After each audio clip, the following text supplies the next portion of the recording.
we spoke on poultry, that is, egg production and broilers. This morning, we are going to talk on fish rearing, smoking, and marketing. Fish rearing, fish smoking, and marketing. Fish rearing, processing, and marketing. We have three phases in fish farming: fingerling, rearing, and fattening. Fingerling, rearing, and fattening. Each of these phases is composed of its peculiarities, requiring special handling and care. For more appropriate of each phase of the fish life cycle, it is recommended that the steps are conducted in different locations. Thank you, sir. Definitely, you are going to have the handout. Do you understand? So, just listen very well. If you want to jot, when it comes to the time you are supposed to write, I will tell you. Maybe by the time we are doing calculation together. But every other thing I say, I have the summary here. I only expatiate on what I have here. Do you understand? So please let us listen attentively. As I came, I had my senior citizen, doctor, saying that he prefers fish to poultry. I just smile. Really, when somebody reaches a certain stage in life, poultry, if care is not taken, can give you problem. But there is money there. At least from what I told you other time, you know that there is money there. Is that not so? Fish, there is money there, but there is no money there. Do you understand my language? Yes. So, there is money there and there is no money there. I love that. I love what Elijah have asked. So, as we continue, you will discover that there is nothing. And as we continue, you will discover that there is something. So, that's why I love a mature class like this. So, you will listen very well. We have said that rearing of fishes has three phases.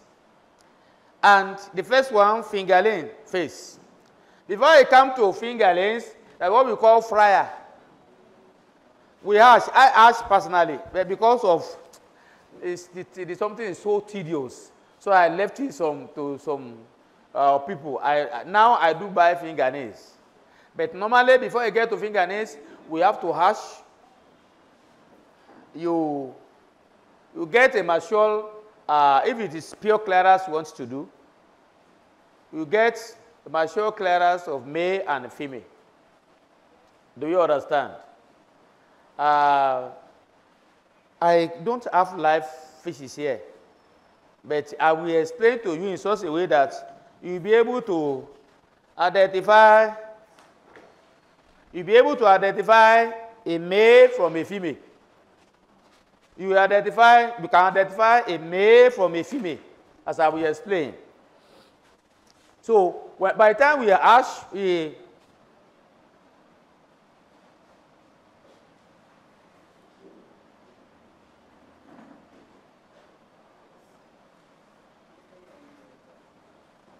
sorry, I'm not a good artist. See the way I draw fish. So, now, the male fish, you will see at the reproductive organ here, it will shoot out. The reproductive organ here will shoot out. As a man, you know what I mean.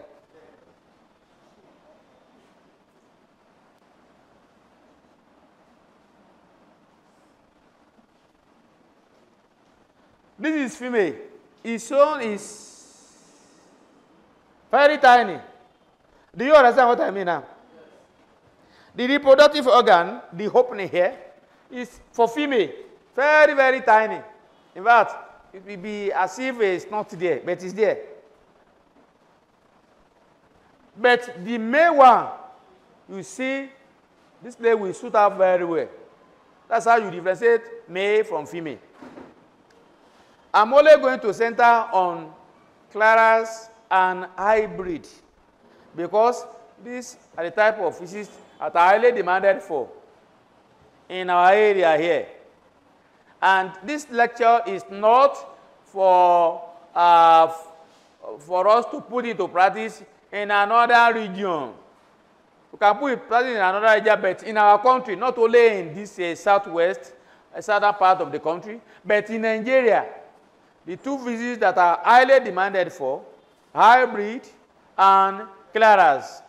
Although tilapia too is demanded for in some part of the country. I could remember when I was in Maiduguri. Tilapia, eja efere.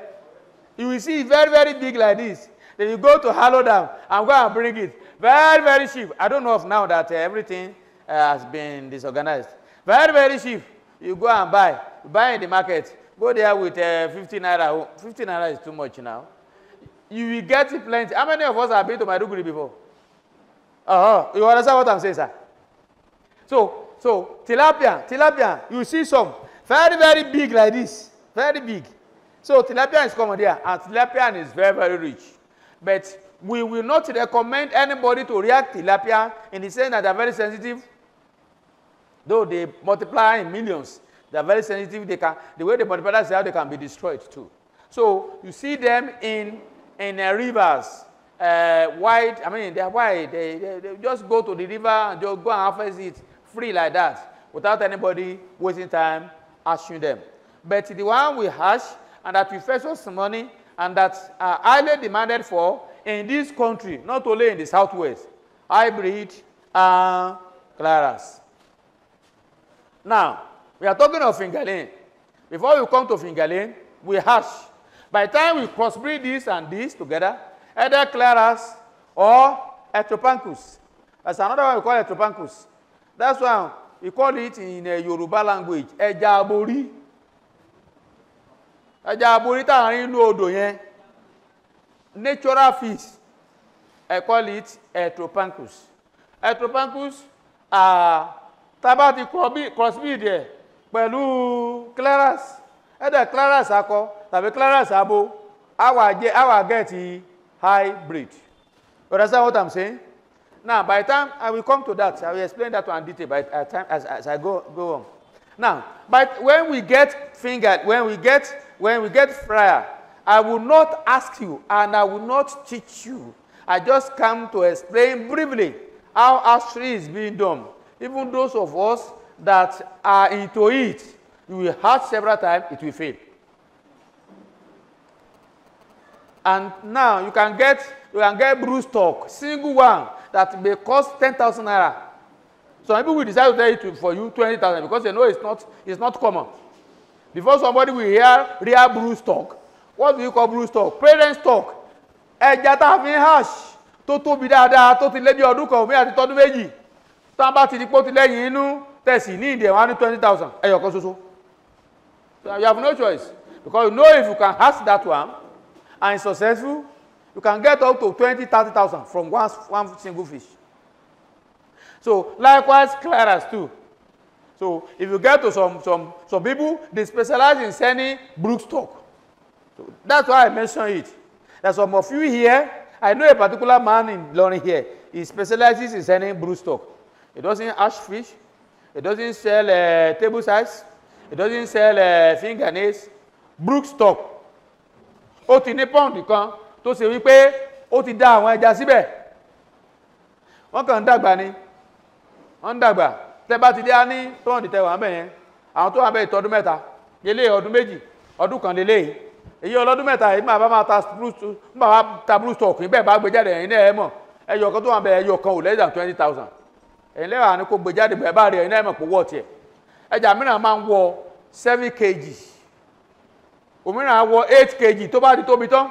Tẹ́ bá bá ẹtù omi ìpàdé ó máa ń wọ 10 kg dáadáa. Inú ẹ̀ á lóyún báyìí tí ó tóbi gidi gan. So tẹ́ bá ti rà from a trusted farm. Terambi, half a cross. There are some people that who don't even know how to cross. No problem. Tẹ́bá lómi, adágún omi lẹ́yìn kùlé yín.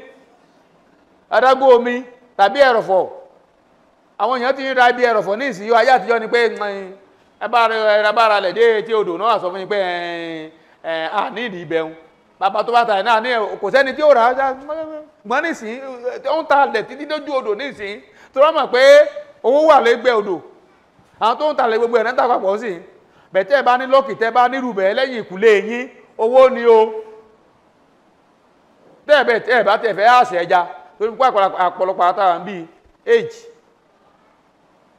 in action fees you have to be there in the day in the night. So I'm not going to tell you that process. It's a long process. It's tedious. But we start from fingernail. So producing it to fingernail, I'll just tell you briefly how we produce it. And by the time we hash, and then it comes fryer, and then we nurture those fryers, and the fryer become from fryer they grow and become fingernails. From fingernail they become juvenile. From juvenile they become jumbo. In fact, from juvenile you can sell out. Do you understand what I'm saying now? So, fingernails, face. Number 2, rearing phase. For our own benefit, for people that want to rear fish, I will advise that we start from rearing fish. That phase, and not just fingernails. Fish, they cannibalize a lot. They kill each other. They devour each other. Anyone that is a little bit bigger than the other one will devour it. So, wọ́n máa ń jẹra wọn gan. Àwọn ẹja máa ń jẹra wọn gan. If láti fingernails wọ́n ti máa jẹra wọn. Tẹ́ bá lẹ́yìn lọ ra fingernails, ó lẹ wá dà sínú odò. Ẹ bá lẹ́yìn ra 10,000. Tẹ́ ẹ bá maintain ẹ̀ dáadáa, at the level rí 6,000 at the end of the day. Wọ́n ti jẹra wọn tán. Within 1 week, àwọn kan ti tó báyìí. Wọ́n jẹ olè ní wọ́n kò sí sútà kankan bí kankan olè pọ́nbélé ní wọ́n lè omi lè jẹ méjì lóòjọ́. So tán bá tẹ́ bá lẹ́jà 2,000 tẹ́sì wá ní àwọn olè bí 100 nínú wọn tẹ́ bá múrákẹ́tẹ̀ yọ àwọn olè wọ́n máa jẹ bí méjì every day. Now tí wọ́n bá tí 100 bá jẹ méjì every day tí ẹ mọ̀ pé 200 ló lọ every day yẹn in 1 week àwòye tí ó lọ. Tó kẹ́ tó mọ nǹkan tó lọ ọ̀rẹ́ mi kan ní ó láwọn ń kọ ẹja tó dò lọ́jọ́ kan wọ́n ti kó sínú kí tínú wọ́n ti ń dùn àwọn àrígbọ́n dẹ̀dùn wọn rí pé kò sí ẹja tó wà ń bí abólè wá kó ni kò só lè wọ́n jílà náà rú wọ́n wò fúnra àwọn tó rẹ̀ ẹgbẹ́ ilé wọn ní kò ó lè wó bí ìyá wọ́n bá jẹra wọn yàn lẹ́tà ọ̀nà wọn rí pé àwọn kan wà sálẹ̀ irú àwọn yẹn wọn ti ẹ̀wá sókè rárá tẹ́ bá fún ọ lóúnjẹ báyìí wọn ò nídìí oúnjẹ yín. They don't need your food. Àwọn mọ̀ pé àwọn tẹ́ ń bọ́ lóúnjẹ yẹn làwọn ó jẹ́ ń ti wọn. So they will not even come out. Ọ̀nà bá ní àbí àwọn ẹja wọ́n ẹ̀sẹ̀ bẹ̀rẹ̀ ni kò tí ì jẹ wọn dáadáa. Àbí àwọn ẹja ìsásí pamọ́ ìsàlẹ̀ yẹn kí lélẹ̀ iná bá jo omi orí ẹ̀. Àwọn kan ti tó pọ̀npọ̀pọ̀ báyìí ìsàlẹ̀. Within 2 weeks àwọn kan ti tó báyìí. Wọ́n ti fẹ́ jẹ gbogbo ẹja tán. So I will not advise you to go for fingernails, very, very tiny fingernails, except people that are experts. And when we are talking of experts, that's not any magic. You have to be sorting them. Sorting. Wàhálà wà nínú kéèyàn àṣẹjà, kéèyàn tó sìn débi pé èèyàn ó ta. Wàhálà wà ń bẹ gidi gan. Lásà tí mi fi ṣe mọ́. Kò sórun o. Kò sí orun. Tàbá ti àṣì tàn báyìí, omi gbọ́dọ̀ bá kan lórí wà ní tín, ta 24/7 àtọ̀sán àtòru. Omi máa wọlé, omi máa jáde, omi máa wọlé, a máa jáde, a máa wọlé, a máa jáde. A máa kan lè cha, a máa jáde látòdì kejì. A máa jáde, oní páìpù, oní básí máa páìpù ẹ̀ báyìí. Omi yà máa gba àbẹ̀ jáde, a máa gba àbẹ̀ jáde. O kò gbọ́dọ̀ ọ̀rùn. Tó bá rùn báyìí, tọ́síkì ló máa pa gba àwọn ọjà yẹn. Àmọ́ ní apá gbọ́n pátápátá ẹ̀ níbẹ̀ àkàn bẹ̀ mẹ́kàn rí pé omi ti funfun. Ó ti ń hó, ẹ̀ẹ́dẹ̀ bẹ́ẹ̀ báyìí gbogbo wọn ti kú. So let me not teach you that one. Àwọn tó ń ṣerú ẹ̀ expert gidi hánà àwọn tó lọ sí school of history. Èmi gan owó mo fi kọ́, I didn't go to school of history. Ó lè mi gan fi kọ́. Ó dẹ̀ jẹ́ ọba aláyà kí n tó gẹ̀ẹ́tì ẹ̀. Àmọ́yé búrúsọ̀kì tí mo rà tó ń ṣòfò. Àtẹ́niwọ̀ lọ ikú rẹ̀ kí akíwú ilé mọ́ ti ilé yóò mọ̀ tó mú báyìí. If you want to know something, you have to endure now. Until eventually, àwọn òdẹ̀ nífẹ̀ẹ́ kọ́ yín dáadáa torí pé ò nífẹ̀ẹ́ kẹ́ ẹ̀ mọ́. So don't go into that. Don't waste your money. And I will not advise you to go into buying of fingernails. You will start from juvenile. Do you understand me? Everything is here. Everything is here. You start from juvenile. About 6 cm size. Ó ti tóbi dáadáa. Òmíràn yìí tó pọ̀npọ̀npọ̀ báyìí. So tẹ́ bá ti rà yóò wọ́n o. Tá bá ń ta fingernail ní 20 naira. Wọ́n lè ta juvenile fún yín ní 40 naira or 50 naira o. 50 naira, but it's okay. It's okay. About ta fífa fún yín báyìí, ẹ máa pé 50 naira tẹ́ bá ra bí 1,000. How much is that? 50 naira times 1,000 pieces. 50,000. Èyàn ní owó ìtì pọ̀ ju ẹ má worry. Ẹni tó lè bá ń jẹ ìyá ẹ̀ tó lè gbé dé juvenile kẹ́ tó rà. Juvenile gidi gan ni mo sọ yìí o. Àtọ́fà òjòrò juvenile tí egbè tán tí òjú fẹ́ post figure ní wà ní juvenile bá ti tà náà nìyẹn. Ẹ má gbà lọ́wọ́ ẹ̀. Dáwọn abitẹ́tì ní juvenile àwọn èèyàn wà tí ó bá yín kó wá pọ̀npọ̀npọ̀ báyìí. Èyí máa ń bẹ àwọn ọ̀rẹ́ mi tó wà ní Kanji pé mo ní ìdí juvenile èyí tó máa kó wá gbà mí jumbo ni. Jumbo náà máa kó wá tó tóbi gidi gan. Kò sí kan tó lè gbé kejì mi nínú wọn. You hit me, I hit you ni.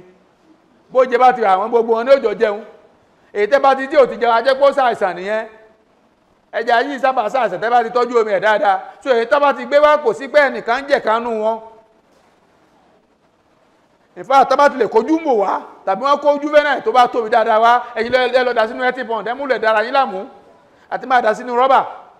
Although when it comes to stocking, I'm going to tell you type of ponds that we have and the one you can stock in one pond and the one you cannot stock in another pond. Then fattening. Hey, hello.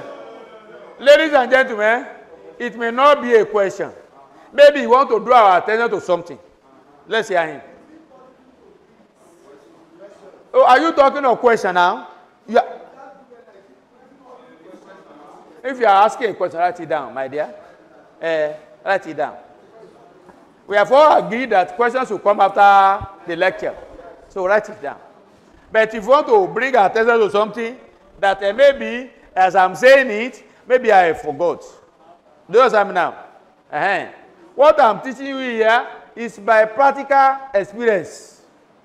What I do personally. I'm not a fishery expert. Do you understand me? If you bring somebody from school of fishery to come and teach you here, I'm telling you, they will just tell you blah, blah, blah, blah, blah, blah, blah. And then, because that's the way they are brought up, the fellows should be able to know it. But this is from practical experience of many years. I'm here to teach you. Do you understand me? So what I'm saying is that now, after fingerlings, then you get to rearing stage, where I've told you that let's start from juvenile or jumbo. So you begin to rear, and then by the time you buy them, you are at least comfortable that you have good fishes before you. Then number 3, fattening. You get to a stage that what you need now is to be fattening. You give them feed. I'm going to tell you that type of feed by the time we get to that place. I will tell you the size of the feed. This one is not as difficult as poultry, that if you make any mistake, they no. As doctor said all the time, that he prefer fish. Actually, for elderly people, fish is good. Doesn't give you any high blood pressure. The moment you buy and you go there, you go and feed them in the morning. You go your way. In the evening again, you come and give them food. No problem. But I am still going to tell you that there is still little profit there. So, now, as I've said, I'm going to focus on clearance and hybrid species.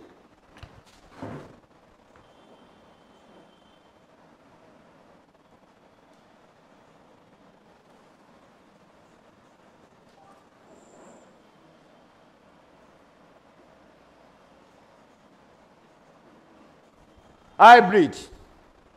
I've told you there's nothing like hybrid until when they are crossbreed. Do you understand what I'm saying now? Let's say this one is Heteropancus. I told you the meaning of Heteropancus is just a big grammar.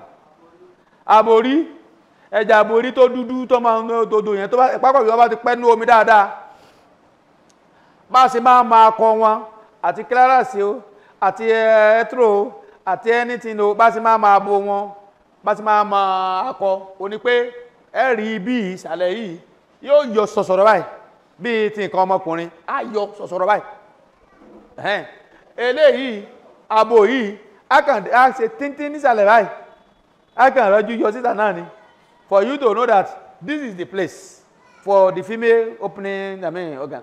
Kékeré ni ó kàn ra yọ bẹ̀tẹ́ ni yóò yọ sọ̀sọ̀rọ̀ síta báyìí yóò yọ yà pointed mouth.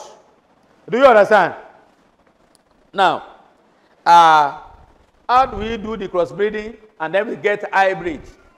If you use Clarence to cross Clarence, what will you get? Clarence. If you use hybrid, you use Hetero to cross Clarence, what will you get?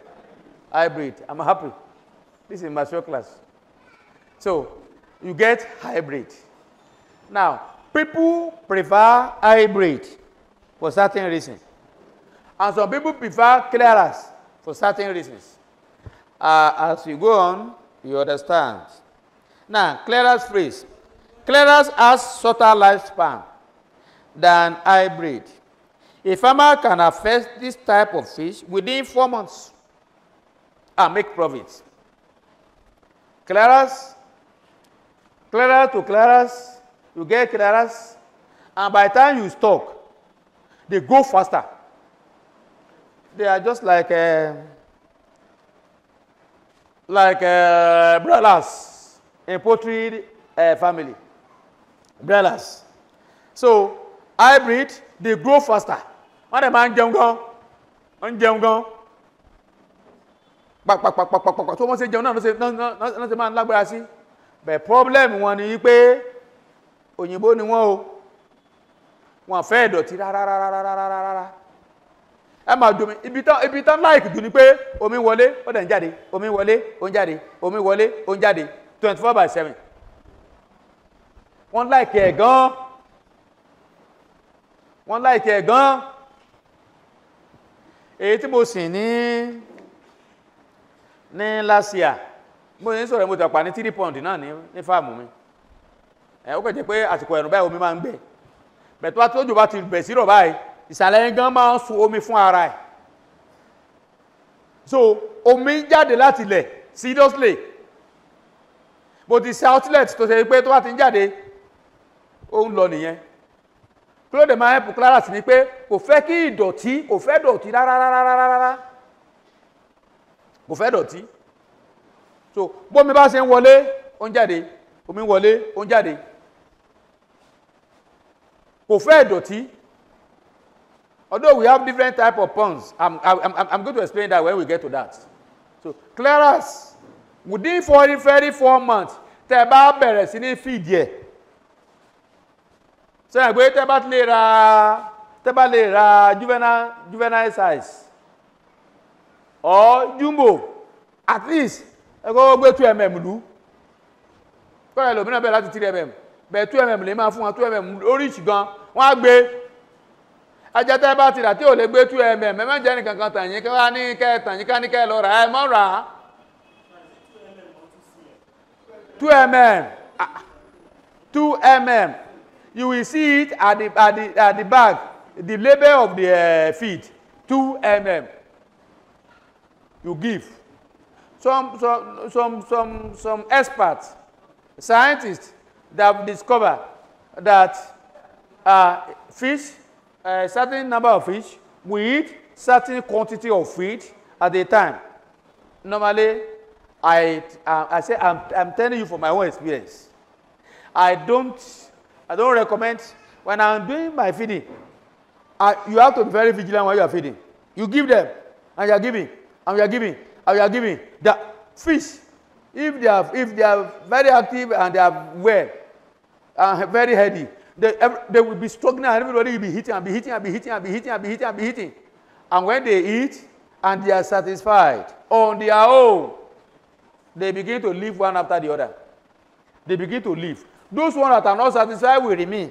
You give them, you reduce the rate at which you are giving them. Maybe this time around, give them.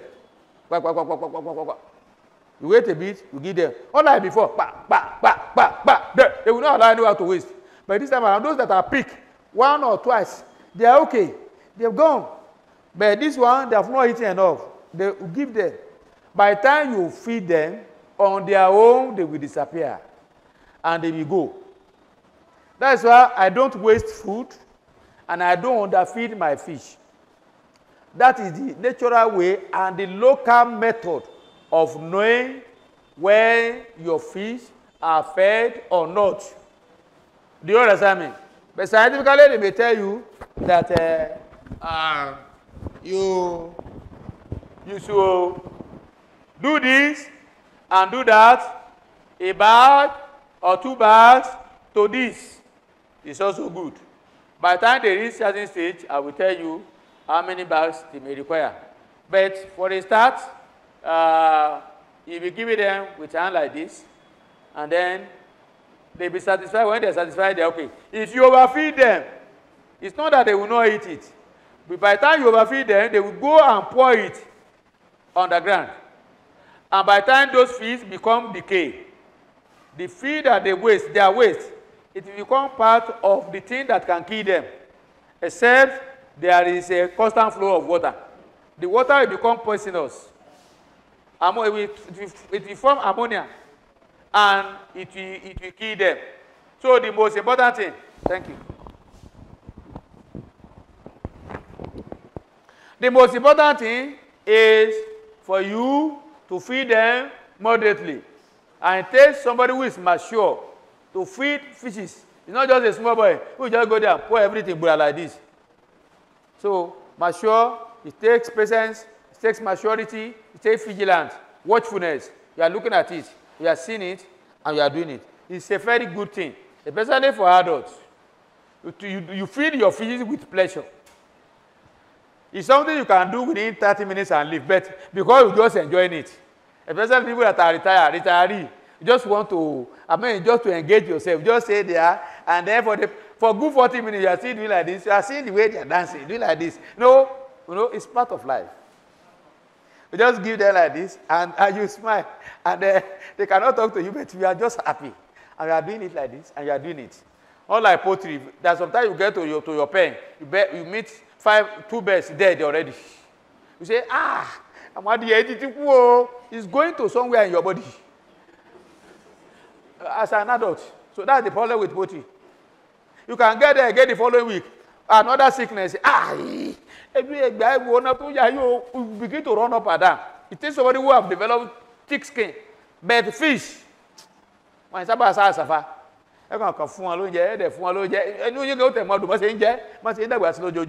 so it's very good for adults. It's very good. But until you get to a certain stage, you will not get profit. We are going to that stage. I will explain everything to you. So Claras and hybrid. I told you Claras, we can store Claras.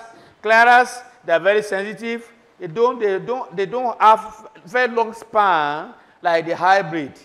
And if you can take care of them, they grow faster. Within 4 months, you can take care of it very well. You can get even 2 kg among them. You can get even 2.5 kg, 1.8 kg. Ìgbà kan kàkàtà ṣe ń ṣe èèyàn kan ṣàṣàrà lásán. Èló ni kg ẹja ń gbà yẹn o? 450, 500.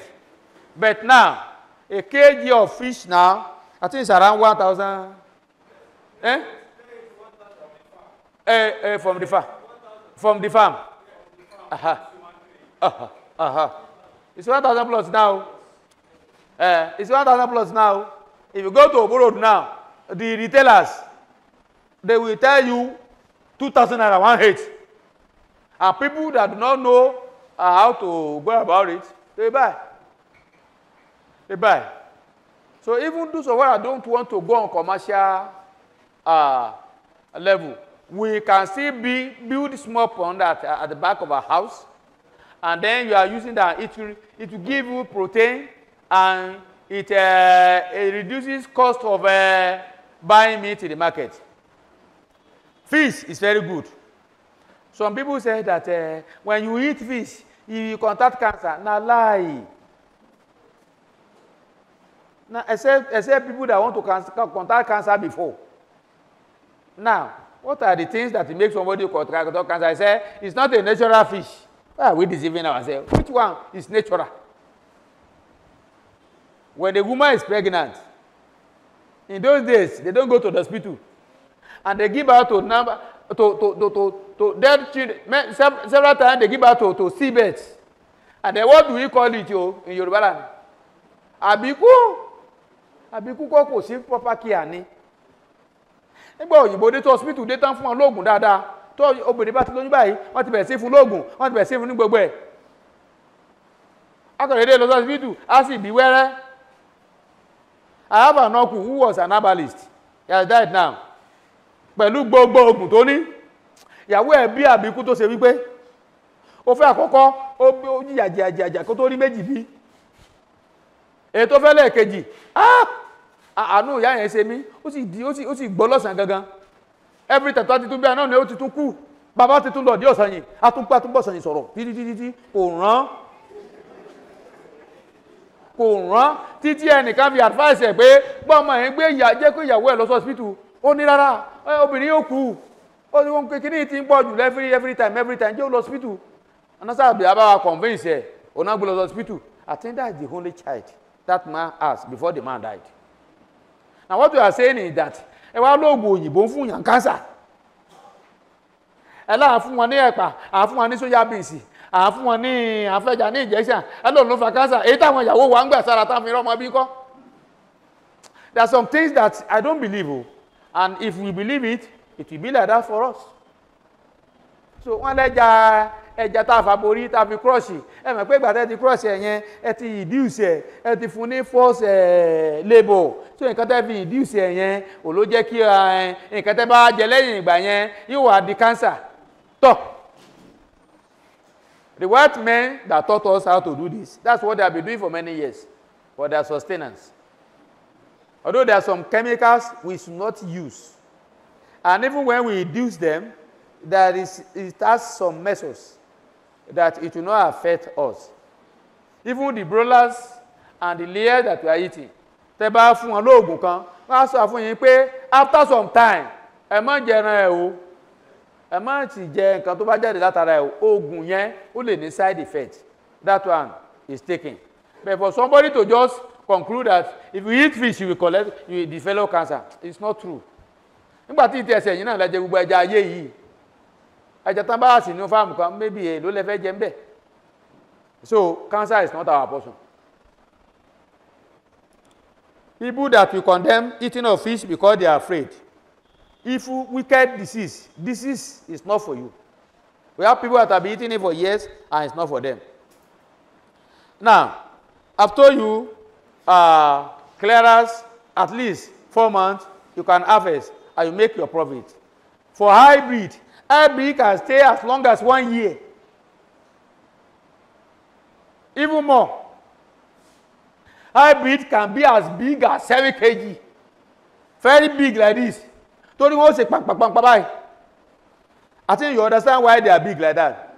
It's because they are being crossbreed from the natural fish, from the traditional fish. Ẹja odò la fi cross wọn. O la fi pè wọ́n ní hybrid. Wọ́n dẹ̀ máa ń tóbi gan. Wọ́n lè tọ́dún kan, wọ́n lè jù bẹ́ẹ̀ lọ ní odò. Tó a tóbi kó ọdún méjì. Tó mi bá ti wà tẹ́ẹ̀dẹ̀ fún, gbàtọ́ àti apá tó sẹ́ẹ̀jì kan kò ní jẹun mọ́. Òdì lè jẹun mọ́, á ti tóbi gan. Á ti tóbi. So, nature hybrid nìyẹn. Tó bá jẹ́ pé ẹni tó bá ń fẹ́ sharp money, clearance within 3 or 4 months. Ẹ lè ta nǹkan yín síta, ẹ tún rówó yín, ẹ tún bẹ̀rẹ̀ òmíì. Mo bá jẹ́ pé ẹni tó ṣe wípé owó wà lọ́wọ́ ẹ̀, ó kàn fẹ́ kán tóbi dáadáa, hybrid, ẹ dà wọ́n sódò, kẹ́ máa feed wọn lọ, owó á dẹ̀ máa, owó yín dàgbà. It's better kéèyàn fi ẹja hybrid sódò ju pé kéèyàn lọ fowó sí báǹkì lọ owó ẹ̀ á dẹ̀ máa dàgbà ń bẹ̀ owó á máa dàgbà ń bẹ̀ owó yẹn á máa dàgbà ń bẹ̀ ìgbà tó wọ́n máa harvest ẹ̀ báyìí á jọ òun náà lójú ẹlòmíràn máa harvest up to a million from 1 pound 1 million 1 pound like this. Now let's do the calculation now. Téèyàn bá stock yẹ kéèyàn stock 2,000 pound bá tóbi dáadáa máa stock 2,000 even 3,000 but let's say 2,000. káwá ní ẹnìyẹn ò tiẹ̀ ta ẹja ẹ̀ rárá irú ẹ̀rí kò ta nǹkan kan rárá ó wá tà ní 1,000 per one pé kò rí tà dáadáa nìyẹn o from the farm.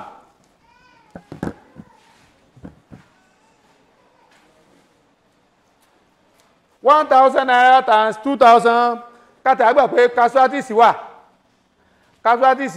àwọn kan kú kankan ọlọ́mọjà rí wàhálà téèyàn bá lè stọ́ọ̀kì Clara yes sir téèyàn bá stọ́ọ̀kì Clara tàbí Jumbo wọn ì sábà kú tẹ́wà fún wọn lóúnjẹ dáadáa tẹ́ẹ̀dẹ̀ ń jó omi wọn bẹ́ẹ̀ kátà àgbà pé ó ti àkú èèyàn á lùsì bíi 300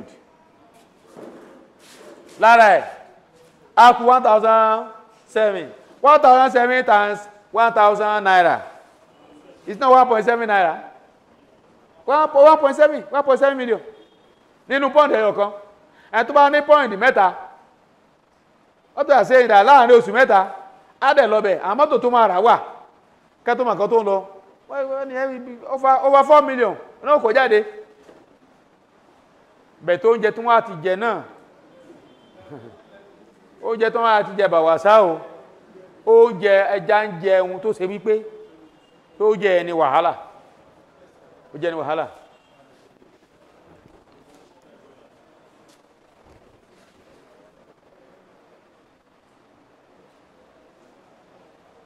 ó jẹ gan ni wàhálà ṣé ti understand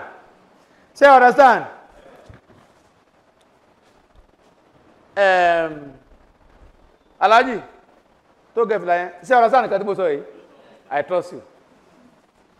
My brother at the back there, do you understand what I'm saying now? You understand what I just said now? That's very good. I hope we are going to, please, I respect elderly people. I really respect people. But as your teacher, I hope you are going to cooperate with me. Let's stand up.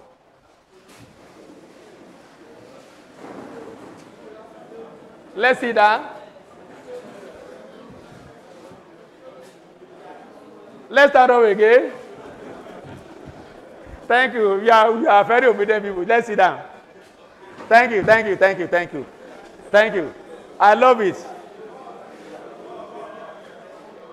I think I can continue now.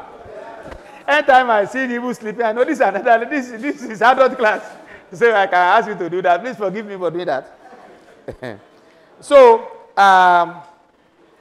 we have different pond.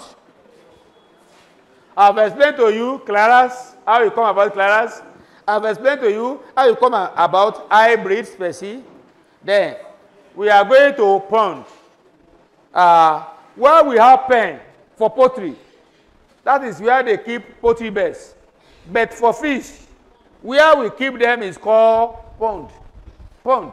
P-O-N-D. Pond.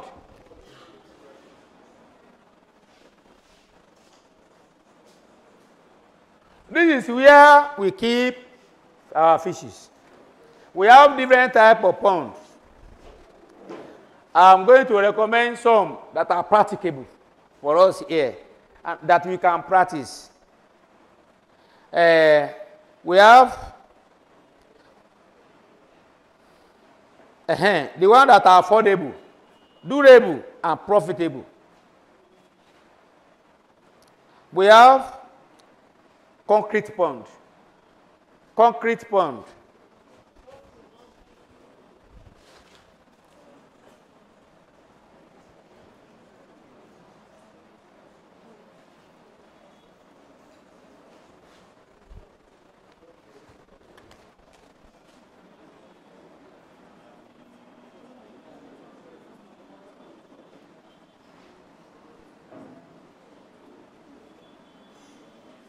We have concrete pond. Why is it concrete? Yeah. Concrete pond comes to existence like this.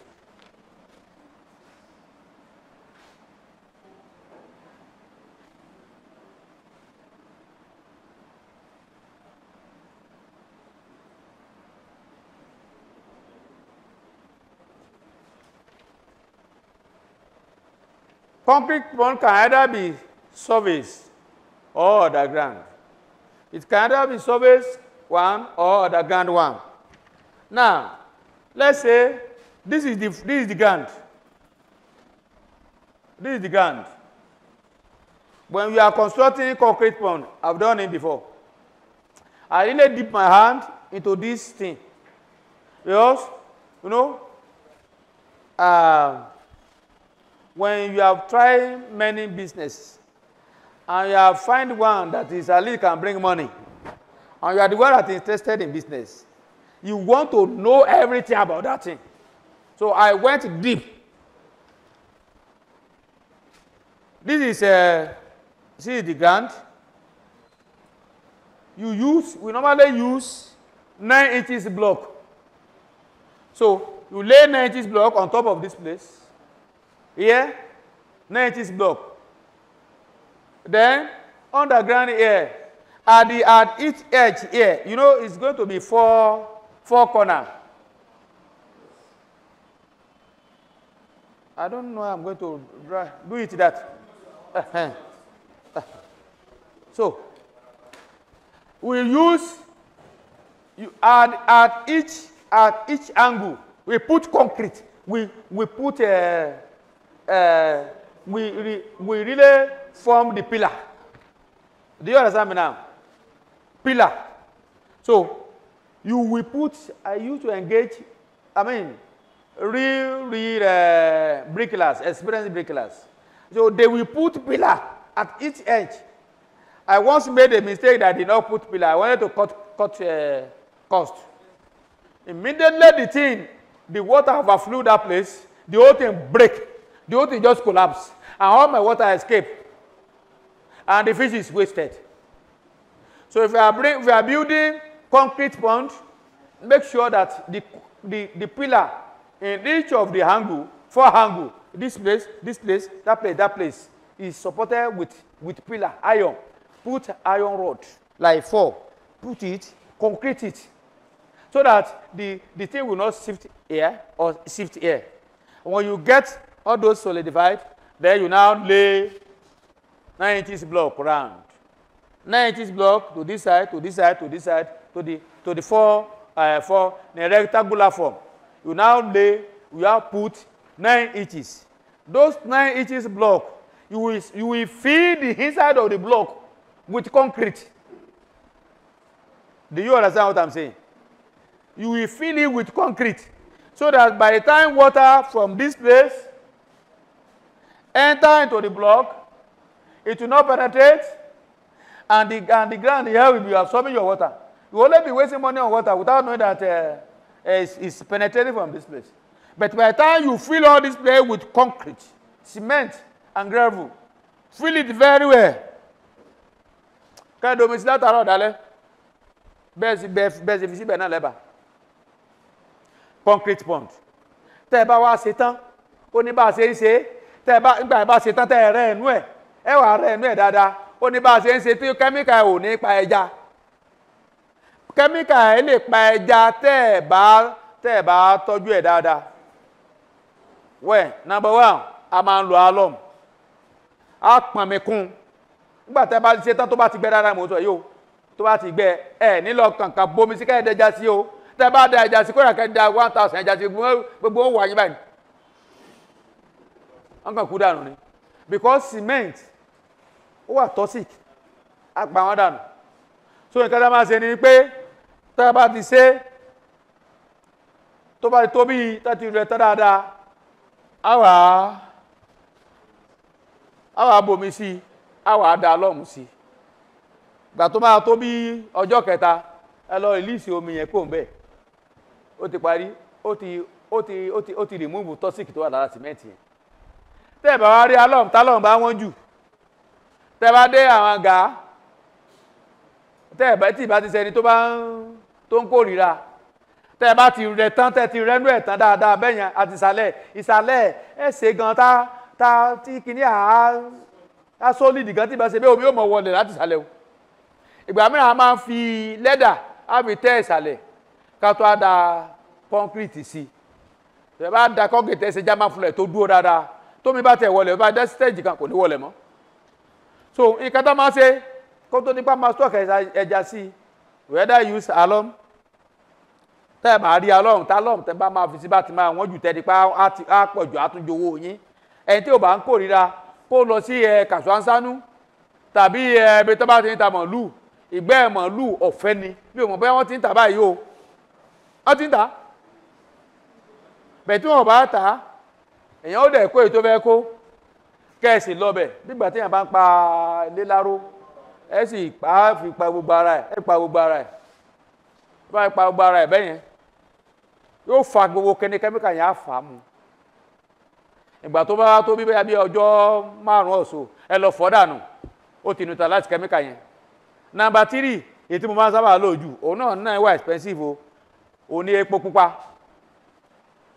epo ó ti ẹ̀ mú láàrin ọjọ́ méjì tí ó ti gba gbogbo agbára sìmẹ́ǹtì yẹn jẹ́ àbára epo pupa ẹni fóòmù sí epo pupa ẹ wàá fi ra gbogbo inú ẹ fi ra gbogbo ibi díẹ̀ ẹ fi ra bóòrùn bá ń ràn ẹ kàn rí pé ó kàn yọ ọmọ gbogbo ara ẹ̀ fúnra ẹ̀ ṣùgbọ́n tó bá yá ẹ wàá fọ̀ nù ó parí tẹ́ ẹ bá ṣe concrete pond tẹ́ ẹ bá ṣe ilé yìí téèyàn bá domi sí tó lọ kẹja sí àsárà ni o ó fowó jóná so this is concrete pond and then when you are building concrete pond it is either on the surface bubbling ground or the underground yeah.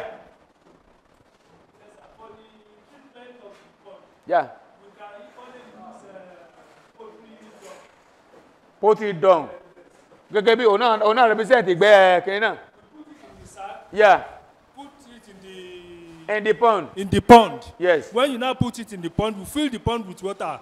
Leave it for about 3-4 days.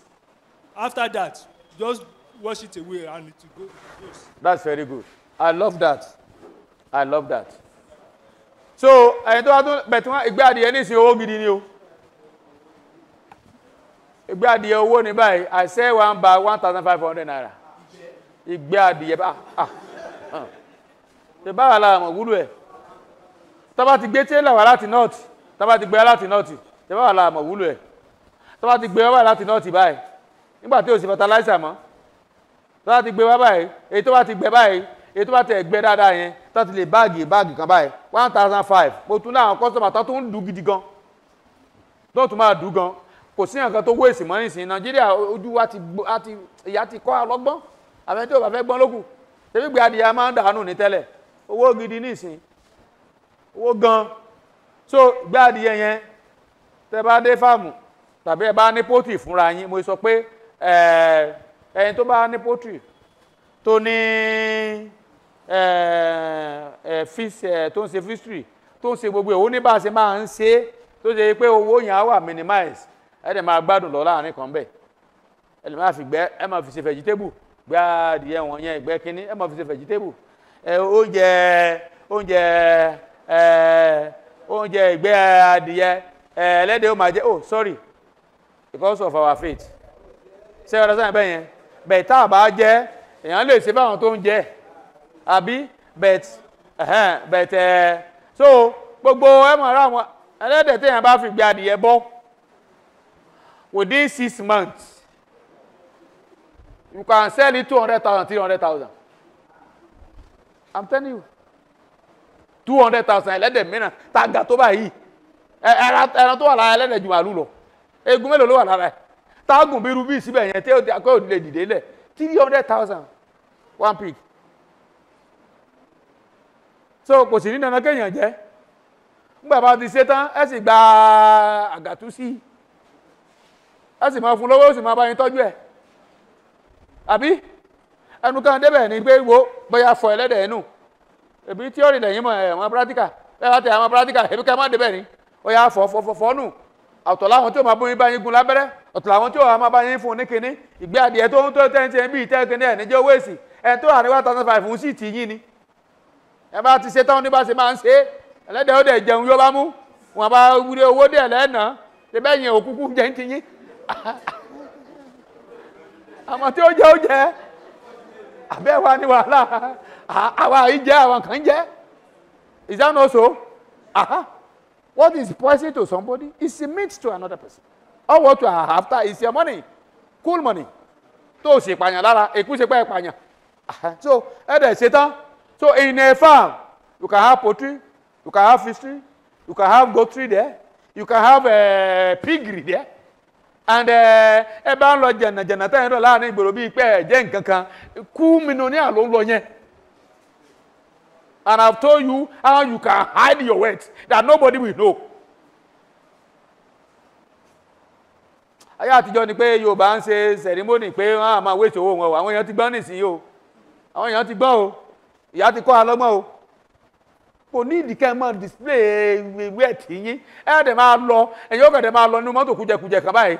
And then money is going. Ẹ dẹ̀ máa ra àwọn tó yẹ kẹ́ ràn lọ́wọ́. Irú gbogbo ìtẹ̀sẹ̀ ìránṣẹ́ Ọlọ́run báyìí. Táà wá ní tó ràn wá lọ́wọ́ nísìnyí. Ẹ kàn dọ́ọ̀bù 2 million ànímẹ́rin tó dọ́ọ̀pù ẹ̀. Ẹ dẹ̀ táyé bí àwọn èèyàn mẹ́wàá ṣe. Is it not possible?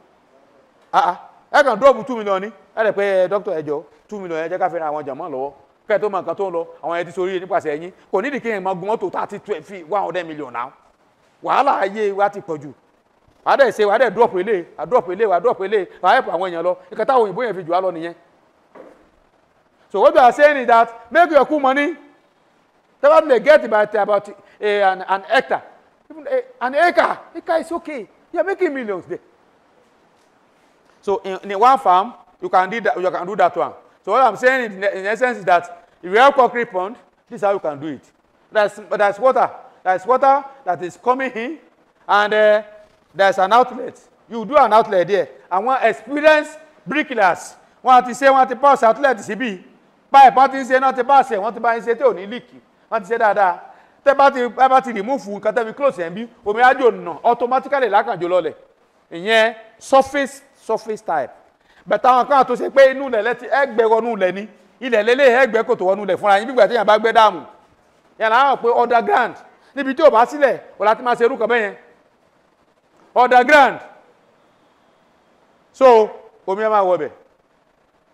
Báwo la ṣe máa nǹkan tí advantage ti surface one ní over this one is because surface concrete tank bẹ́ẹ̀ bá ti ń jó omi ẹ̀ báyìí ló bá tiẹ̀ lọ kò ní ìdìpé kíní bet underground yẹn torí pé kò sílẹ̀ ládùúgbò lẹ́fi lo underground water pump la fi ń fà jáde water pump ẹ bá ní kí water pump bọ́ báyìí sẹ́yìn pé ẹ̀tún ra petrol sí water pump machine ẹ̀tún service water pump machine so water pump machine is here. So the hose is here. Gbogbo àmì náà wọ́n máa ṣe ẹnu ẹ̀ tí ó kanlẹ̀ dáadáa. Ó sì tá máa rà tá kanlẹ̀. So tó bá ṣe ń gbé ewu báyìí, ó ti jáde níbí. Ẹ ti wá gọ́tà kan tí ó máa ti lọ. Disadvantage tó wà níbí ni wípé, ó ní wípé a lo water pump fún underground one. Bẹ̀tò náà ní advantages tẹ̀ over the surface o. Tó ẹ̀ mọ̀ pé inú ilẹ̀ ló wà. Omi ẹ̀ á tutù ní. Á máa tutù every time. Ìyẹn náà á dàbí pé ìgbà tán bá wà nínú ilẹ̀ náà ni. Sọ̀rọ̀ mi yé yín. So but this is concrete pond for us. Now another pond apart from concrete pond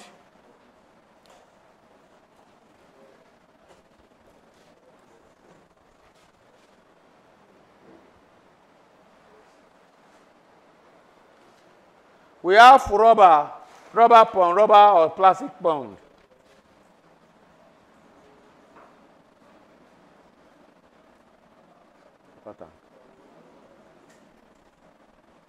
Rubber tank or plastic tank.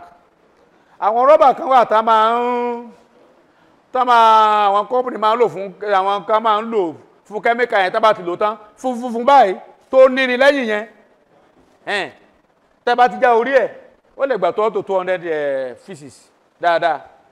Tó bá jẹ́ pé kàn fẹ́ ṣe lẹ́yìn kùlé ẹgbẹ́ yín ilé yín ni tẹ̀dẹ̀ ní bọ́ ò tó bá dáa ẹ̀dẹ̀ máa ṣe tómi bá dẹ̀ tí wọ̀ á máa jáde sí gọ́tà tẹ́ bá jẹ́ pé ibi ilé tí yóò jìnnà sí gọ́tà ni á dẹ̀ máa jáde lọ ẹ dẹ̀ máa mí kówó yín bẹ̀ bẹ̀tẹ̀ àwọn kan tó jẹ́ pé àwọn rọ́bà tàǹkì gangan wà àwọn rọ́bà kan tá ṣe fún ẹja ribiti báyìí tó ṣe dúdú báyìí òmíràn gba 500 nínú wọn at least I have up to 8 of them in my house ló lè gba 500 about 8 of them in my house so ẹ lè stock 500 so rubber tank is there ìyẹn ò ní ìdí pé ẹ̀ ń fi ìgbẹ́ adìyẹ ìgbẹ́ mọ̀lú ẹ̀ fi nǹkan kan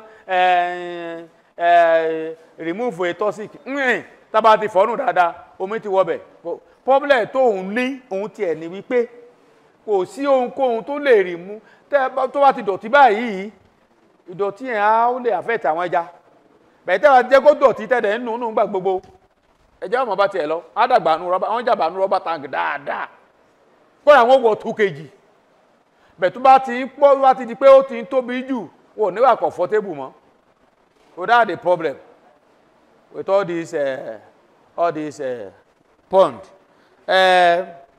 We have fiberglass. That one may be a bit expensive. We have glass pond.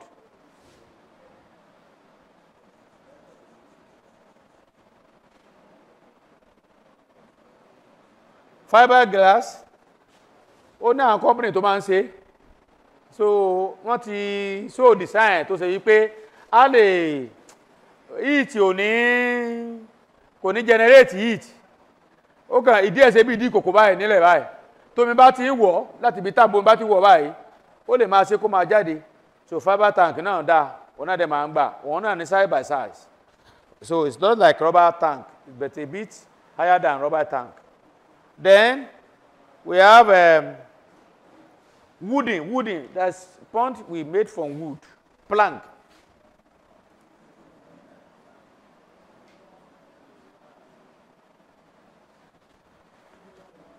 Wooden pond or wooden tank. Let's say,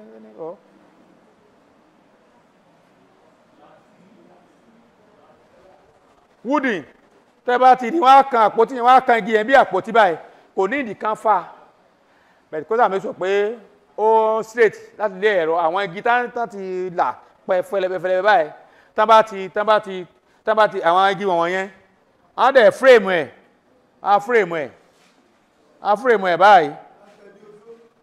Sódò ni odò kọ́ pákó gidi leléyìí bí àpótí ẹsẹ̀ sà sọ̀rọ̀ mi yẹ bẹ́ẹ̀ ẹ lè ṣe níbi ní jẹ́ kó ga jù nígbà bá ti kàn tán wọ́n wà láìní ẹ̀ pẹ̀lú lálọ́n tó tíìkì yẹn wọ́n wà láìní ẹ̀ ó sì yọ ibi tó mi máa gbà jáde níbẹ̀ oníbọ̀ ti máa ṣe ibi tó mi máa gbà jáde wọ́n ti kí páìpù bọ́ so we can equally use that one.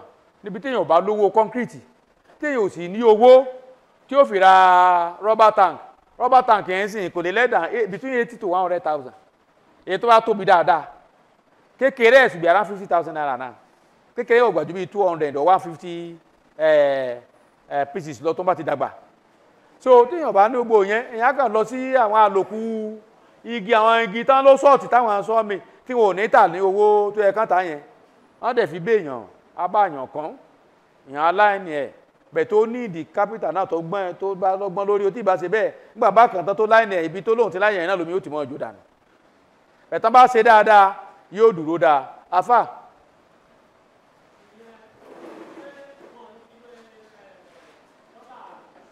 ó náà mo sọ pé aláìní ẹ̀ wá fi rọ́bà sí yes sir.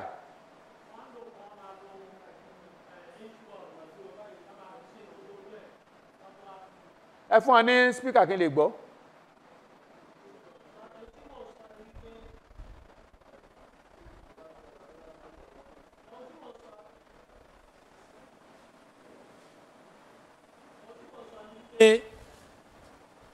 Tó nígi yẹn ó pé méjì ìkan wọ́n máa ń lo 1/12 fún tó máa fi kàn án kán tó wá apply rọ́bà sínú ẹ̀ ìkan 2/4 nìkan ṣoná máa lò tán máa fi kàn án so kò ní sí 1/12 níbẹ̀ yẹn wà cheaper gidi gan ju the first one yẹn lọ so wọ́n á mú rọ́bà wọ́n á fi tape ẹ̀ nínú. Okay, okay. So, Thank you, sir.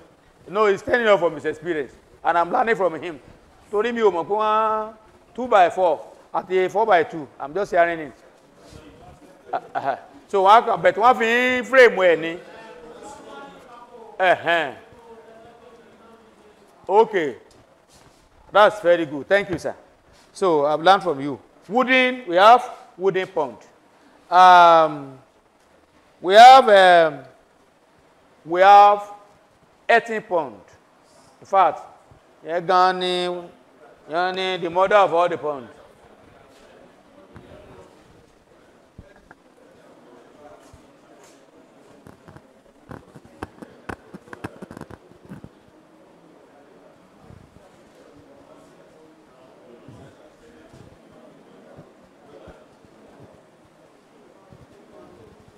We have earthen pond. Earthen pond, as the name implies, àwọn ṣe bá máa pa ní káwọn dáàdì mi máa dìde báyìí sí mi ò ní ṣàṣe jù báyìí. Ṣé ká tún dìde ni? Ó yá, let us stand up. Let's sit down. Let's stand up again. Let's sit down now. Ẹ jọ̀ọ́ ẹ má bínú, àwọn náà ó dàgbà o. Ẹ má bínú, àwọn náà ó dàgbà láàmú ẹ jọ̀ọ́ o.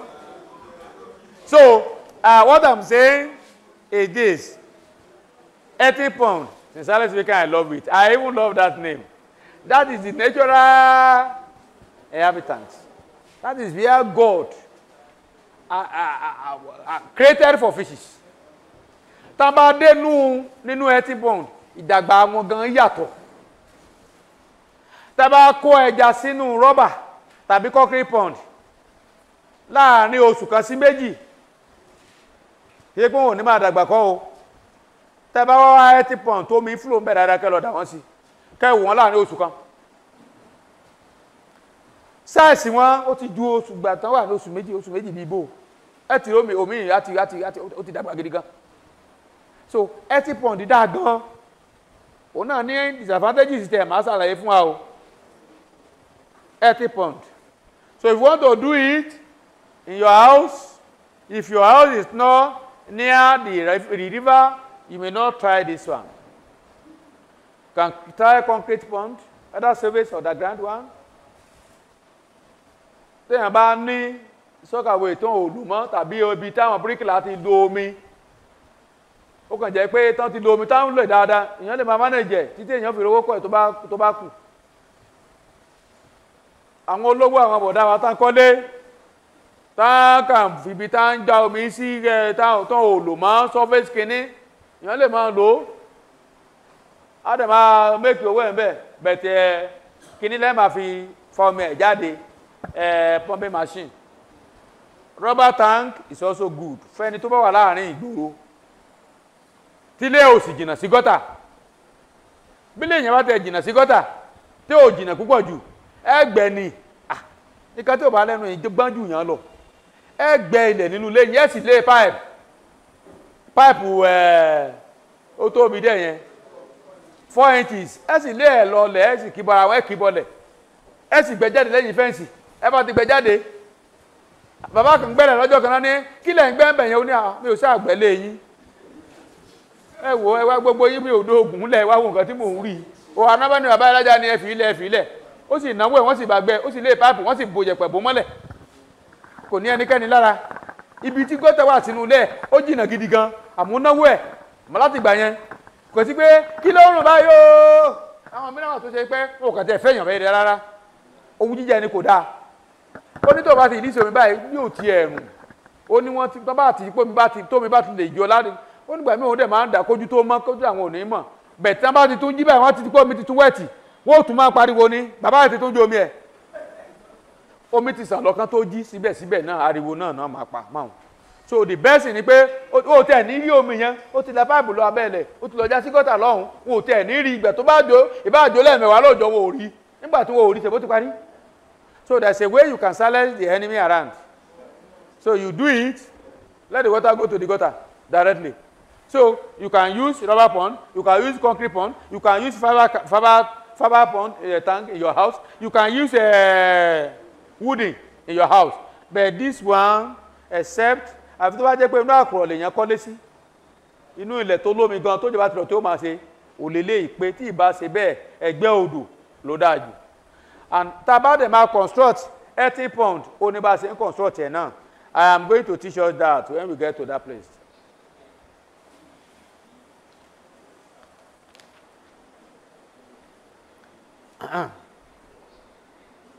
Construction of earthen pond. Ẹ lè má ṣe fúnra yín ṣùgbọ́n tẹ́ bá ti mọ̀ kò sẹ́ni tí ó sì tì yín. Kò sẹ́ni tí ó sì tì yín. Mo fowó lọ kọ́ ni. Ọ̀tọ̀ lẹ́ni tó kọ́ mi bá ṣe àṣà ẹja. Ó dẹ̀ gbowó gidi gan. Ó tún lọ sí another company. Tá kọ́ mi bá ṣe ń build the pond. Màá jókòó ni màá ní báyìí kó mo ṣe àti concrete pond àti earthen pond. Màá ní do it like this. Do it like this. Wọ́n máa ń rò wípé ẹ̀mú náà ń pò pé engineer ní mi ò engineer kankan. Àgbẹ̀ hánú. Mo máa sọ pé this is how you can do it. Kò sí nǹkan tá a mú tọ̀run wá. Ẹ ti gbà. Kò sí nǹkan tá a mú tọ̀run wá. Bá ní I want it 7 feet. Àjọ mọ́ wọ́n ni. Kì í ṣe pé àwọn anìkẹ́nìkan bá yẹn kọ́ ní pọ́ndọ̀ yàrá lòdò kò sílé. Àgbẹ̀ lápẹ́ yìí. Ẹjọ́ wọ́n ni. Mo ní kẹ́nìkan bá ń gbẹ́ pọ́ndì lọ́jọ́ kan ló wá gbẹ́ 5 pound ló wá ní ọ̀gá the thing don't do. Be like say are you doing the work for me or you are doing it for yourself? I said 7 pound. I mean 7 feet. Àjọ fi tebúrúlù sí báyìí, àjọ fi gí hàn báyìí, láwọn báyìí. Máa rí pé yes. Tẹ́ bá gbẹ́ òkè, ẹ jẹ́ kókè ṣe pẹ́lẹ́ díẹ̀, á wá lọ ìsàlẹ̀ díẹ̀. So that omi tó bá dárogún síbí, ibẹ̀ ni ó máa gbà jáde. Tó ìgbà tí a máa harvest ẹ̀, ibẹ̀ ni ogun àwọn ẹja yóò lọ. Ẹ tẹ̀ àìsí fún yá àti harvest. Now, build the construction of earthen pond. Construction of earthen pond.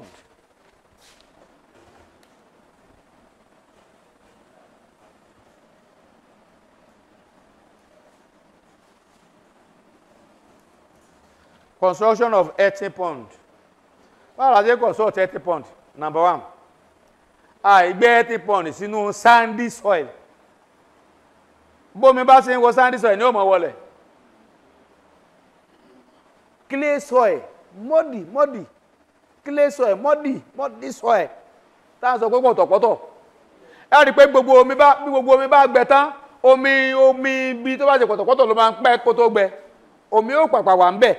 It can retain water for a long time. Pond mi just last month. Omi tá a ti lò láti last year. Nígbà tó rọ̀ kẹ́yìn láti last year tójú òwúrọ̀ mọ́. Last year. Mo sì ní last year. Last week. Wọ́n láì ṣẹlẹ̀ àtún ọmọ mi lọ bẹ̀rẹ̀ wá ní dádì. Òun rẹ̀ jà kan tó ṣe kúlúkúlú mẹ́yẹn. Àwọn Fúlàní tó dẹ̀ ń da màálù lẹ́gbẹ̀ẹ́ fáàmù mi. Wọ́n ní ó ní òun rí wọn wọ́n ń wo odò. Àti afẹ́ṣẹ̀ ìjà wa tán. Bẹ̀tẹ̀ àwọn kéékèèké yẹn wọ́n ń jẹun tán rí nínú odò. Àbúbá ní jẹ́ kí n débẹ̀. Omi tí ò tí ì gbẹ tán. Imagine is last year tójò ti rọ̀ kẹ́yìn. Omi tí ò tí ì gbẹ tán làbá débẹ̀. Kọ́lá ẹjẹta kókúta kó ń bẹ̀ ó lé ní 30 kg. Làbá tún smoke la tún jẹun lọ. No, ara advantages àgbẹ̀ nìyẹn. Ọ̀pọ̀lọpọ̀ nǹkan ní ẹ̀kẹ̀bọ̀ sẹ́yìn kò lè ẹja ẹ̀fọ́, ẹja ewédú, ẹja lódò. Bí a ti pàpà sọ pé èèyàn mú yìí, èèyàn ò lówó ni ṣùgbọ́n oúnjẹ wà. Oúnjẹ wà. Mọ́njẹ́ oúnjẹ jẹ wá ń yà. Bó dẹ̀ sọ fún wa ọmọ Yorùbá ni wá. Ọjọ́ wo la dẹ̀ wá di òjò. Tá a sọ pé òjò ń rọ̀ ní òjò á lọ sóko. Yàmùyàmù ní òjò á lọ sóko. Àwa ọmọ akin. Ẹnìkan ní àwọn Fúlàní ti gbogbo máa lọ́wọ́ ọmọ akin. Ẹ fọ́ọ̀mù gúrùpù fúnra yín ni. And that's why I'm going to encourage cooperative here. Cooperative like 20, 30. Ẹ̀dẹ̀ lọ́bì kan, ẹ̀dẹ̀ rent ilẹ̀. I'm talking to you because I've heard about you that you are very united. Lájẹ́ pé àwọn ọmọ Yahoo ni mi ò ní rà mí lámù o. Ẹ̀dẹ̀ fọ́ọ̀mù cooperative. Ẹ̀dẹ̀ on each local government basis. ẹ̀dẹ̀ contact local government ẹ fún wa nílẹ̀ afẹ́ dáko ẹ sì tẹ̀bi 30 50 níbì kan ká bìyà Fúlàní ọ̀dà tó bẹ̀ kọ́ alẹ́ 50 èèyàn lẹ́ẹ̀kan ṣoṣo tí gbogbo yín dúró lọ́nà kan bẹ́ẹ̀ tẹ̀ lóògùn tí olóògùn ti tán láàrin ìlú ni àwọn kan tó jẹ́ pé wọ́n jí inú oògùn ni oníṣẹ́ wọn ò ní iṣẹ́ méjì oògùn lọ á dẹ̀ tún máa fàdúrà tì hàn lẹ́yìn kí ni ìran ọmọ náà làrán sí náà nígbà bá lẹ̀ lóògùn tèmi ò ní àwọn tó ń lóògùn sì ń lé àlóko ebi sì pa á sọ ìtàn bàbá kan fún mi àwọn ìtàn bàbá kan fún mi wọ́n ní ó ìkàndóko náà ni ló bá dẹ̀ bá àwọn Fúlàní bíi mẹ́ta náà bá dẹ̀ jẹ wọ́n ti fẹ́ jòkó tán kò sì bàbá tá a sì wí báyìí olóró gidi ni gbọ́ sì débẹ̀ tó ní pọ́n jẹun ẹ̀sì àjòkó mi tán báyìí gbà mo wà láàyè láti pé mo kú ẹ̀pẹ̀lẹ́ ẹ̀kú iṣẹ́ o ó yá ìwọ ń tiẹ̀ yá gbà báyìí lọ bó ṣe náà gbogbo wọn ṣẹ́ nìyẹn kò bẹ́ẹ̀ nìkan kan jà kò ní ìdìpẹ́ ń lọ àgọ́ ọlọ́pàá ó sì rán wọn ṣẹ́ ó sì ní káwé ẹmọ gbà báyìí lọ wọ́n sì àyìn tó gbọ̀nà báyìí lọ pẹ̀lú eré wọ́n sì lọ àwọn ewé kan náà wà tá a lè gbè yí oko wa káàkiri tó ṣe pé bí Fúlàní bá fẹnu kàn báyìí àbí bí màálù bá fẹnu kàn báyìí ikú làlà ni ọ̀run làlà so àwa jòkó sílé àwọn ebi bá ń pa wá lára ní Fúlàní ló ti gboko tán láàrin gbogbo tán ẹjá fọ́ọ̀mù gúrùpù nígbà tẹ́jò bá àpọ̀rí ejò ọ̀dẹ̀ tí ó kò wọ́n ò sí o ṣùgbọ́n tá a bá tó bí 30 40 tá a rẹ̀ ti ibì kan tàbí tá a ra bẹ̀ fún wa tá a ń dáko ń bẹ̀ tọ́lọ́dẹ̀ ò tán bẹ̀ tọ̀sán tó rú táwọn náà lọ bẹ̀ tá a ń tẹ́ nǹkan tá a ń ṣe kí Fúlàní ọ̀wá láyà ká lóun kó mọ̀ lóun wá láti máa jẹ oko tó lọ bí irú bí tipa garage tó lọ bí níbi tó ọ̀nà yunifásitì tó kó lọ jàn rẹ̀rẹ̀ àwọn náà ń bẹ̀rù òfẹ́ kú náà so ẹ mọ́jà sọ sí àgbẹ̀nù ẹ mọ́jà sọ nù owó wà ń bẹ́ẹ̀. Ladies and gentlemen 80 pound inú gbólà ń kọ sí o tọ́ba dé àṣàdá báyìí ẹ máa rí 80 pound bíi 500 létí odò ọ̀dà Fúlàní wo ló fẹ́ lọ bẹ̀ tó fẹ́ lọ fi màálù ẹ̀ jẹ oko 80 pound níbẹ̀ bíi 500 people létí odò olúkálùkù mẹ́kì owó tiẹ̀ ń bẹ̀ tẹ́ bá débẹ̀ olúkálùkù ní pọ́ǹdì tiẹ̀ ẹni tó ní méjì ẹni tó ní mẹ́ta àwọn olówó mi wà tán ní 5 tó olúkálùkù ní pọ́ǹdì tiẹ̀ lójú kan ó lè wo ló fẹ́ lọ bẹ̀ tó ló fẹ́ jẹ ẹja àfi tó bá jẹ́ pé ó wọ olè olówó mẹ́wàá lókù tó àmì tó jẹ́ pé olè inú ilé lókù àwọn ọlọ́dẹ tó wà ń bẹ̀ tọ̀sán tó ru wọ́n ń sọ so 80 pound inú gbó ni o kí ni mo pè é o inú gbó ìyẹn iṣẹ́ àárín ìgboro inú gbó ni tómi bá dẹ̀ ti ń wọlé tí èèyàn bá ṣe sí ibi tó ṣe pé bóyá àgbàrá òjò ló ń gbabẹ̀ tẹ́ ẹ gbẹ sí bó sọ fún yín ilẹ̀ pọ̀tọ̀pọ̀tọ̀ la máa gbé 80 pound sí tẹ́ ẹ bá gbẹ sí tómi bá ti ń wọlé tó bá mú pé òjò ti lọ èèyàn ń gbẹ́ bọ́ ò mo lẹ́rẹ̀ kan bọ́ ò tó gbẹ́ sínú fáàmù ẹ̀ ti lọ bí 6 báyìí bá ṣe ń sọ̀rọ̀ báyìí ẹja wà nínú odò ẹ̀ kò sígbà kan tẹ́jà ò sí bẹ̀ so omi ń wọlé ní cha omi tó wọlé bẹ̀ jẹ́ mọ̀kọ́ tó fi ń ṣe ó tún pe àwọn Fúlàní àwọn Haúsá wọ́n tún kọ́kọ́ lọ oko ilá omi tó bá ti ń jò bí yìí kò gbé èsì ẹ o ó tún jù sínú kòtò kan ibi kòtò yẹn water pump ló fi pump ẹ ló fi dáko lá realizes millions every year ilá ẹ̀rùn tà gidi gan kónkó ló báyìí wọ́n ní 200 naira 100 naira kò sì kì í sì ṣe nǹkan tó wọ́n tó bẹ́ẹ̀ omi tẹ́ bá ti ń jò níbi ẹja ò lẹ́ẹ̀mọ́ fi wẹ́ẹ̀tì ẹ̀ àwọn èèyàn dẹ̀ láwùsá gbọ́n wọ́n mẹ́kì burúkú owó nìsín sẹ́yìn pá àgbẹ̀ ló níjọba Buhari yìí àgbẹ̀ àwọn tó ń gbin ráìsì tí ìbá jẹ́ pé àwọn tó dà wọ́n láàmú àwọn tó ń gbin ráìsì ń mẹ́kì owó gidi gan nìsín àwọn tó bá mọ̀ nípa àgbẹ̀ this is our time now most of the thing tí wọ́n import wọn ò jẹ́ ká wọ́n import ẹ̀ mọ́ adìyẹ ni turkey ni so many things okay afa.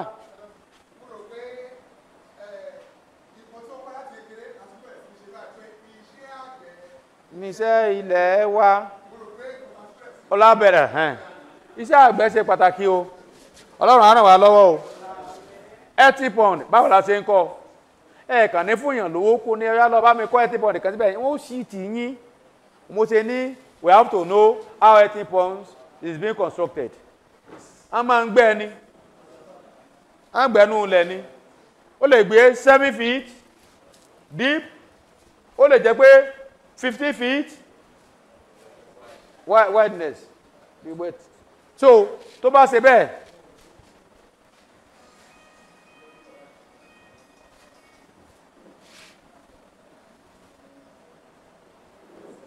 wideness ẹ̀ bí 50 feet eléyìí 7 feet báwo la ṣe ń ṣe a ò ní rẹ ní sìmẹ́ǹtì àpò sìmẹ́ǹtì tàbí àpò oúnjẹ adìyẹ tó bá dáa kì í ṣe bí ti tọ́fìdì kọ́ o àpò tọ́fìdì yẹn bóun bá ti pàdé ẹ̀ ó ti dára nu o àwọn àpò adìyẹ tó bá dáa tó jẹ́ pé lẹ́dà yẹn ni tàbápò rice àpò rice yẹn parboil rice tàbápò sìmẹ́ǹtì ẹ wàá pe àwọn mọ́là ó láwọn tó máa ń ṣe á wàá pè wọ́n èmi kàn máa fún wọn ní instruction ni mi ò lè dálẹ̀ gbẹ́ o mi ò lè dá gbẹ́ gbogbo ọwọ́ mi ló ti bó kútakúta so ó léye tán máa ń ṣe there are 2 ways of constructing this setting pond you can use if one has money they go for bulldozer to come and excavate láàrin within 1 hour ó ti fi kìnìún ó ti fi kó síta bẹ̀tì yẹn náà máa ní kò ní gbẹ dáadáa kò ní gbẹ in a square form a kàn gbẹ jákujàku yóò gbé kòtò síbẹ̀ lóòótọ́ ṣùgbọ́n kò ní nítumọ̀ so bẹ̀tì àwọn olówó tó jẹ́ pé wọ́n fẹ́ ná owó wọn wọ́n sì fẹ́ kí gbogbo kan ṣe chap wọ́n ti bá wọn ṣe jákujàku olówó kan á lẹ́gbẹ́ ọ̀dọ̀ mi bẹ̀ yẹn ó ti ṣe jákujàku ojoojúmọ́ every year ní pọ́ùndì ẹ̀ mọ́ ń ya pàtó máa gbẹ́ tèmi báyìí wá wò wá lè lóní mo ná mo wá ṣàlàyé fún ó jẹ orí báyìí owó tó fi tó gbé búdò tọ̀wá tó fi gbẹ́ tiẹ̀ tan city of my home so mo bá pe àwọn haúsá wá adẹ̀bà nínú haúsá tẹ̀ pọ̀ àwọn wọ̀nyí wọn bẹ̀tẹ̀ haúsá north náà ti wáṣá from Kebbi state náà bá mi gbẹ́ nígbà tán gbẹ́ tán bó dẹ̀ fún wọn ní ìsọ̀rọ̀ èmi ni mo lọ ra báàgì sìmẹ́ǹtì fúnra mi mo lè lò ní wọ́n rà wọ́n dẹ̀ dọ́gbù owó mo ní ìsòkè ká má wọ̀rí mo dẹ̀ gbé mọ́tò jáde mo ti ra báàgì sìmẹ́ǹtì at least tẹ́ bá ra standard one gbà tẹ́ fi ra bí 600 bags of cement wọ́n ti kó dé bọ́ndù náà máa ń ta 200 ebi jẹ́ kó 3 bundles wá wọ́n á lé gbogbo bí kò ní ìdí kan sìmẹ́ǹtì ẹ̀ kò ní ìdí ilẹ̀ ní ilẹ̀ pọ̀tọ̀pọ̀tọ̀ ni so ṣe é rí gbogbo bí báyìí gbogbo bí nígun mẹ́rẹ̀ẹ̀rin ẹ̀ àpò sìmẹ́ǹtì ni gbogbo bí náà kò ní àpò sìmẹ́ǹtì náà nà báyìí tá bá ti nà báyìí wá gbé mi síbí wá gbé kan síbí wá gbé mi síbí wá gbé mi síbí wá gbé síbí bá ṣe máa tò níyẹn dókè tá bá gbé tá bá tàṣẹ́ ìlera wọn tá bá tò títí ti 7 feet yóò fi pé wọ́n á tò ní igun mẹ́rẹ̀ẹ̀rin omi bá ti dé inú ẹ̀ á retain omi tẹ́ bá gbé pọ́ǹdì kan síbí tẹ́gbẹ́ kan síbí tẹ́gbẹ́ kan síbí tẹ́gbẹ́ báyìí tán bá ti lè lé ẹ̀ pẹ̀lú àpò sìmẹ́ǹtì tán rí yẹ̀pẹ̀ tán gbẹ́jáde nínú pọ́ǹdì yẹn náà bá fi bá yín fìlì ẹ̀ á dẹ̀ máa tó báyìí layers by layers wọ́n á tó round ẹ ti tó round tó ti dúró pínpín ó tán ẹ dẹ̀ jomi sí tómi bá ti ń wọ̀ but meanwhile healthy pond ó dáa kéèyàn ní ibì kan náà téèyàn gbẹ́ sẹ́yìn ẹ̀ tó ṣe wípé bí ìgbà gbéyàn bá gbẹ́ bí kànga sọ̀rọ̀ mi yé yín bẹ́yẹn gbéyàn bí kànga omi tó ń bọ̀ àgbàrá òjò tó ń bọ̀ tàbí olẹ́ máa kọ̀nfáàtì síbí tíyẹn bá wà létí odò àṣà kò nídìí kéèyàn máa gbẹ́rù eléyìí ẹ kàn kí ó sì yín bọ odò àṣà ni àtodò àṣà láti máa ń fa omi tó a máa supply wọn eléyìí náà ń sun omi náà fúnra ẹ o gbogbo ilẹ̀ tó wà níbẹ̀ gbogbo ẹgbẹ́ odò ńlá a máa sun omi náà jáde lásìkò òjò but a ní láti máa pọ́ǹpù omi sí regularly láti máa flush ìdọ̀tí ìgbẹ́tẹ̀ àwọn ẹja báyà ẹ máa flush ẹ̀ tí omi bá ṣe ń wọlé bí tàtàtàtàtàtàtà ó ní outlet tá a máa jáde bí ẹ máa rí ẹ máa jáde tùtùtù ó naturally a máa clean fúnra ẹ̀ kì í ṣe pé ẹ máa domi sí ẹ máa gbọ́n jáde kọ́ tómi bá ti ń jáde báyìí ó bá ti wọlé bí a máa jáde bí a máa wọlé bí a máa jáde díẹ̀ ẹ lè pọ́ǹpù omi gbà mìíràn ẹ lè pọ́ǹpù omi tó bí 3 hours 3 hours ní Monday wọ́n tún dọjọ́ Wednesday ẹ tún pọ́ǹpù bí 3 hours wọ́n tún dọjọ́ ọjọ́ Saturday ẹ tún pọ́ǹpù ní bí 3 hours bẹ́ẹ̀ yẹn pọ́ǹdì yóò ní dọ̀tí kódà gan bó jẹ́ pé clearance náà ní clearance máa ń dàgbà gan ní 80 pọ́ǹdì gan tẹ́ bá tọ́jú omi ẹ̀ gan ó máa ń dàgbà gan even within 3 months ẹ ti máa first so bẹ́ẹ̀ tó bá jẹ́ pé ibi tágbàrá òjò ń gbà ní ẹgbẹ́ ibìkan níbi ojú odò yẹn tó jẹ́ pé omi yẹn bá ti ń lọ a máa dárogun síbí ibi ilẹ̀ ti máa jẹ́ source of your water ẹ kì yóò sì bọ́ ibẹ̀ lẹ́ti máa gẹ́ẹ̀tì omi ẹ máa supply àwọn pọ́ǹdì yín kì í ṣe pé kò sómi ní pọ́ǹdì yín kó lásìkò òjò kọ́ but ibẹ̀ ni omi yẹn á ti máa renew omi tinú pọ́ǹdì tó bá ti renew ẹ̀ báyìí àti a máa lé àwọn òsì àti ra àwọn kìíní tá máa fi open ẹ̀ báyìí síbi gbogbo etí pọ́ǹdì kọ̀ọ̀kan omi yẹn á máa lọ á máa supply àwọn olómi ṣá tutututututu orú pọ́ǹdì báyìí mẹ́ta ni mo ní bẹ̀ yẹn so á máa supply mẹ́ta at a time á máa supply mẹ́ta at a time omi ó dẹ̀ níbi tó máa ń jáde wọ́n sì máa ń ṣe 18 pọ́ǹdì nìyẹn téèyàn bá wà létí odò ńlá àǹfààní ni odò tí yìí bá gbẹ tó bá dẹ̀ ti rà àsìkò tójò bá ti rọ̀ ẹ̀ dẹ̀ máa make use of it but àìgbẹ́rú ẹ̀ sínú fálì àìgbẹ́ fish pond 18 pond sínú fálì inú kòtò tó yẹ tágbà òjò bá ti dé gbogbo ẹ̀ ní ó bò mọ́lẹ̀ ẹ̀ ní gbẹ síbi tẹ́ àgbàrá òjò ń gbà gangan ọjọ́ tójò bá ti pọ̀ gan nírú September yẹn gbogbo ẹ̀ ní ó kó lọ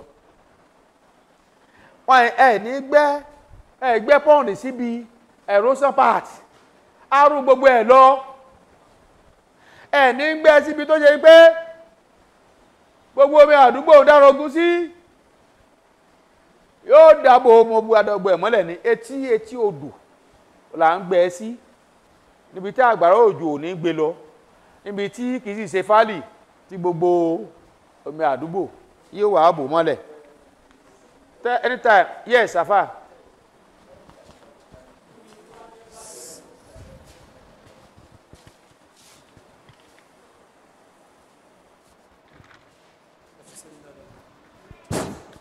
ó ní nǹkan tí àwọn náà máa ń ṣe irú wọ́n ní àwọn nẹ́ẹ̀tì kan tí wọ́n máa ń lò wọ́n ní irin wọ́n máa àwọn pipe edge àwọn kìíní yẹn pọ́ǹdì yẹn wọ́n máa rin irin yẹn at least àwọlẹ̀ by 3 feet so wọ́n á mú kì í ṣe irin mẹ́rin wọ́n máa rí lọ sétí ẹ̀ so wọ́n á mú net wọ́n á dáàbò net yẹn wọ́n máa tàkì ẹ̀ mọ́lẹ̀ débi pé tí erosion bá ti ń bọ̀ òun máa kọjá lórí ẹ̀ lásán ni bẹ́ẹ̀ ni ó ṣẹlẹ̀ bẹ́ẹ̀ ládùúgbò wa dáadáa. Afa okay gbogbo nǹkan tẹ́ sọ ladies and gentlemen let me explain that one better. àwọn erosion kan wà tó yẹ kí wọ́n bá gbé èèyàn báyìí ọ̀run làlà ní ṣé ẹ ti gbọ́ kámẹ́rà ní nẹ́ẹ̀tì àwọn erosion kan wà tó yẹ kí wọ́n gbó didi ilé tá bá gbé kíọ́sì báyìí ẹ̀kàn máa rí yóò máa gbé lọ ni àwọn erosion ńlá kan wà tó yẹ pé normally tá bá ṣe 18 pound tán ó ní bá sì máa ń pẹ́ẹ̀gì nẹ́ẹ̀tì lé lórí ó ní bá sì mi ò bẹ̀ náà ni mo lọ kó tó di pé ẹ béèrè question yẹn ó ní bá sì máa ń pẹ́ẹ̀gì nẹ́ẹ̀tì lé lórí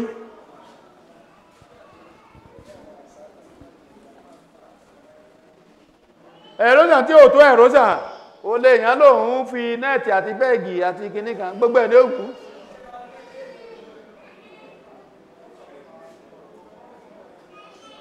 sẹ́ẹ̀rí kágbà pé pọ́ǹdì lélẹ̀ yóò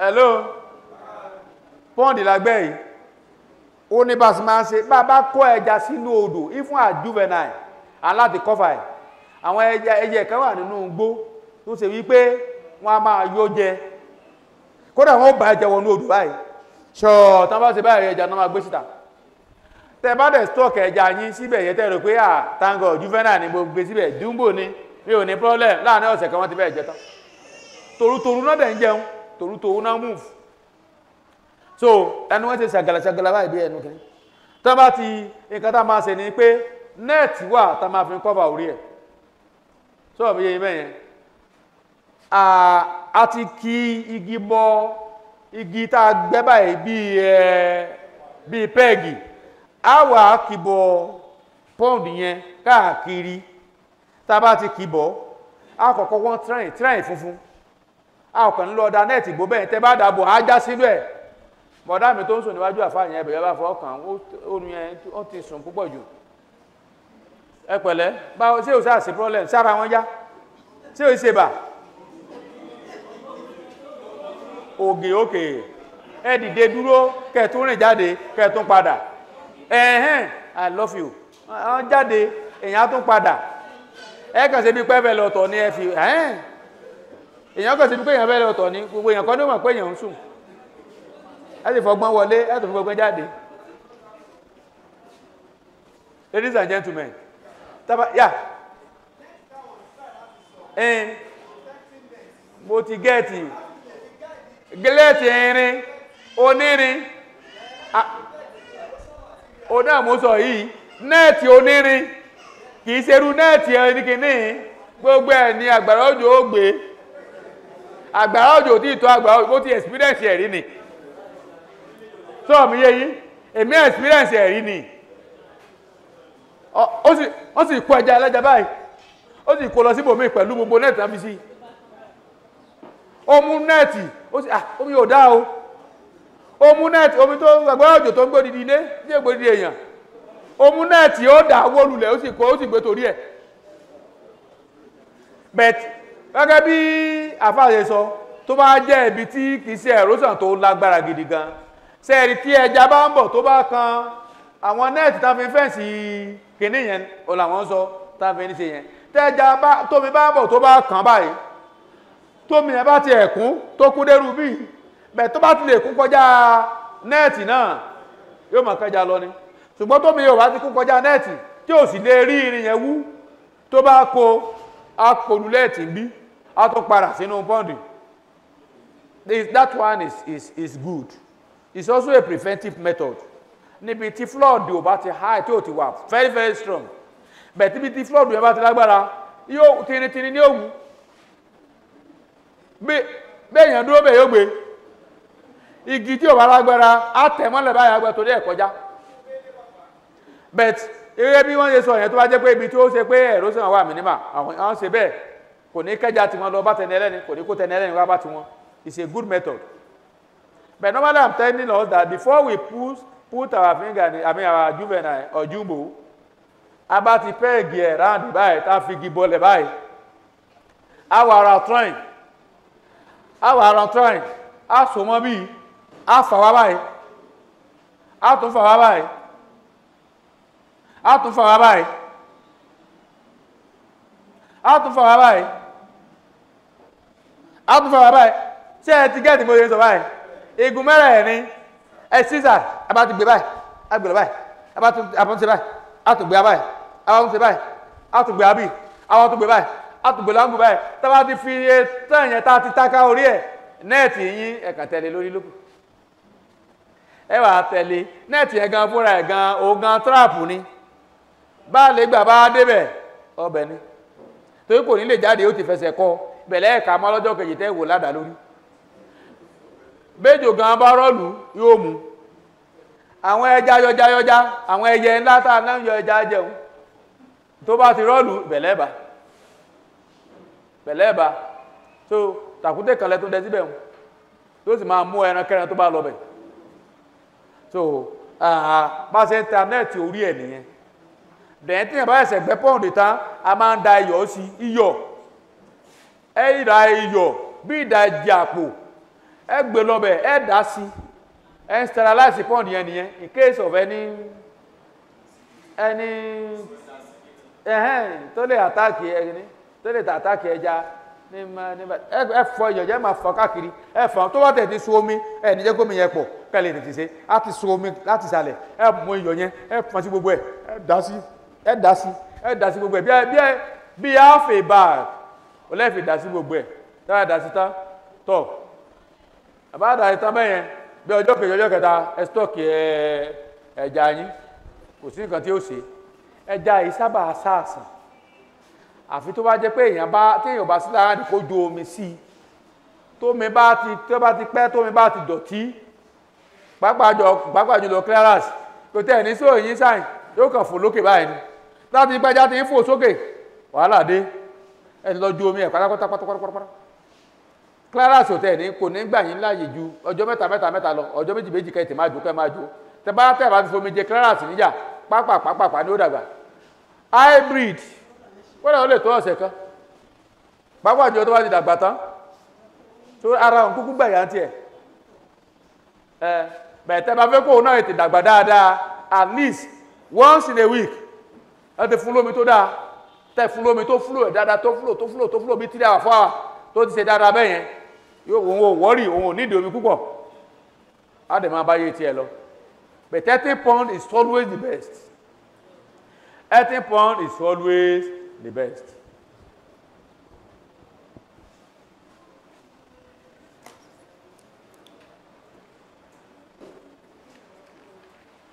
Feeding of fish. Feeding.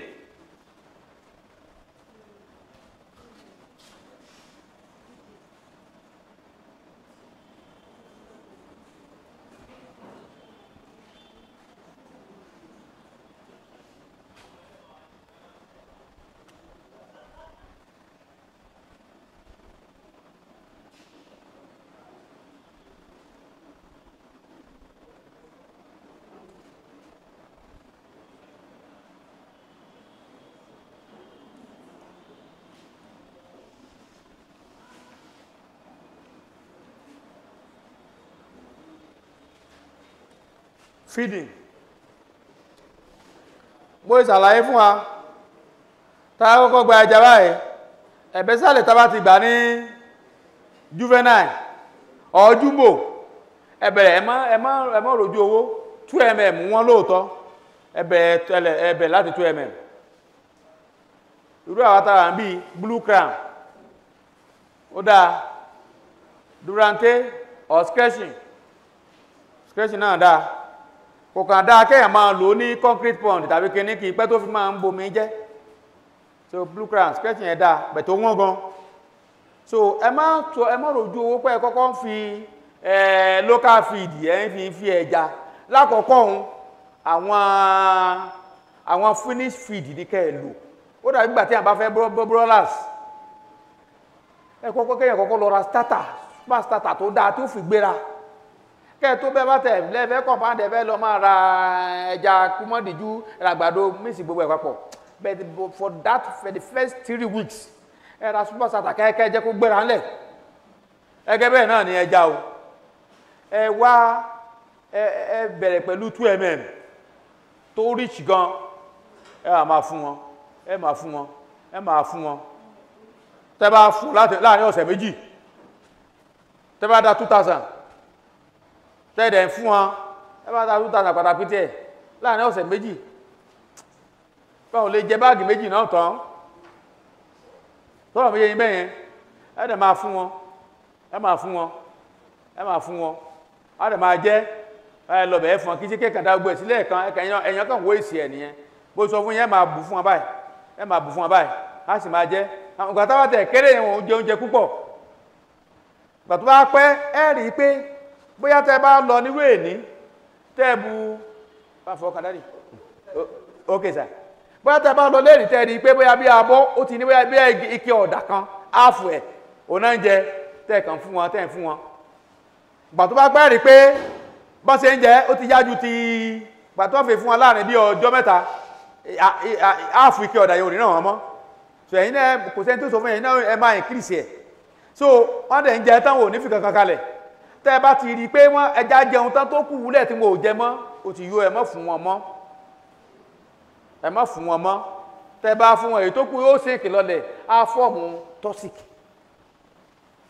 tó bá dẹ̀ pọ̀jù ní omi á tẹ̀ máa dọ̀tí omi but bá ti fún wọn tán bá jẹun tán ní òsì nǹkan tó fò náà tán bá ti yó tán olùkálùkù ó máa bá tiẹ̀ lóòtú máa ṣeré lọ ẹ fìlẹ̀ so ẹ kọ́ bẹ̀rẹ̀ pẹ̀lú 2mm bàtọ́ bá bẹ̀rẹ̀ tó bí ọ̀sẹ̀ méjì ẹ rí sáìsì wọn ẹ̀yin náà mọ̀ pé tẹ́ ẹ bá fún wọn 2mm ẹ̀ ń díyà jẹ wọn ni torí kan tó gbé ṣe náà ṣẹlẹ̀ kan tó rí pé wọ́n gbé so you can increase it to 3mm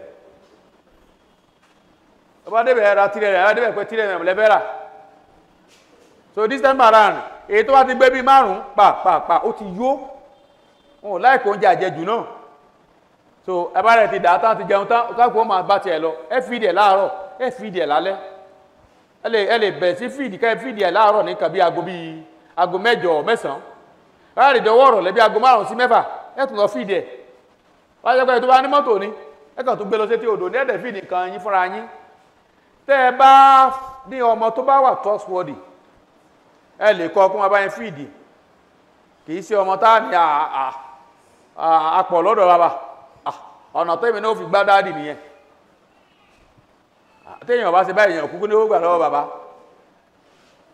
yóò sì gba 10,000 owó báàgì á sì ra half bag ebi ó máa pàtùmọ́ ẹni ọmọ tẹ́ bá fọkàn tán dáadáa láì bá ṣe bẹ́ẹ̀ ẹ fúnra yín kẹ́ lọ sí ẹni tó bá lóun gbà yàn sí kó máa bó fìdí ẹja òun náà ò ní pọ́ǹdì ẹni tẹ́ni kó máa bá fìdí yóò ní pọ́ǹdì kan mọ́ yín láwo tó máa fi oúnjẹ yín tó máa fi fìdí ẹja tiẹ̀ wọ́n ti ṣe mí wọ́n ti gbá mi dáadáa bẹ́ẹ̀ rí ni kódà kẹ́ lẹ́ẹ̀ra ẹja ẹ̀ra oúnjẹ wọn ò ní kẹ́ ẹ̀rà fúnra yín dáàdì ibi ìnẹ́ máa dóúnjẹ ti yín sí o irọ́ kódà wọn ó tà lẹ́yìn yín àwọn èèyàn burú bẹ́ẹ̀ tó ṣe wọ́n burú débẹ̀ yẹn tó ṣe wípé so that's why mi máa fìdí ẹja mi fúnra mi ni ẹnìkan pè mí ó ní ó níbo ni mo ti wà má ṣàlàyé fún wa ó ní àárò pé irú àwọn tó lówó tó mọ bó ti sówó wọn ni pé a rí pé fúnra yín lẹ́wọ́n fìdí kínní ẹ wà láàárọ̀ ẹ tó wà lálẹ́ mo ní mi ò ká síṣẹ́ ni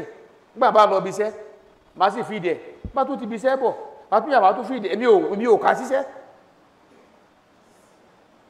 ṣùgbọ́n ẹlòmíì wọ́n ti kà sí pé òun kó ń ga máa lọ sọ́dọ̀ àwọn bíbù ikú àlọ́ máa fìdí ẹja ẹni rèrè kankan bẹ̀ ẹni yá kàn ṣiṣẹ́ àsárà lásán ni nítorí náà ẹ máa fìdí kan yín fúnra yín pàtàkì tẹ 30 minutes ẹ dẹ̀ fún wọn tẹ bá ti ń fún wọn bá ti pé wọn ò jẹun mọ́ ẹ dẹ̀ kúrò ń bẹ̀ bá ti ń ṣe èyí fúnra yín náà máa increase kan fúnra yín èyí tó ń jẹ báàgì kan kẹ́ tó mọ̀ nǹkan tó ń lọ á ti máa jẹ báàgì méjì kẹ́ tó mọ̀ nǹkan tó lọ á ti máa jẹ báàgì mẹ́ta tẹ́ bá rọ́dọ̀ àwọn tó bá yín tó ń bá yàn fìdí ẹja tẹ́ bá 2000 á sọ fún yín pé bàbá 2 tons that is 2000 kg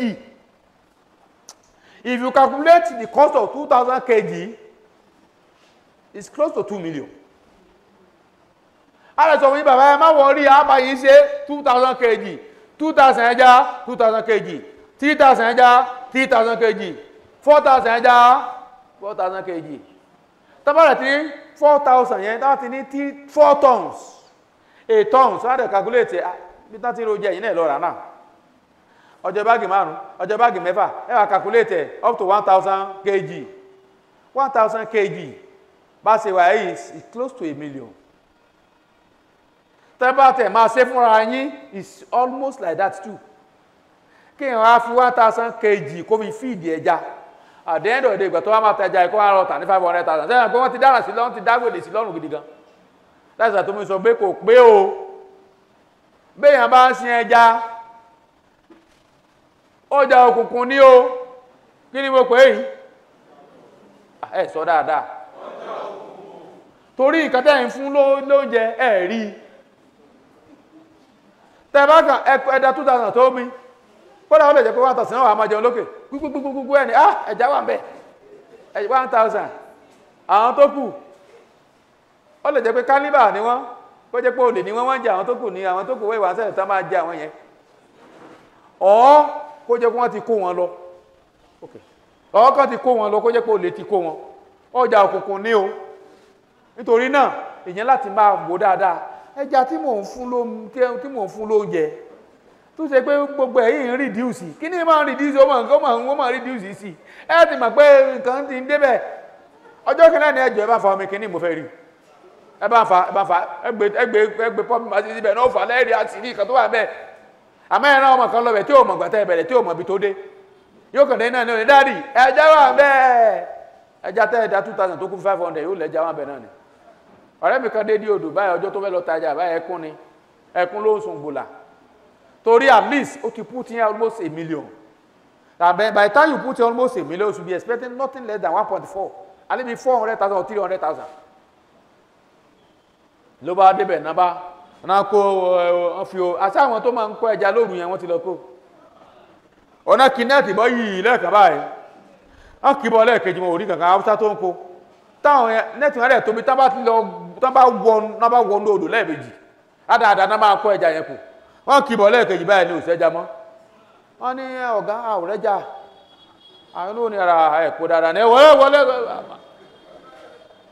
kò sí nǹkan tó tán rí náà bá fa gbómi jáde jára dáadáa lókun bẹ́ẹ̀ ẹkún ló sun kúrò ń bẹ́ẹ̀ so téèyàn bá fojú tó ó lè dágbé ìsìsí yàn léyàn ó lè fún yàn lápá tẹ́sán ju pọ́tìrì lọ èèyàn ó wò dáadáa then number 2 tó wà bẹ́ẹ̀ ni pé security gbọ́dọ̀ wà níbi pọ́ǹdì tẹ́ ẹ bá dá nìkan dúró ó likely pé ó jí ẹja èèyàn so security gidi ẹja sì ìdùn poison wákàtí láti fi gamọ́lé 20 kékeré báyìí wọ́n ti mísẹ̀ tàbí ògùn eku díẹ̀ ayé níkà o tábà ti mísẹ̀ báyìí pẹ̀lú yẹ̀pẹ̀ báyìí wọ́n kàn á dẹ̀ lọ sàlẹ̀ bá ti lè mísẹ̀ pẹ̀lú yẹ̀pẹ̀ á sì lọ sàlẹ̀ gbogbo ẹja tó bá wà bẹ́ẹ̀ ni ó kú so tẹ́ bá ẹni tó bá ń sin ẹja tí pọ́ǹdì ò bá jìnà sílé ẹ̀rà máa mú gbogbo ará àdúgbò lọ́rẹ̀ẹ́ ni o ọjọ́ tẹ́ bá fẹ́ẹ̀sẹ̀ ẹja ẹ̀yìn tẹ́ ọ̀kan tọ́ sí ẹ̀yìn tí méjì tọ́ sí ẹ bá ń pè ya alágbájá ẹ bá gba ti yín gbogbo wọn ní òmọ̀ bá ń ṣe security torútorú àmọ́ pé ẹ wá ṣe ẹja tán kò ní mọ́tò wá gbé ní gbogbo wọn lọ tí ò rí nǹkan kan jẹ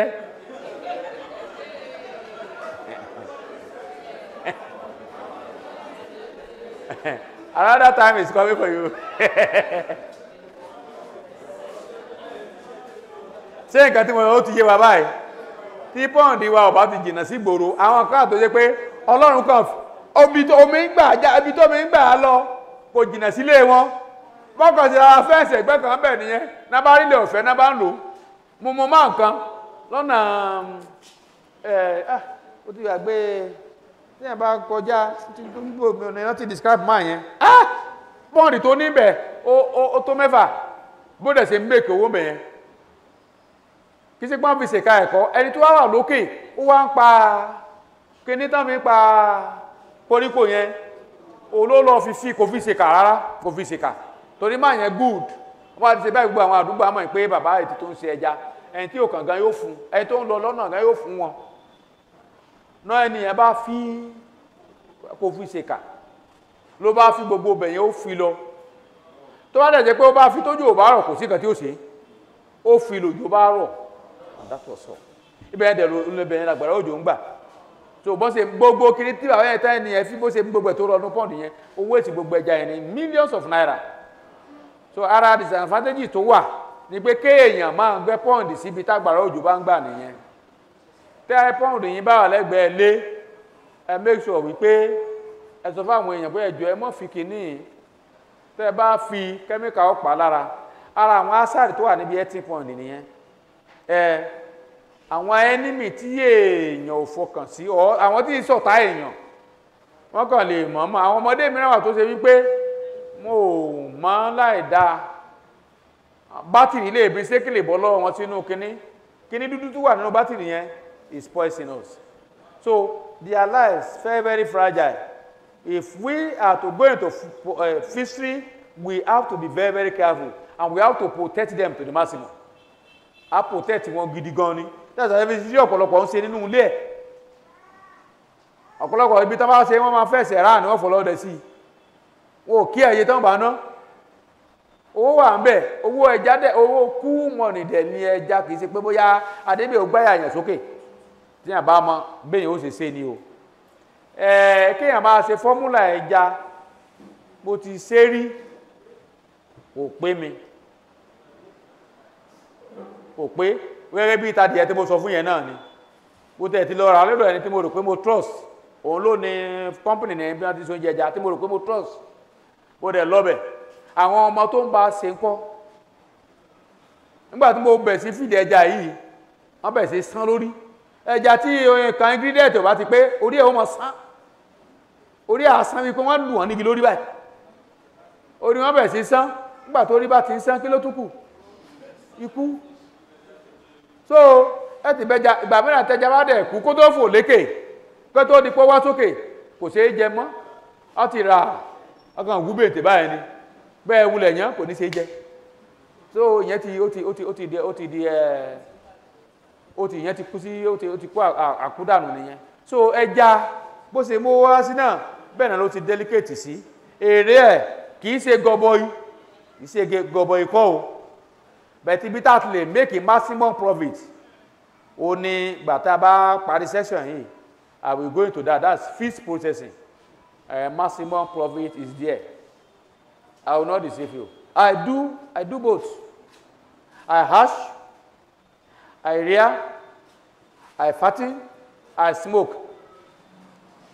Smoking king tí mo ní ilé mi àti Victoria Land àwọn Neoma Nigeria Institute of from Victoria Land dẹ́kọ̀ọ́ náà ti bá mi gbé wá.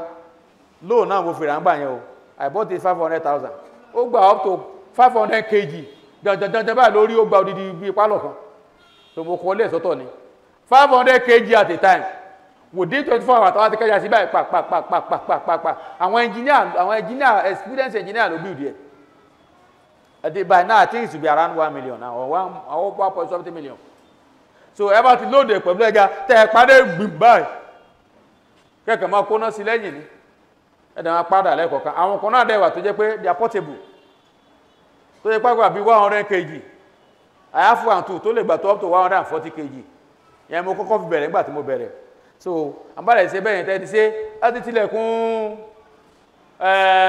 oven kíní yìí bá ti tì báyìí yóò bá so ìyẹn we go into that later but we are now in fish rearing fish fattening ṣé ẹ ti gbọ́.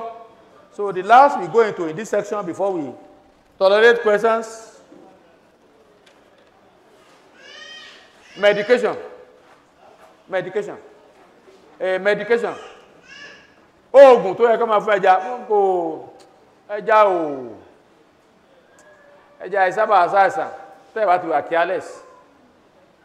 Bẹ̀tẹ́ bá ti rí ẹja yín tó ń wángù instead of swimming tán ṣe báyìí ìwé kìíní wàhálà ti ń dé mi bó ti ń sí kìíní yẹn tẹ́bá ti rí ẹja tẹ́ débi ẹja ẹ̀yẹ́ tó yẹ kí ẹja kó orílẹ̀ ẹja máa ń kù sókè tẹ́ ẹja yín kàyà sókè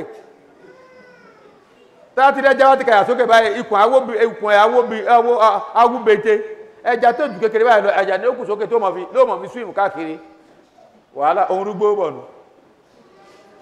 orúgbó bọ̀nù tẹ́bá ti débi ẹja yín tẹ́ rí pé ìdí ẹ̀ funfun ìdí ẹja ó ti ní tẹ́rọ̀t là ń pè tí ìdí ẹ̀ bá ti ń funfun egbò ti wà nídìí ẹ̀ orúgbó bọ̀nù sọ̀rọ̀ bí yẹn mẹ́yẹn bẹ̀ gbogbo orúkàn bẹ́ẹ̀ ló ní treatment gbogbo orúkàn bẹ́yẹn ò ló ní treatment tẹ́bá kàn ti ra oògùn tàdẹ̀ ti mísẹ̀ pẹ̀lú oúnjẹ antibiotics tàti mísẹ̀ pẹ̀lú oúnjẹ wọ́n ní oògùn tí wọ́n a ti mísẹ̀ pẹ̀lú oúnjẹ ẹ̀dẹ̀ ti dá sí tán bá ti lè jẹ́ ó parí gbàmíràn wá kànkọ́ oògùn sínú omi wọn báyìí tí ẹja bá ti rí ẹja tí ò bá ti jẹun dáadáa ibi tẹ́lẹ̀ kọ́kọ́ mọ̀ ní pé wọn ò ní jẹun bó ṣe ẹ̀ká ń jẹun tẹ́lẹ̀ mọ́ oúnjẹ tẹ́ ń fún wọn tó ṣe pàpàpàpà tó ti jẹ tán lẹ́mọ̀ rí oúnjẹ tá ń jẹ within 10 minutes 30 minutes wọ́n máa ń jẹ wàhálà gidi nìyẹn ẹ ti mọ̀ kẹ́ treat wọn kẹ́ ti mú bí ẹyọ kàtà méjì kẹ́ ti wo nǹkan tó ń ṣe bẹ̀ méjì ó lè antibiotics náà la máa fi treat wọn antibiotics ni oògùn wọn dẹ̀ pọ̀ gan so many of them kí ni ò mọ̀ sórí lọ so èèyàn bá ti dé ibi tán ti tó jáde yẹn ẹ bá ti ṣàlàyé á dẹ̀ fún yín oògùn yẹn tẹ́ bá ti mọ mísẹ̀ pẹ̀lú oúnjẹ wọn dáadáa tẹ́ bá ti ṣe wọ́n gbọ́ títímẹ́ǹtì gan-an wọ́n gbọ́ títímẹ́ǹtì gan-an sẹ́yìn mọ̀ pé wọ́n wà rọ́gẹ́ẹ̀dì gan-an nǹkan tó lọ́rùn dá tó dá sínú òtútù inú odò bẹ̀ náà ń gbé tọ̀sán tòru àsàn tí ó ṣe wọ́n a jẹ́ pé èèyàn wà kí alẹ́ sí ni ọlọ́mọdé arógun ọ̀tá pé wọ́n ó lọ da nǹkan sínú odò fún èèyàn tàbí da nǹkan sínú odò ẹja ò ní problem pàápàá jùlọ hybrid kódà kọ́ mi dọ̀tí tẹ́lá ti lè pọ́ǹpù omi sí tó ti flush omi yẹn dáadáa yóò tún máa bá yé orí ẹ̀ lọ ni so bet tẹ́ bá ti rí àwọn all these signs bó ṣàlàyé fún yín antibiotics ni antibiotics lẹ́lọ̀ fún wa ẹ̀mí ìṣẹ̀ pẹ̀lú oògùn kan wà tá à ń pè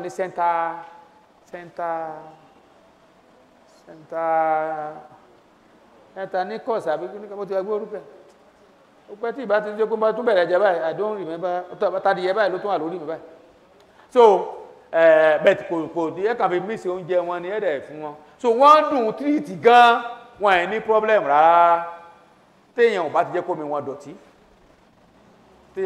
wọn dọ̀tí dẹ́ẹ̀dẹ̀ jẹ́ kó mi ẹja òmíràn ẹja àgbà omi tó bá jẹ́ pé omi ẹja àgbà ẹ lè rìlíìsì sí omi ẹja kékeré èèyàn máa ní pọ́ǹdì tó pọ̀ tẹ́ bá rìlíìsì omi ẹja àgbà tó omi kékeré ó lè fi àìsàn bá àwọn kékeré yẹn torí oúnjẹ táwọn yẹn ń jẹ ó ẹ̀fì ju àwọn yẹn lọ ìgbẹ́ wọn wà poisonous but tẹ́ bá sin ẹja bí oṣù kan sí bí àbóṣù méjì tó oṣù mẹ́rin wà ń bí tó lóṣù mẹ́fà wà ń bí kódà tẹ́ bá ti flush eléyìí omi àwọn èèyàn máa supply eléyìí omi àwọn èèyàn máa supply eléyìí kò ní pa wọn lára but there are some farms tó ṣe wípé wọ́n tẹ̀ jẹ́ kó mi wọn kó já síra torí àìsàn wọn máa ń spread gan tómi wọn bá já síra wọn àìsàn tó bá ti wà ń bí are transferred to other ponds so there is a way we can prevent these diseases. We don't allow water from another pond to go to your pond, no matter what. We don't allow it. Àwọn máa ń lè sọ pé ẹja mi ẹja kékeré ni yóò máa jẹ́ fítámì fáwọn ẹja yín má gbà á láàyè o tó dẹ̀ mọ́ ibi tó ti gbẹja tiẹ̀ ẹ sì mọ̀ bóyá kò ké ẹni tí ò tọ́jú ẹja dáadáa ni ẹ má gbà láàyè. Then number one, ẹja tó bá tóbi ẹ má jẹ́ ó bọ́ sínú ẹja kéékèèké o tó bá lọ bọ́ sí àwọn mìíràn á fẹ̀sẹ̀ ẹja lọ́wọ́ ibi tán ti ń gbé lọ olóòtítọ́ lórí wọn ẹyọ kan tàbí méjì ó bọ̀ sórí ẹnu ẹja ẹlẹ́ja tán ẹsẹ̀ stop ó parí nìyẹn ó tán nìyẹn tá bá ti lọ lóòdò yẹn àwọn yẹn ò nídìí kan máa fún wọn lóúnjẹ láàrin ọ̀sẹ̀ méjì wọ́n ti yó gidi gan tán ti tó báyìí tán ti jẹ àwọn yẹn náà ń jẹ wọ́n lè kó mẹ́wàá jẹ lóòjọ́ so bí méjì bá bọ́ sínú omi bá ṣèṣì bọ́ sínú omi kéékèèké láàrin oṣù mẹ́fà wọ́n ti bà pọ́ǹdì yẹn jẹ́ wọ́n ti fẹ́ẹ̀ jẹ tán méjì péré torí wọn ò lóúnjẹ méje àwọn kéékèèké náà mọ̀ ń jẹ so ẹ make sure pé ẹni tó bá fẹsẹ̀ ẹja lẹ́gbẹ̀ẹ́ odò yín o kó mọ̀ jẹ́ kẹja tẹ̀ bọ́ sọ́dọ̀ ti yín lẹ́sàn tó jẹ́ pé nẹ́ẹ̀tì tá máa fi borí ẹja yẹn àìjẹ́ kó kúrò gbàmíràn gbàtà fẹ́ fẹ́ẹ̀sì látò yá dànù torí ẹja ẹlẹ́ja èyí tó bá ń bá àwọn ẹja àbílẹ̀ tó bá ṣèèsì wọnú bí yóò máa jẹun lọ ni ẹja ẹlẹ́ja tó ń gbé lórí tó ń gbé lọ tó bá ṣèèsì bọ́ síbẹ̀ wàhálà dé nìyẹn tibẹ̀ tó bá bọ́ sí bá jẹ́ pé ibi tí nẹ́ẹ̀tì wà ní orí nẹ́ẹ̀tì lẹ́ máa bà before we go to the second aspect we now tolerate questions.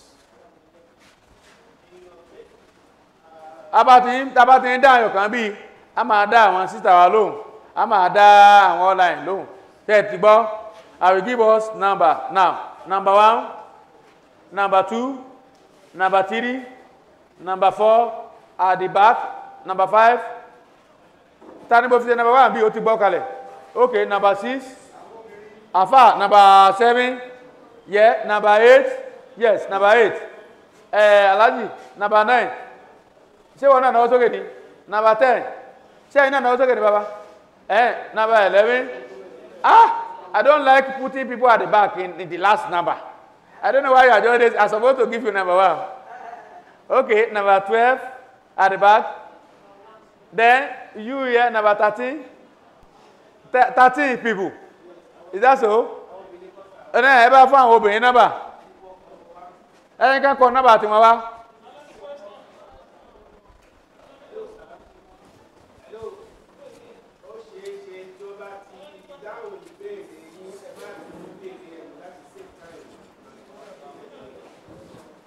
Assalamu alaikum warahmatullahi. Èmi ò ní question bó ní contributions. Contributions, sir. Contributions, good. Yeah. I will start from the common disease in the catfish. Ìtẹ̀sọ́lẹ̀ kan pé bí àwọn wú ní kùn kankan bẹ́ẹ̀ yẹn. Òun là ń pè ní bostomy. Tí wọ́n bá ti yọ ní kùn. If you go from the fries, ó máa ń ṣẹlẹ̀ bẹ́ẹ̀ náà. A máa yọ ní kùn, à ń pè ní bostomy. The other one, à ń pè ní fin rot. Ìyẹn máa ń occur tí omi wọn bá ti dọ̀tí. So fin rot yẹn náà, tó bá wà weak, àwọn tó bá tún dàgbà máa ń jẹ, ẹ máa bẹ́ egun wọn nínú kìíní, so a máa ń treat omi wọn with salt or iodine and other medications. A máa fi ń treat omi wọn. Bẹ́ẹ̀ à ń pè kan ní tẹ́sọ́lẹ̀ kan yẹn, à ń pè ní crack skull. Ẹja akẹ́kọ̀ọ́, ẹja gbọ́, à ń kẹ́kọ̀ọ́ ẹ̀mí gan tún kọ́ sí ní báyìí. So I'm going to crack skull when there's lack of calcium or vitamin C in their feet.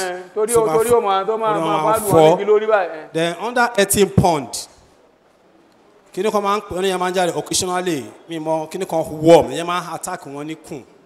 So yẹn náà máa ń yẹn kọ́ mọ inú 18 pond. Bẹ́ẹ̀ ni. So those are the some common infections. Ṣé pé àwọn ní medication wọn. And sometimes we treat their water, most of the concrete pond. With salt. With salt. Yeah, that might bath for me one. Okay. Or sometimes 18 pond. Okay. So contribution me con here. Okay. The other one 18 pond yẹn náà nínú construction one. I can construct 18 pond ní square. A máa ń ṣe máa sloping. Kò tó bá ṣe ní straight bẹ́ẹ̀ yẹn tó bí bá jáde ó máa ń jẹ yẹ̀pẹ̀ yẹn ó tún lè wó. So a máa ń ṣe ní sloping and they máa form dike. With 7 years so we covered it with fish nets. Okay. Then another contribution was also in the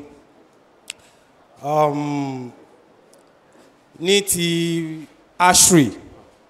And vati one tell us they have 3 ways: flow through then recirculatory system then we have what they call discharge and ama domestic only pump raw ko general continuously to ba ni fry so that ama she then the mother stock, that is a brood stock.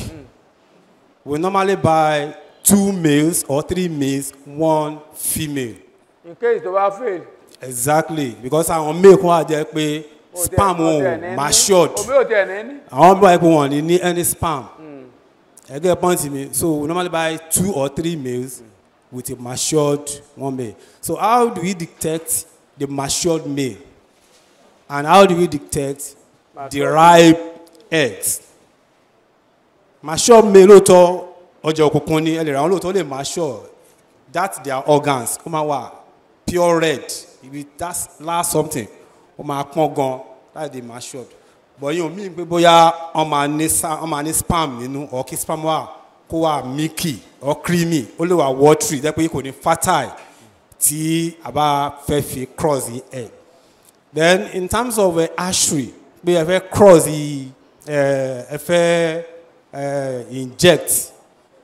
Although I want low natural, which is pituitary, exactly, pretty gland, I want you know I'm preserve in spirit in case I have a lunge me. I'm a low over prim. I get point to me. So I want to because so many people illuminate like I should let in the idea actually come out more details. Consider that. So if you bring a such idea, that's the Thank you. I appreciate you. It is because we don't clap on here. I say you should clap on for him. But, I appreciate. Really, I did not go deep into ashery. because I know it's very complex. Very, very complex. I'm happy that it's an experience, but as he's talking, I know it's experience. Actually, it's complex. And if you are not the patient type, we are not the type that have time, you will waste a lot of money, you will not get it. Tẹ́ bá house lásìkò òtútù, wàhálà ni. Wàhálà. Lásìkò àbọ̀tán, wàhálà ni. Ẹ kàn stripe lásán, ẹ ṣe gbogbo ẹ̀, ẹ kàn rí pé ẹja ò jáde. So ó ní àwọn weather tó wà conducive gan. Ọ̀pọ̀lọpọ̀ àwọn tó wà sí àdúrà àsìkò iná máa hash. Tó jẹ́ pé wọ́n bá ti gba lábẹ́rẹ́ báyìí, yóò mẹ́ ọmọ jáde. Mo lọ ra ẹja kan lọ́dọ̀ ọ̀rẹ́ mi gangan ni. Ẹja táwọn wí Claras, ó kún fọ́fọ́ ni. Wọ́n látọ̀dọ̀ tí mo ti ń ra ẹja mi ò tí ì ra ju ẹja báyìí. Ó kún fọ́fọ́. Mi ò mọ irú oúnjẹ tó fi ń bọ̀. Ṣé ẹ rí ìgbà tá a stripe ẹ̀ tán? Ẹni tá a stripe ń bẹ̀. Kí ni abọ́ tá a fi ń ṣe ó fẹ́ kún? Mo lọ́wọ́ wò. As I rightly said, akọ méjì ni mo pa. Tí mo miss ẹ̀ dáadáa, tí mo ṣe tán, tí mo spread ẹ̀. At the end of the day, ẹyọ kan báyìí kò jáde. Mo ní kí ló ṣẹlẹ̀? Àbí bí tí wọ́n ti ra akọ ní òdá ni mo tún padà lọ́dọ̀ ẹ̀. Ó tún ọ̀rọ̀ abo mi, gbàyẹn mo tàbí pé abo ẹ̀ ní òdá. Àwọn abo mi kàn rọ ẹyin sínú, wọ́n kàn tó bí bàǹtù ní àmọ́rú oúnjẹ tán fún wọn. Mi ò mọ́rú oúnjẹ tọ̀rẹ́ mi fún ẹja ẹ̀.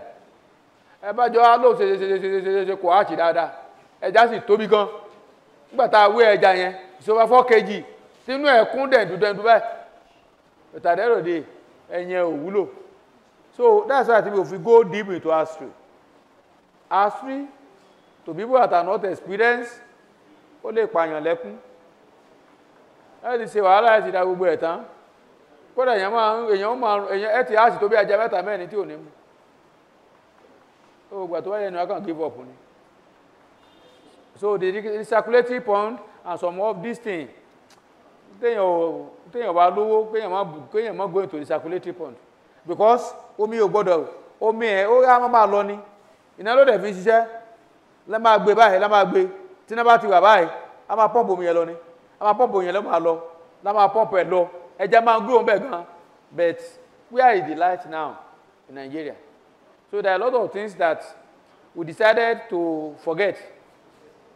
Teach you simple method that you can go into and you make money. There's a question here from our sister. I don't know, I think it's from sister. So help us ask a sister to ask a question.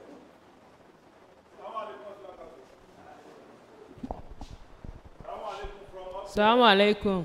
Wàhálà, your question please. Okay, ẹ jọ̀ọ́ mo fẹ́ béèrè nípa eating pond yẹn. Wọ́n ní ká sọ̀rọ̀ sókè. Eating pond tẹ́ ẹ ṣàlàyé fún wa lẹ́ẹ̀kan. Tá a bá ti fi àwọn báàgì sìmẹ́ǹtì ẹ̀ tá a ti fi yẹ̀pẹ̀ sí, tá a dẹ̀ ti fi lay around. Ẹni pé a máa pump omi síbẹ̀, a máa wá da salt sínú ẹ̀.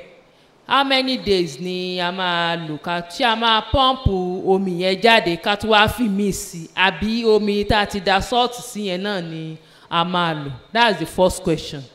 The second question ni pé àwọn juvenile yẹn tá a bá rà ṣá lè dá directly sínú eating pond yẹn àbí ó tún need separate pond kékeré kan tán máa fi dàgbà díẹ̀ ká tó dà wọ́n sínú eating pond yẹn? Thank you. Thank you, sir. That's a good question.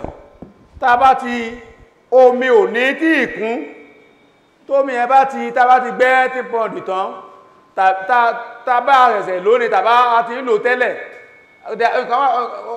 kíní kan tá pè ní pé èèyàn dì pond.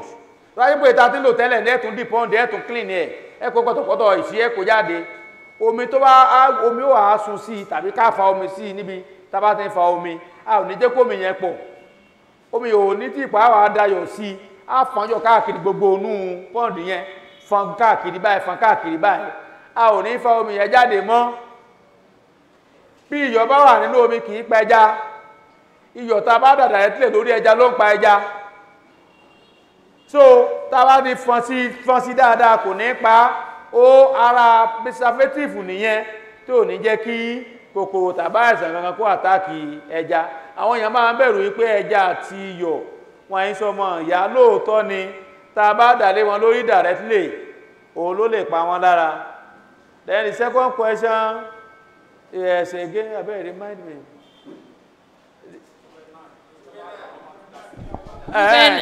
Bí juvenile bí tẹ́yìn bá ti ra juvenile tọ́ḿbà ráì tẹ́ bá wo sáìsì wọn tó wá jẹ́ pé good farm tán ṣe good selection fún yín tí ì ṣe olójòóró tó mú tó lọ mọ́ àwọn kéékèèké pẹ̀lú àwọn medium tó so papọ̀ tó pè ní juvenile fún yàn tó bá jẹ́ pé juvenile tó bá tó juvenile wọn ò lè gbéra wọn jẹ wọn ì gbéra wọn jẹ tó bá yẹ jumbo tó tó jumbo gidi wọn ò ní gbéra wọn jẹ ẹnu ẹ̀ ò tí tóbi pé kó máa gbẹ́lẹ́gbẹ́ jẹ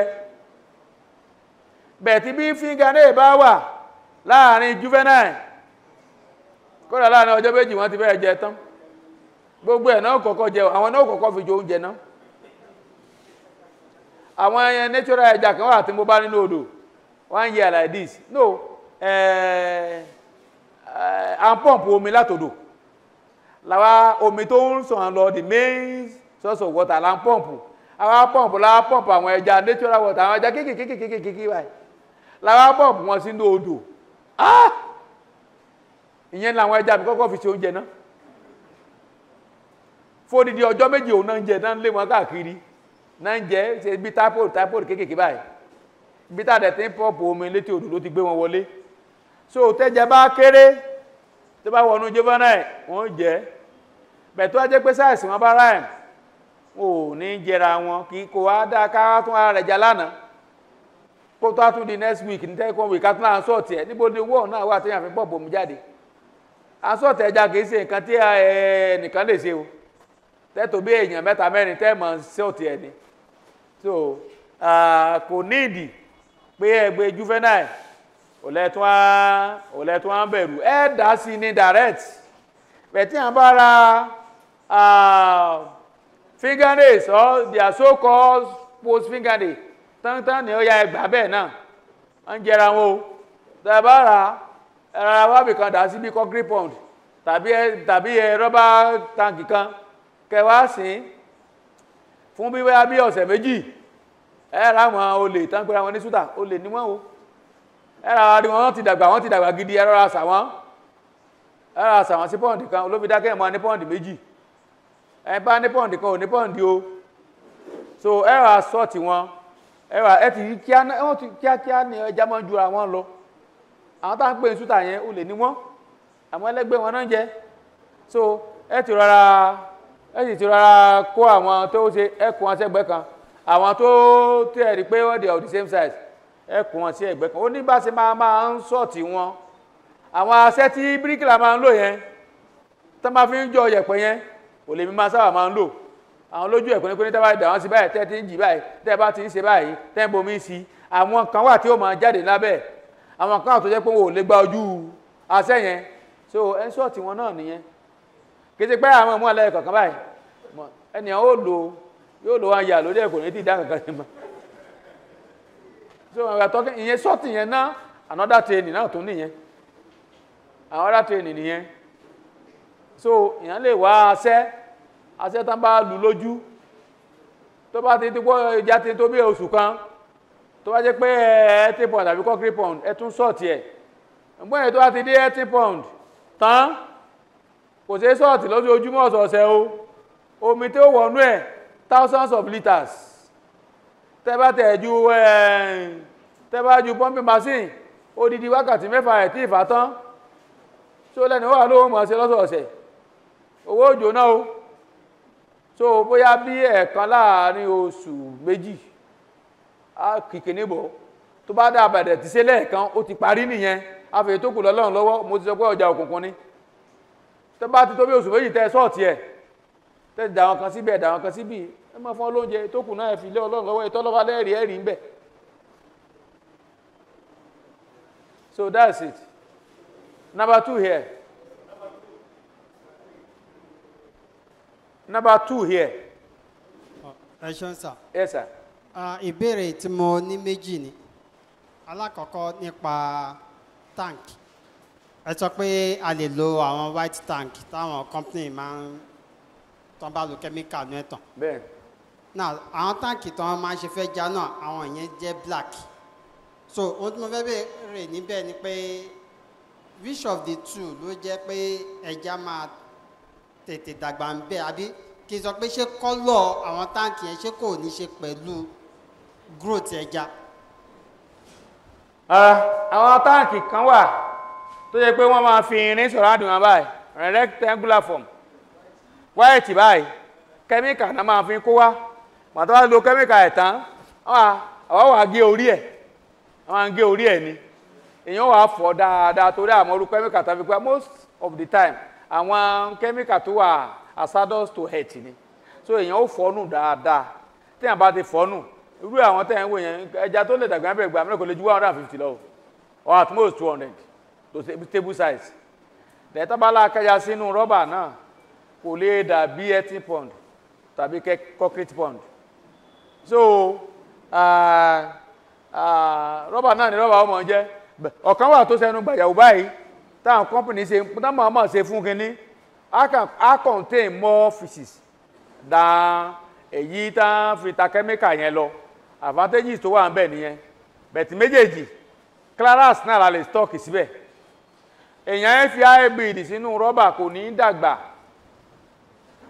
tẹ́ bá fi hybrid sínú concrete wẹ́ 80 pound ó hybrid ń fẹ́ clearance ní ara ẹ̀ gbàgbàkúgbà ẹ kó sínú rọ́bà yóò dàgbà bẹ́ẹ̀ kó sínú rọ́bà tank yóò dàgbà bẹ́ẹ̀ kó sínú 80 pound àmọ́ ẹ̀ máa do mẹ́ gbà gbogbo regularly yóò mọ̀ bá tiẹ̀ lọ ṣùgbọ́n hybrid lẹ kó sínú rọ́bà lásán ẹ fi ìyà jẹ ni a kò máa ránlẹ̀ ni ó máa ránlẹ̀ kò sí bẹ́ẹ̀ sì lè fìdí ẹ̀ tó. nǹkan tí mo wà particular of o ní colour tank. kò ní effect. kò ní effect.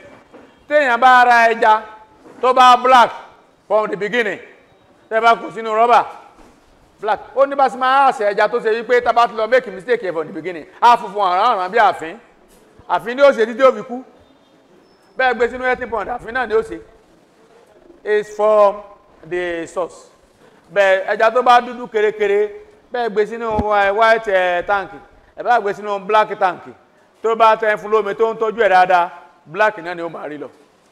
My second question, sir. Lórí height pond, ẹ sọ pé 7 inches. Omi 6 o, omi 5. It's not by force 7 o. Okay. Ó depend. Mo fẹ́ sọ pé tí height tank ò bá tó bó ṣe yẹ kó tó ṣó náà ní í ṣe pẹ̀lú ìdàgbàsókè ẹja. Tí ilẹ̀ ò bá jìn dáadáa, bí pond ò bá jinlẹ̀ dáadáa, omi díẹ̀ náà ni ó máa gbà. Títí ó fi kún. Bí pond bá dẹ̀ tó jinlẹ̀ jù, àti wọnú ẹ̀ náà wàhálà ni. Most of my pond, obìnrin ń wọ̀ dáadáa. Torí ń bá gbẹ̀tá mi ò ní jẹ́ kó ju bí ó jí pond méjì ní ọ̀pọ̀lọpọ̀ ní 6 feet 5 feet plus 5 feet gan gbà mí. Ìyàwó mi ń wọ̀, àwọn ọmọ mi obìnrin máa ń wọ̀ dáadáa. Kìí ṣe èyí tí obìnrin ó wọ̀ tí ó wá tàkìtì sínú odò tí ó yí lulẹ̀ nǹkan. So advantage tó wà bẹ̀ ni pé tí ilẹ̀ ò bá pọ̀ ẹ lè gbẹ́ pond kó jinlẹ̀ kó tóbi yóò gba ẹja kódà ó lè gba 3,000 ó lè gba 4,000 pond mi tó bá tóbi tó jinlẹ̀ gan ó lè gba 5 tó bá tóbi gan níbi tó bá ti sílẹ̀ but èmi prefer pé kéèyàn gbẹ́ pond tá a lè control bí 2,000 tó yẹ pé ẹ lè control ẹ̀ tí pond bá pọ̀ jù nínú omi náà ń gbà mí wàhálà náà ni àti mí fún wọn náà kò lè easy so tí pond bá unlike adìyẹ tó ṣe pé tẹ́ bá da adìyẹ kékeré sínú pẹ́ẹ̀nì ńlá wọ́n máa ṣe wàká àbá òtún níwò ní tètè sára bẹ̀tẹ̀ ẹja tẹ́ bá da ẹja sí pond níbi tómi bá wà dáadáa bọ́n ṣe ń swim yẹn wọ́n lẹ́ja ti máa ń dàgbà sí inú wọn máa ń dùn sí tán bá ráyè swim tí ò sí pé à ń para wa lára so àwọn fẹ́ omi tó tóbi gan àti pond tó bá tóbi so tó bá wù yàn pond yìí lè tó ọ lè ṣe ní 5 feet deep 15 feet or 10 feet wideness ẹ lè ṣe bẹ́ẹ̀ kò kí length ẹ̀ kó ṣe bí 15 kí breadth kó ṣe bí 10 ẹ lè ṣe the way you like bí ilẹ̀ bá ṣe wà available sí bí èèyàn bá ṣe lówó sí lèèyàn ṣe ń ṣe pond ẹ̀ sọ̀rọ̀ mi yẹ yín bẹ́ẹ̀ yẹn bẹ̀tà dílé kéèyàn at least kó mọ́ lẹ́dà 5 feet tó bá ti gbá sókè jù náà omi yóò tètè máa kún ó lè máa gbẹ́jà èèyàn lọ so kò ní pé bóyá this is a specific and standard kìíní ó depend bẹ́yẹn sí lówó sí bẹ́yẹn sí ní bẹ́ẹ̀ kó má jẹ́ shallow pond is not a pond kò deep tó gbomi dáadáa ẹja ó ráyè ó lọ ọ̀sàlẹ̀ wọ́n ráyè fò sókè wọ́n ráyè ṣe eré káàkiri so surfaceable a good pond. Sir, question from Zoom, sir. From Zoom, okay, sir. Yes, sir. The first question: what is the cost analysis for rearing 100 fingerlings and the expected profits?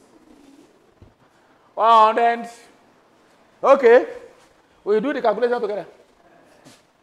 Although, tí mo ti tún ṣe ẹja máa báyìí, láti ìgbà tí òjò ti lọ. So, but we have people that are current here. So we can ask for a price of it. But don't feel like, I don't know where I pay 7,000, 8,000 for a bag. We have to go 10,000, I don't even have the current price. But price of feed. But I think we have people that can help us. Now, to buy a juvenile, 100 pieces. Yes, sir. To buy juvenile now, I think a juvenile can be around 50 naira. 50 naira times 100. 5,000. 5,000.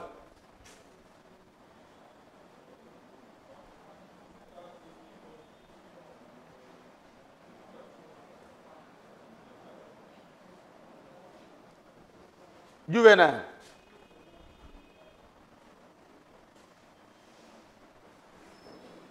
$100. Ara owó tá a bá fìrà nìyẹn 100. Now, káwé pé gbàtà bá ṣe àkọ́kọ́ bẹ̀rẹ̀ sí ní òkè bóyá ní òtẹ̀ tí ìbẹ̀rẹ̀ rí yóò ra táǹkì o ó ra táǹkì yẹ ká rí táǹkì yẹn ká táǹkì funfun yẹn tán fi irin gbé as I time tí mo ra last it was around 30,000 naira. I don't know how much they are selling it now. I have 40,000 now.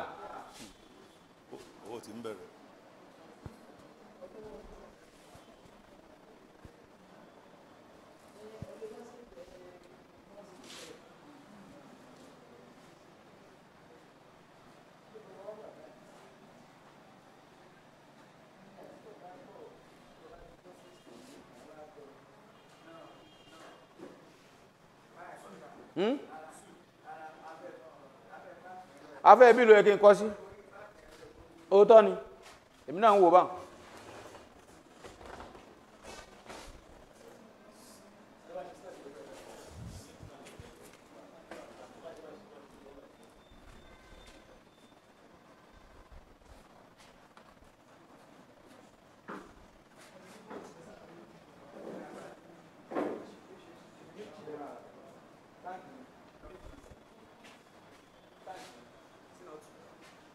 two. Okay, supposed to be 2 o. So ìgbà tá a máa sọ bẹ̀tọ̀ 100 péré. 100. 100 péré. Torí kó máa kówó ètò máa lọ jowó bọ̀ lọ. Torí táwa lọ ṣe méjì fún sí bẹ́ẹ̀ lẹ́nu kìíní lásán. Ọ̀dọ̀ normally táǹkì méjì ló yẹ kéèyàn nítorí ìgbà téèyàn bá máa sọ́ọ̀tì.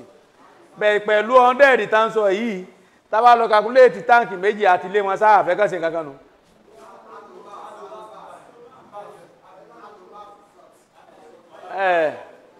Mo ti lo báàfù ń ríṣẹ́ rí ilẹ̀ ẹlẹ́lẹ́bẹ̀já yín lọ́jọ́ kejì. Ok. Wọ́n bá ọ̀rẹ́.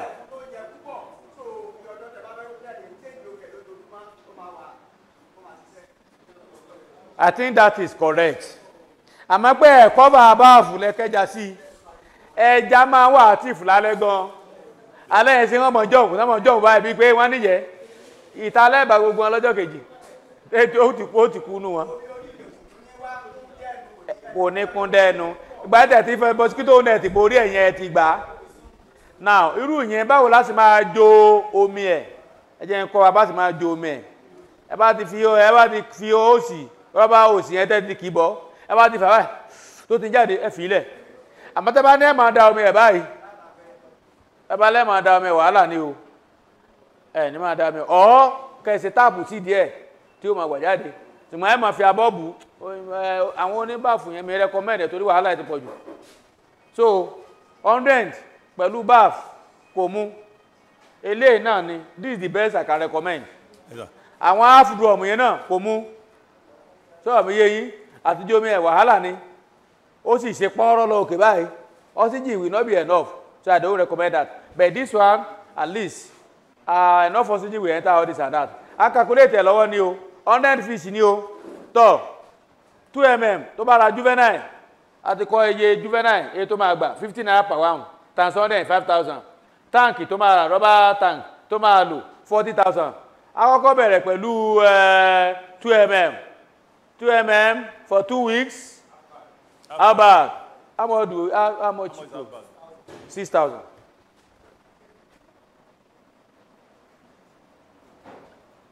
yóò máa tọ́jú 100 yóò yẹn máa wo response ẹ̀ wọ́n mí sí bẹ̀rẹ̀ question.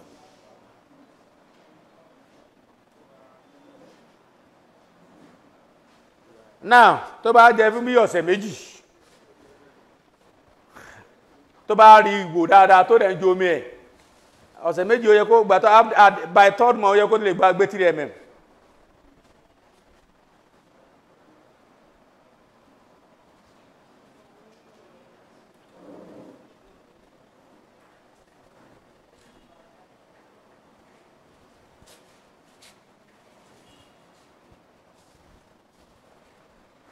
Three weeks to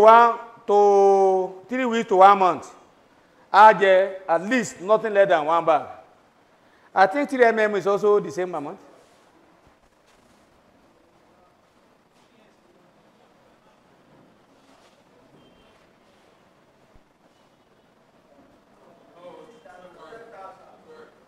Oh, 1 bag. Oh, go.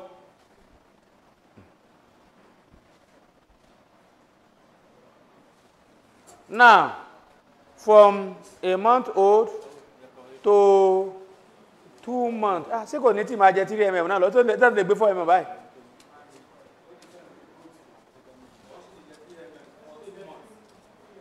Ká máa fún ọ ní 3 mm for at least kán lè tètè jẹun dáadáa for 2 months. So, the 4th weeks to the 8th weeks ká fún ọ ní 3 mm.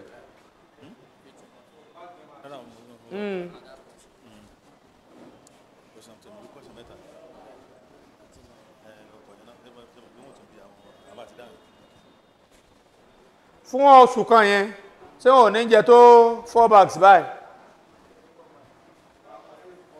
4 bags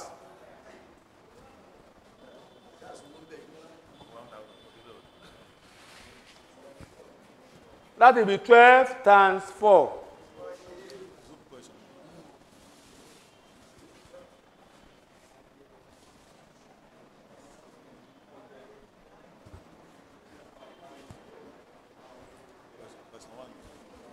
From 8 weeks to 12 weeks, wọ́n máa jẹ 4 mm. Àbí?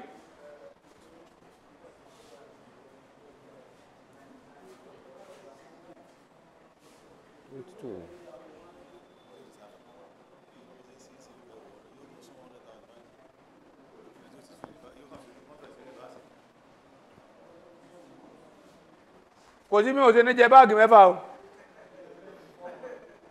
4 mm. From 8 weeks to 12 weeks. Ó di oṣù kan. Any? 4 bags. Ṣé ká fi sí 4 náà ni? Ká fi sí 4 bags ní or 5? 3 bags? 4 mm money. From 8 to 12 weeks.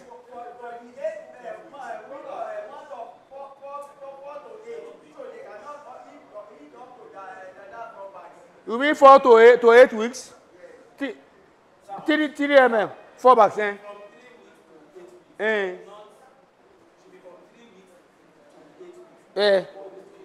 Well, I never gel bag. Then from 4 to 8 weeks. 3 mm.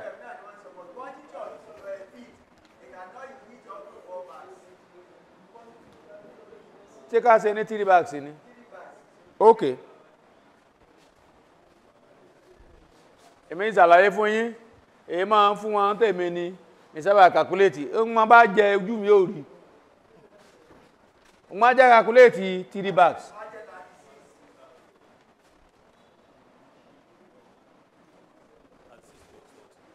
From 8 weeks to 12 weeks. Take us any 4 bags. 6 náà màlá ni wọ́n lè jẹ tán. Take us any 5. How much is a bag now of 4 mm? 9,000. Okay. Approximately 10,000. Okay, 10,000 times 5, 50,000.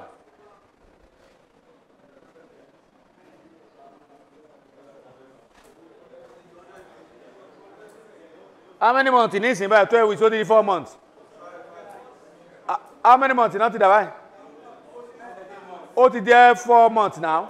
12 weeks is 4 months now. To a jẹ́ clear sí ni ó ti total. Kẹ́nà wà lọ́dáràn o. Tó bá jẹ́ clear sí ni kó ta báyìí. Kó wo nǹkan tí ó rí. 4 months clearance is okay.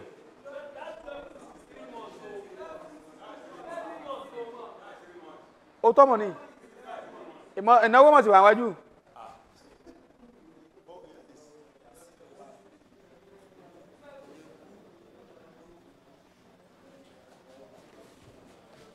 Ṣé 4 mm náà ni? 4 mm náà ni ká fún wọn. Wọ́n lè ó depend lórí size wọn sá. Kéèmì tó máa ń fún ẹja ní 6 mm. Máa jẹ́ kán at least kán ti wọ bí 1.5, 1.6 o. 4 mm náà wà okay. Tó bá wà kọ́lá yẹn lè fọ́ 4 mm títí ó fi affect wọn.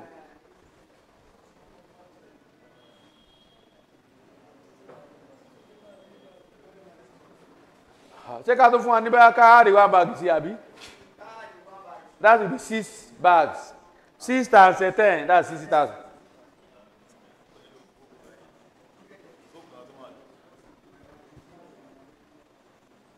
Ẹjọ́ ẹ bá àdìẹ o. Àtowó táǹkì, àtowó tábìrẹja, àti gbogbo owó oúnjẹ. Ẹ bá lo calculator.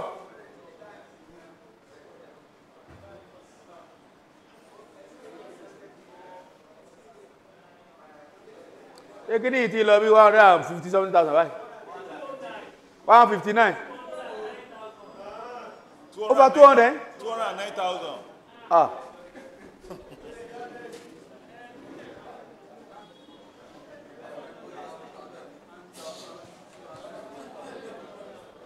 Tọ́lọ́run bá ṣe tí ò bá ṣàìsàn. Kárí pé àtọ̀ 100 nìyẹn. Èèyàn lù sí bí 10 or 15. Let's be on the other side, 15. Tí a bá manage dáadáa Ọlọ́run ní jẹ́ èèyàn tẹ̀ lose up to 15. Bẹ̀ká tẹ̀ ní 15 minus 100 ó kù 85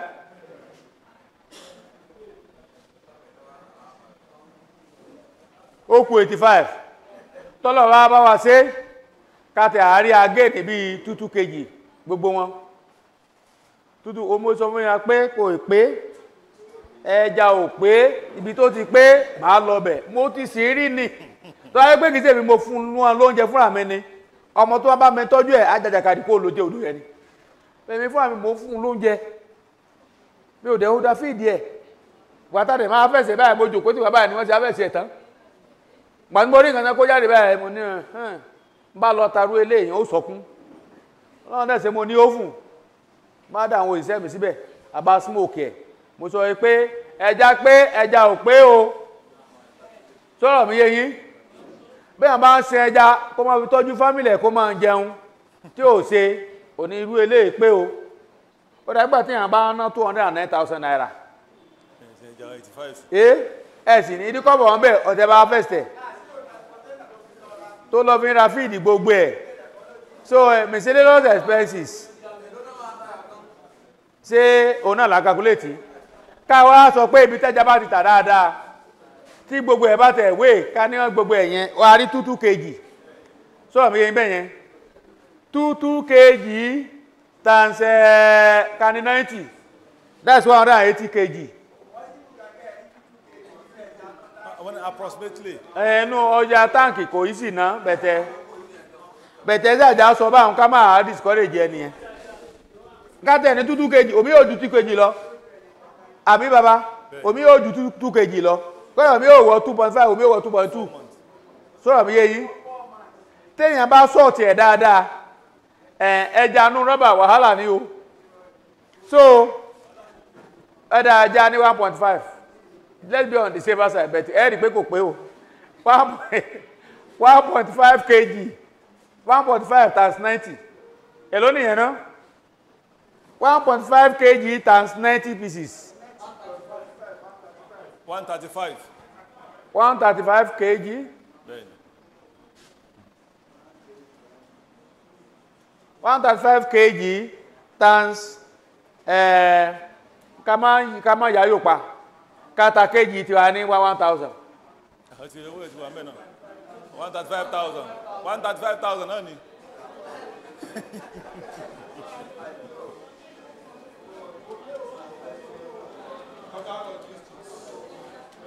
Ọlọ́run jí sí ó pé àbí ò pé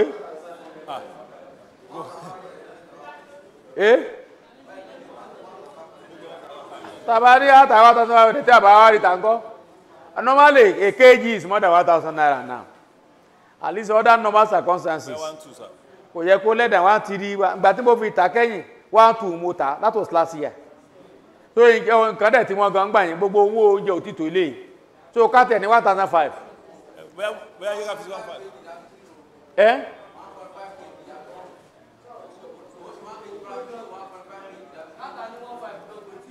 Eh, 1.5 kg times 90 pieces. Mo ní ká bá a ṣe náà. 135 times 1,500. Àní kò mú sẹ́. Àní kò mú sẹ́. À ń ṣẹja ní concrete ni o. À ń ṣe ní pond ni o. Kẹ́ni ọ̀hún yan ni o. Tẹ́ni ẹ bá ti mọ̀ pé òun ní yan. Mo yí sọ fún yín lábẹ̀rẹ̀ pé òwò ẹja ó pé kò pé o. Tẹ́yàn pé mo ti jẹ́wọ́ látàárọ̀ o. Ó pé kò sì tún pé. Ǹgbọ́n bẹ́ẹ̀ ni ọ̀hún bá yan. Téèyàn bá yan. Kódà èèyàn ò rí tiẹ̀ ń bẹ̀. Èèyàn á rí ń bẹ̀ kì í ṣe pé bóyá kìíní. Tẹ́ bá yan fúnra yín òun la máa ṣe ní the second aspect. Smoking processing fish processing ibi tó wà nìyẹn o. Hello fish smoking lówó wà o. Wọ́n jà tara wa òun náà ní gbogbo àjọ orí nìsín báyìí àrùn ojúlélẹ̀ kátẹ̀gbá tàríwá 35 gbogbo ẹ̀ la rí. So bó ti ṣe ẹja rí ìgbà tán kó jáde báyìí tí mo rí pé nǹkan tí mo lùsì sọ fún 100,000 naira ọ̀nà ṣe bàbá this is plenty mo wò mí pé kí n bu èpèlú ọkùnrin this is plenty you make gain here mo ní ẹ̀yìn láyé make gain má kó bá mi mo lọ smoke nǹkan mi nǹkan tí mo rí mbẹ̀ ṣé mo ti fún yín náà àbí lórí ilé ni hello please ẹjọ́ ẹjọ́ sọ experience bá bí ẹ mọ́jà tira tó wò tí ò pé o. ṣé ẹ rí experience tí mo ní lórí kíní ẹja yìí tí èèyàn ò bá mọ bó ṣe fẹ́ market ẹ̀ fúnra ara ẹ̀ gbèsè ni. gbèsè gidi. mo sì ń rí I have an acting pond mo stock ẹja mi nígbà tó mature mo lọ pé àwọn tó máa ń ta ẹja ní ẹ̀gbẹ́ títì tó máa ń ta catfish yẹn they came at the end of the day nígbà tí wọ́n máa wá ṣa ẹja yẹn wọ́n á ní kan may lunch ìkan kíní kan so wọ́n wá sọ tiẹ̀ smallest wọ́n wá ní rally the same amount and at the end of the day èèyàn á rí i pé gbèsè ló kú sí. gbèsè gidi hàn. So the only way out náà ni pé tí èèyàn bá ṣe gẹ́gẹ́ bẹ́ẹ̀ ṣe sọ tẹ́ bá lè smoke ẹ̀ then possibility wà kó jẹ́ pé a make profit ẹ̀ but tó bá jẹ́ pé ó fẹ́ tà bí ó ṣe fẹ́ tà fún àwọn people yẹn ni gbèsè ni o. ẹlòmíràn sorry ẹlòmíràn gbé scale wá tá bá ti gbé scale wọn burúkú yẹn wá báyìí wọ́n mọ̀ wọ́n kò ní kún ọ̀kan fẹ́ lọ́jọ́ lọ́wọ́ mi lónìí na wa scale you go use all your own bóyí ti mọ̀ pé scale burúkú náà ń gbé bọ̀ wọ́n ní na your scale how much you wan sell am for us wọ́n ní 1,000 ìgbà yẹn ajá 950 900 1,000 wọ́n ní 1,000 kódà wọn ò tiẹ̀ ná wọn bá bọ̀ náà gbé scale burúkú kan jí wá káwọn mọ̀ pé mo ní scale tòtò kan tí mo bá gbé hàn jáde wọ́n yarí wọn ò rà o mo ní ilé scale ilé àti tìyín náà ṣe bákan náà ni wọ́n dára bákan kọ́ so wọ́n ní tí mo bá ti fẹ́ lo scale tèmi náà ọ̀dẹ̀ làwọn ò rà so my brother you are experienced tough. hello sir hello sir. mo fẹ́ pè wọ́n sí àkíyèsí kankan ok ṣe rí àwọn obìnrin ẹlẹ́ja yẹn emotional attack ló máa ń lò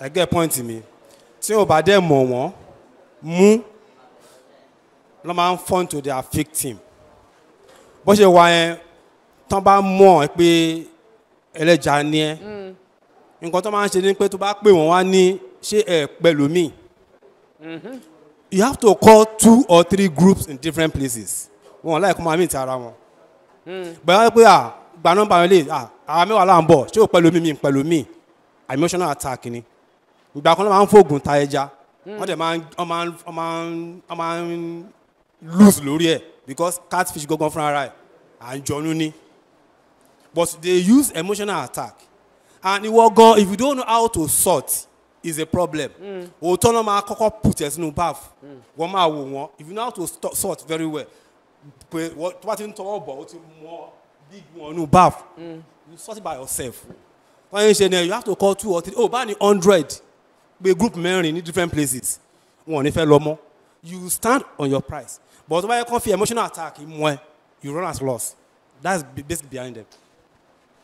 Ladies and gentlemen, my brother is speaking from experience but ẹ jẹ́ ká sọ tọ́ra fúnra wa àrùn ojú wò lélẹ́ẹ̀kì bọ́n sàrùn mú àìjà tẹ́ ẹ kó jáde fúnra yín tí gbogbo ẹ̀ jẹ́ 90 tẹ́ ẹ gbé scale jáde tẹ́ ẹ wọ́n àti gbogbo nǹkan tẹ́ ẹ wọ́n jẹ́ 136 kódà kẹ́ni ọgbóògùn tẹ̀ wá látọ̀run àjọ ń wò ní náà bẹ̀tẹ̀jà bá pọ̀ tẹ́ ẹ rí tons bí 1 tons bí 2 tons kan tí brother mi sọ èyí yóò mú yàn wọ́n burú gidi gan bàbá mú scale mú yín ibi tó bá ti ń ṣe bẹ́ẹ̀ náà máa dà báyìí wọ́n ti dà báàgì méjì kẹ́tọ́ kan tó dán ẹjọ́ kan lẹ́nu ẹlẹ́mọ̀ pé wọ́n ti sáré dà wọ́n ti dà so tẹ́ ẹ bá fẹ́ ta ẹja kẹ́ni bí èèyàn bíi mẹ́ta tẹ́jọ́ dúró ti tẹ́ mọ̀ mọ́nítọ̀ wọn báyìí àlùjáde burúkú tó ń gbárì kò kéré so ẹsẹ̀ rí ẹja fúnra ẹ̀ òun èè sọ fún yín pé ó pé kò pé o mi ò ní tàn yàn tèmi o béèyàn bá ṣe 100 ẹja ó fẹ́ jẹ́ pẹ̀lú household ẹ̀ ní o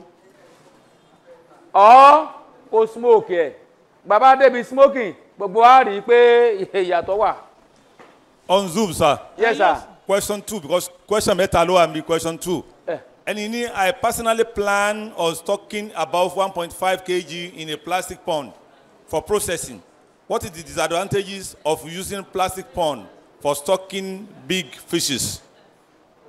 Big fishes. Bẹ́ẹ̀ni, big fishes. Ó lóun plan láti stock ẹja 1.5 kg. You want to buy it at 1.5? No, sir. You want to rear it to that size? You want to rear that size. Okay. In a plastic pond. Okay, sir. Ó wá ní kí ni the disadvantage tó wà níbi for processing it tó fẹ́ ṣe yìí o. Pé kí ni disadvantage tó wà níbi kéèyàn ò stock ẹja 1.5 kg sínú plastic.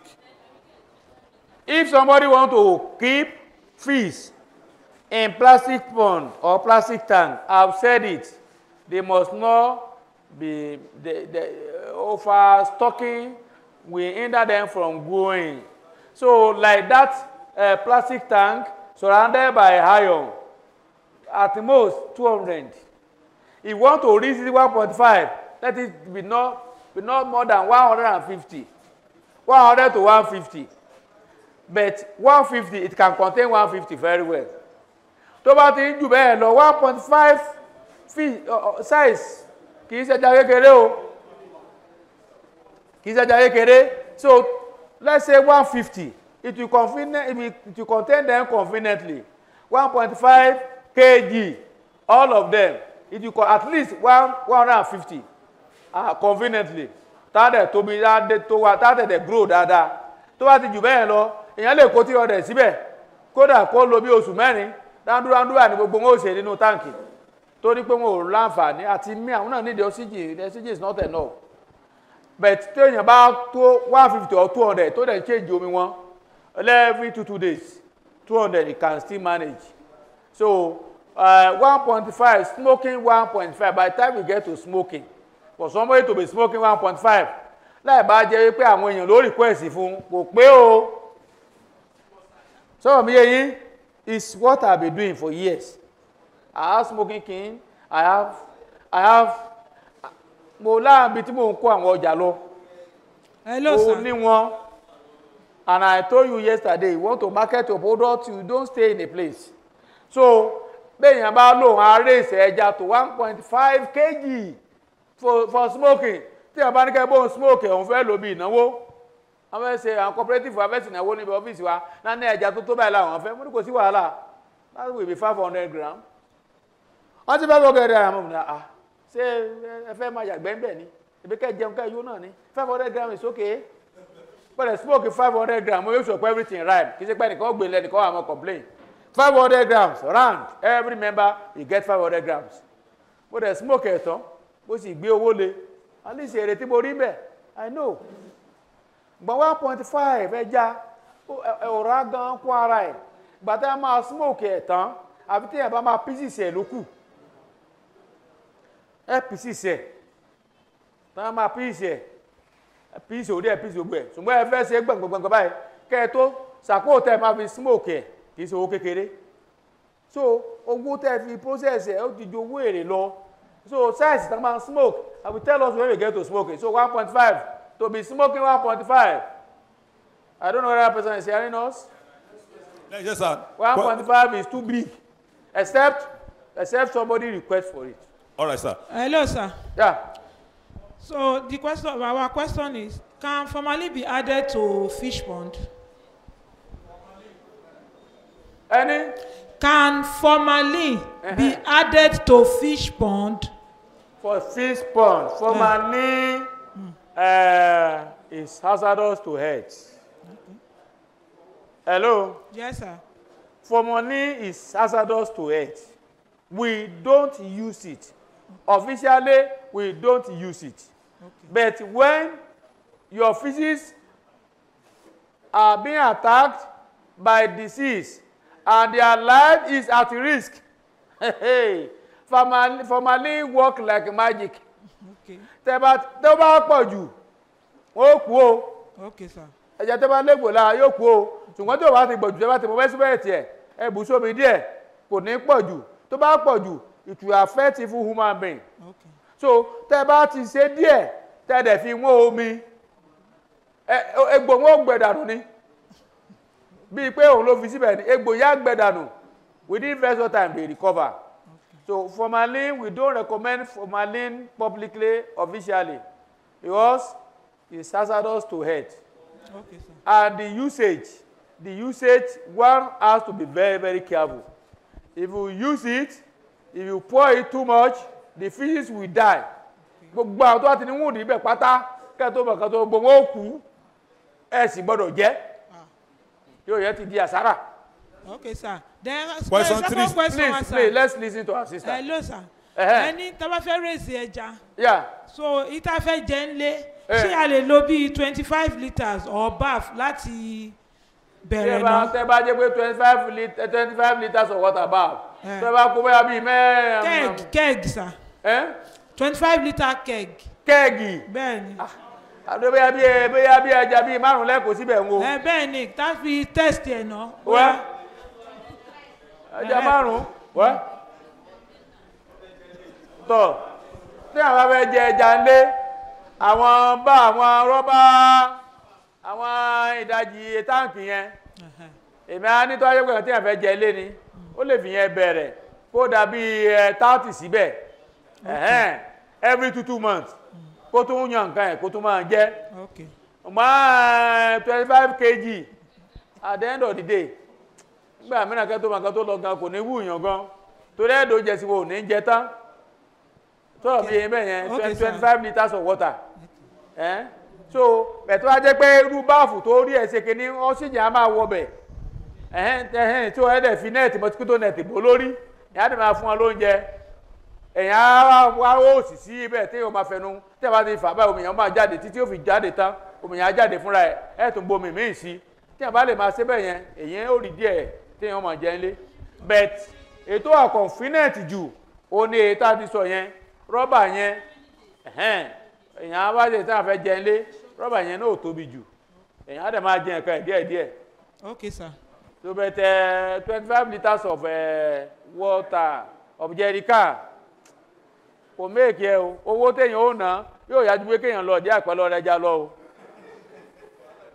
o owó téèyàn ó ná ti pọ̀ jù èèyàn kàn fa àkókò ṣòfò ní lóun òun ṣe ẹja 5 tí odidi oṣù 4 èèyàn ṣe ẹja 5 kò mú wàhálà ti pọ̀ jù àtowó téèyàn ó ná ti pọ̀ jù ẹni wọ́n sì lọ díẹ̀ pẹ́ kó sì mú bí eke ní. Question 3, sir, on Zoom. Okay, sir.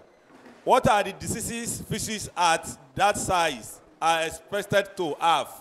That is the fishes at 1.5 kg and above. What are the diseases they are expected to have if it's being reared, like the one he asked?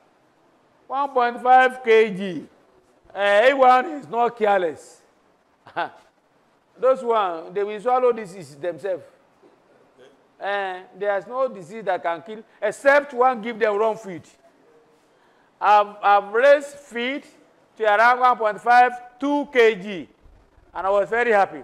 Then I ran short of money. So what I did was, I went to one shop that just compounded one useless feed for me. In fact, I regretted it in my life. I will not try it. I just compounded one junk. I said, let me just give them until I set them off. And that was the beginning of my problem. And so I gave them junks, and their heads started breaking. So feed that I've spent a lot of money. So give them low quality feed. It will affect them. Within first time, within a week, it begin to react in their body. They react to feed. Low quality feed kills fishes at that age. Fishes are exposed to diseases at tender age. So we give them low quality feed. Abẹ́sí máa break, orí á máa break ni. Bígbà bá lugi mọ́ wọn lórí. Wọ́n dẹ̀ máa kú lọlẹ̀ àwọn tó kó máa jẹ wọ́n. Another thing, tán lè be exposed to disease is when the water is not being changed. Tí ó bá ti wà change, tí ammonia bá ti pọ̀ jù, yóò máa pa wọ́n.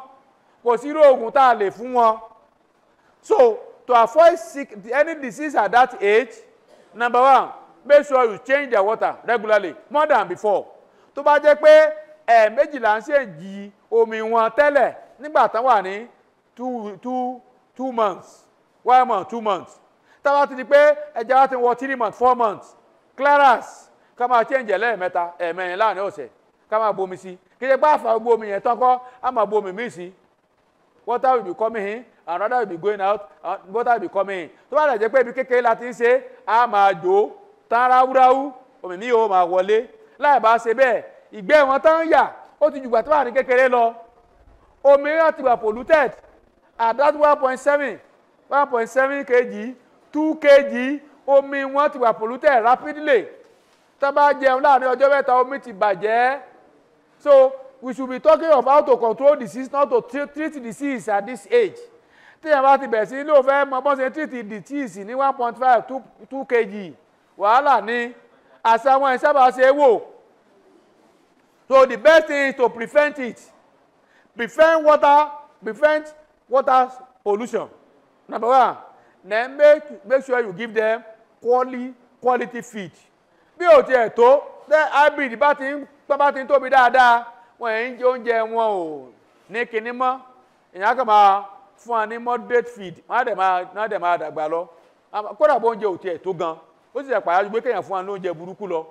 ẹlòmíà wá ní tó bá ti mú ẹ̀pà tó ti yan kó wá gùn pẹ̀lú ẹ̀bà àwọn bá ti ṣe ẹnìkan lòun ṣe mi ò tí ì tẹ́ ẹ̀ wò rí I don't know whether it's working o wọ́n máa ti máa fún ẹja máa fi fún ẹ̀bà lẹ́ja carbohydrate nìkan gbogbo orí ẹja afọ́ bí bàbá lù ní kùmọ̀ so di oògùn wo lẹ fẹ́ fún so at that age if they develop any disease it's very difficult to treat the best thing is to use preventive method instead of taking of medication.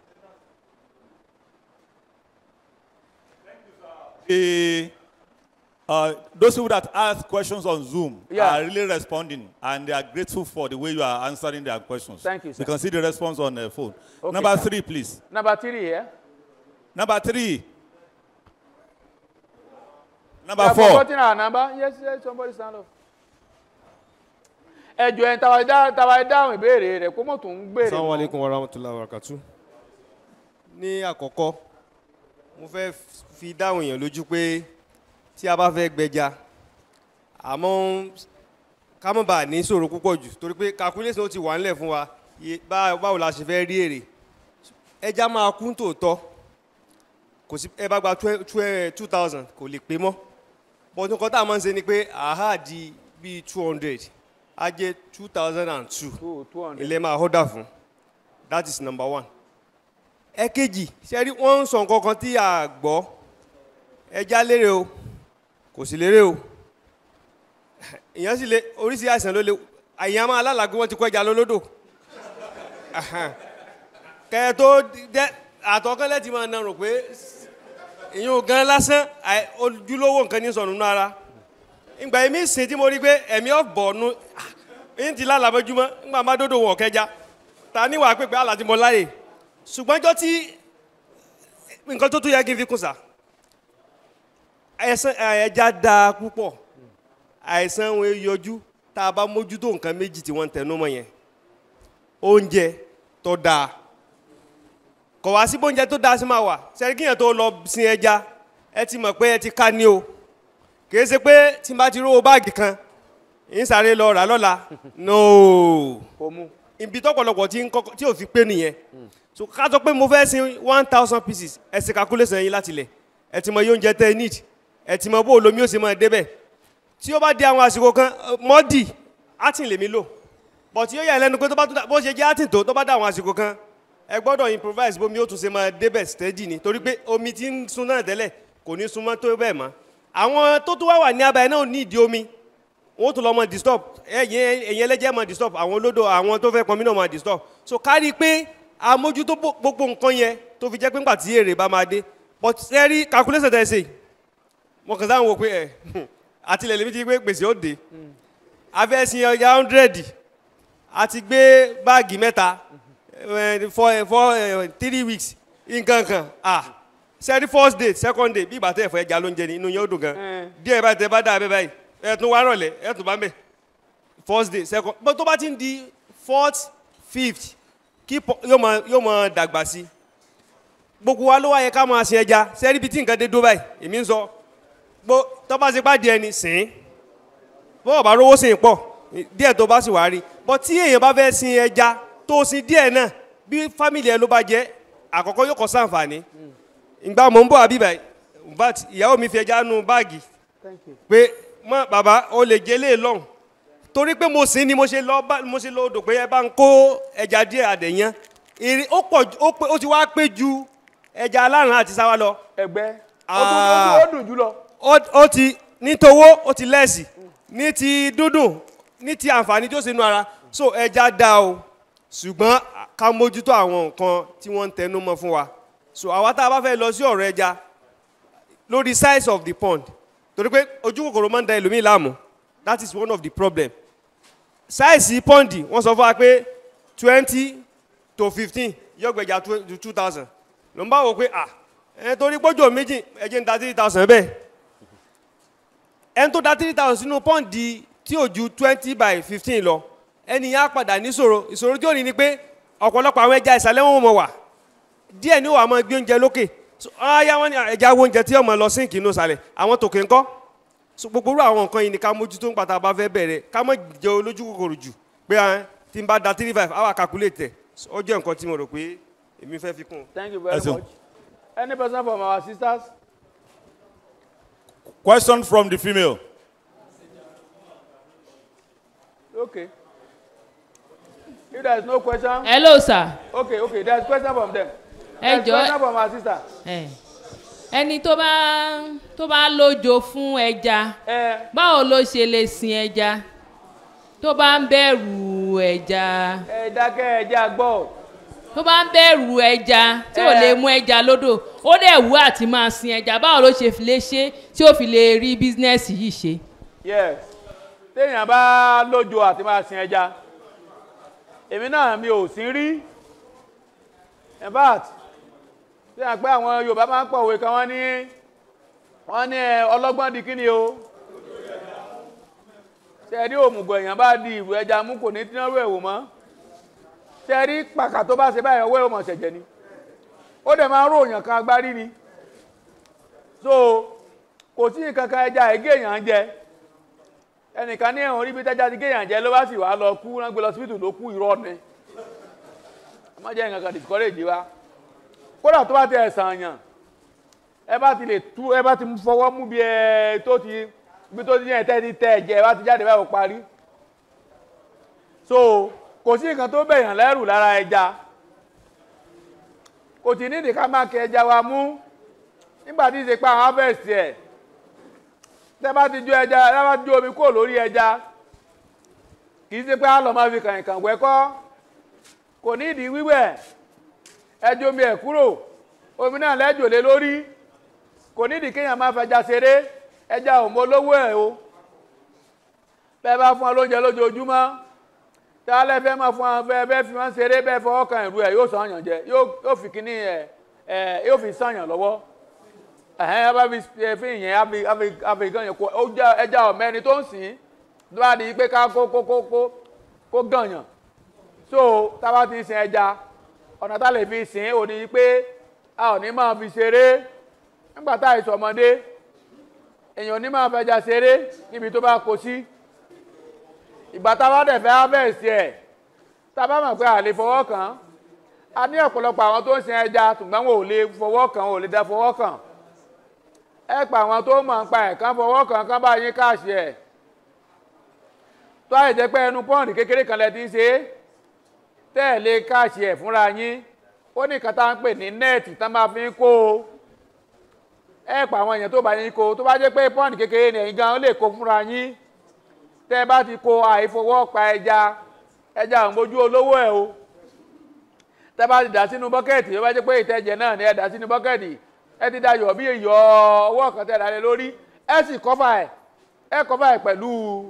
pẹ̀lú kọ́fà ẹ gbókúta kékeré kan lé lórí òun fúnra ẹ̀ ní ó para ẹ̀ wàràpàràpàràpàràpàrà wọ́n bá ó sì ra dákẹ́ jẹ́ nígbà tẹ́ fi lọ́bẹ̀ wọ́n ti dákẹ́ ẹnu kẹ́ ẹ dú ọrùn ẹ̀ kẹ́ ẹ mú ó là ń pè ní digos ẹ kàn dú ẹ la ọrùn ẹ̀ báyìí ẹ sì kó fún ẹ̀ síta ó parí ẹ̀jẹ̀ ó jáde tẹ̀bí nǹkan tí wèé mọ̀ sọ wá ní pé àgbọ̀dọ̀ jẹran tẹ̀jẹ̀tẹ̀jẹ̀ nígbà bá sì ti dákẹ́ tán jẹ́ tí ò lè ṣèyàn léṣe mọ́ ẹ sì la ọrùn ẹ sì ẹ̀jẹ̀ ó sì jáde so ìgbà yẹn kò lè ṣèyàn léṣe mọ́ kò ní ìdí ká bẹ̀rù ẹja tàbá ti kọjá àyè wa bó sọkùnrin ni bó sobìnrin ni ẹni wọn ìbá aláyà bíi kìnìún bó bá kẹ ẹja mọ́lẹ̀ ẹja ó ṣe léṣe o ṣùgbọ́n tó bá jẹ́ pé ẹni tó bá mẹja mú ó ní bá ṣe é mu orí la máa ń kì í mọ́lẹ̀ a bá ti kì í mọ́lẹ̀ lórí bí orí ẹ̀yẹn náà nìjà ẹ̀ wà tá a bá ti kì orí ẹ̀ mọ́lẹ̀ fèè méjì tó wà níbi agbárí ẹ̀ báyìí.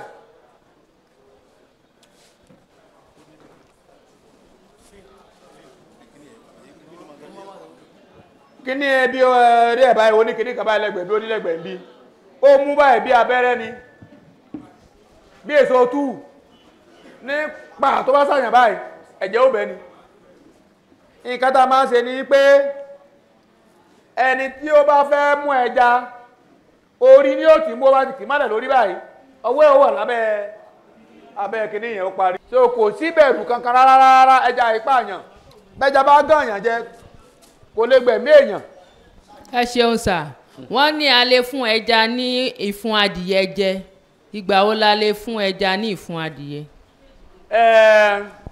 Tẹ́jà bá ti ń wọ even at juvenile àtẹ̀júmbò ẹ lè gbà wọ́n àti juvenile tẹ́ bá gba ẹ̀fọ́ adìyẹ tẹ́ ẹ sì fi yọ̀ tẹ́ ẹ fi fọ̀ dáadáa tẹ́ ẹ wá gé pépèpé ẹ̀fọ́ ọjà dáadáa wọ́n ó jẹ́ tẹ́ bá ti di pé ẹja gan pé bí oṣù kan lọ́dọ̀ èèyàn tẹ́ẹ̀dì ń sin adìyẹ tó wá jẹ́ pé tó bá sin bróòlà sí ni yóò dín kọ́ọ̀sì èèyàn kù gbogbo èyí tá à ń sọ yìí téèyàn bá ní supplementi kò ní náwó tó yìí èrè dẹ̀ wà bẹ́ẹ̀ ni ó mẹ́kì babalá owó so ẹni tó bá ń sin broilers bẹ́ẹ̀ bá ṣe ń ta broilers ìfún ẹ̀ tẹ́ni bọ̀ díẹ̀ ẹ̀ẹ́dẹ̀gẹ́ fi ọ̀dí ẹ̀ fi ra ẹ̀ fi ṣẹ̀ náà ẹ̀sẹ̀ ẹ̀ dà fún wọn wọ́n máa bí gbẹ̀yìn bá fi fertilizer sí di àgbàdo ni ní o máa dàgbà fọ̀ torí mò ń sin ẹja mò ń sin adìyẹ gbogbo àwọn èèyàn mo fi ń bọ́ra wọn so lẹ́wọ́n ti gbà láti juvenile ọjọ́ tẹ̀ rówó tẹ̀ bá rówó owó ra oúnjẹ gbogbo bá tiẹ̀ wà tẹ̀ bá rí ìfà adìyẹ má fún ọ lóúnjẹ lọ́jọ́ òun ẹ fún ọ nífun ìfun tá bá jẹ yóò pẹ́ kù wọn mọ́ 24 hours kò ní ti digest á dẹ̀ máa dàgbà fọ̀ ní tábà ti gbé jẹ báyìí yóò máa dàgbà nínú wọn ni so láti juvenile ẹ máa fún wọn wọ́n mọ̀ jẹ bẹ̀tẹ́ ẹ̀gẹ́ wẹ́wẹ́wẹ́ ìgbà tó wá di pé ó ti ń tó bí oṣù kan oṣù méjì kódà bẹ́ẹ̀ da gbogbo ìfun sí wọn bẹ́ẹ̀ yẹn wọ́n máa jẹ́ wọ́n máa fà mọ́ra wọn lọ́wọ́ fúnra wọn ní ó máa já wọ́n máa já báyìí wọ́n máa já àwọn ní ó já fúnra wọn tó bá ti dàgbà bẹ̀tẹ́ bá lè gé ẹ ràn wọ́n lọ́wọ́ kì í ṣe survival of the fittest gbogbo wọn ní ó rí jẹ tó bá rẹ̀ jẹ́ ó máa ń ṣe wọ́n láǹfààní gan ẹni èfún adìyẹ náà nígbà tá a bá tí ìbá jẹ́ pé adìyẹ tó bá òkú adìyẹ tó bá jẹ́ pé adìyẹ tá a dẹ́ẹ̀sì fún títà ni àì fún wọn lóúnjẹ adìyẹ tá a máa dẹ́ẹ̀sì táwọn tó mọ̀ pé a máa ta adìyẹ lọ́la à ní fún wọn lóúnjẹ lẹ́ni sọ̀rọ̀ mi yé yín torí kò ní pè yín ṣé ìkan tó sọ yín bẹ́ẹ̀ yẹn àbáwulẹ̀ lẹ́ ẹ dí oúnjẹ sínú adìyẹ ẹ gbé èso oúnjẹ yín ẹ bá gbé lórí scale lówó èrè 3.5 ẹ ti mọ̀ pé ẹ tara yín ni oúnjẹ tẹ́ ẹ dì síkùn ẹ̀ so mọ̀gùlẹ̀ tanra ẹ jẹ́ owó nǹkan tí owó èkó mọ̀ nǹkan tó owó èkó mọ̀ nǹkan tó fẹ́ rí ń bẹ̀ tí a bá fẹ́ fún ẹja náà tí wọ́n fẹ́ ta ẹja àwọn àǹkà wọn ò tẹ̀ nígbà ni ó kọ̀wọ́ bèrè lọ́wọ́ ni pé when did you give the fish food last tábàdẹ̀ tí ń kó tán ti di pé àwọn ẹja ń pọ̀ oúnjẹ tẹ́ bá fún ẹja lóúnjẹ láàárọ̀ èyí tẹ́ fẹ́ tà lẹ́ni àwọn fúnra wọn ní òṣòwò fara wọn bẹ́ẹ̀ jẹ́ ju nẹ́ẹ̀tì sódò báyìí náà máa pọ̀ àti jẹun láàárọ̀ yìí o àti jẹun o so ènìyàn á dẹ̀ mọ̀ pé eléyìí ṣe olóòótọ́ èèyàn wọn á lọ bòmí lọ rẹ ẹja so àìbó ẹja nígbà tá a fẹ́ tà tẹ́ bá fẹ́ ta bọ́làsì náà kò ní ìdí pé so àpọ̀ ìfún ẹ̀yẹn kò ní ìdí kò tó oúnjẹ ń bẹ̀ so ẹ kàn dẹ̀ gé bẹ́ẹ̀ náà ni àti fún ẹja fúnra ẹ̀ ẹja ń jẹ àti fún adìyẹ wọ́n jẹ́ kọ́ra ìfún ewúrẹ́ bẹ́ẹ̀ bá gé fún wọn pẹ́pẹ́pẹ́ ẹja ó jẹ́ o. Question 5. Number 5. Number 6. If your question has been answered, please, you don't need to ask again.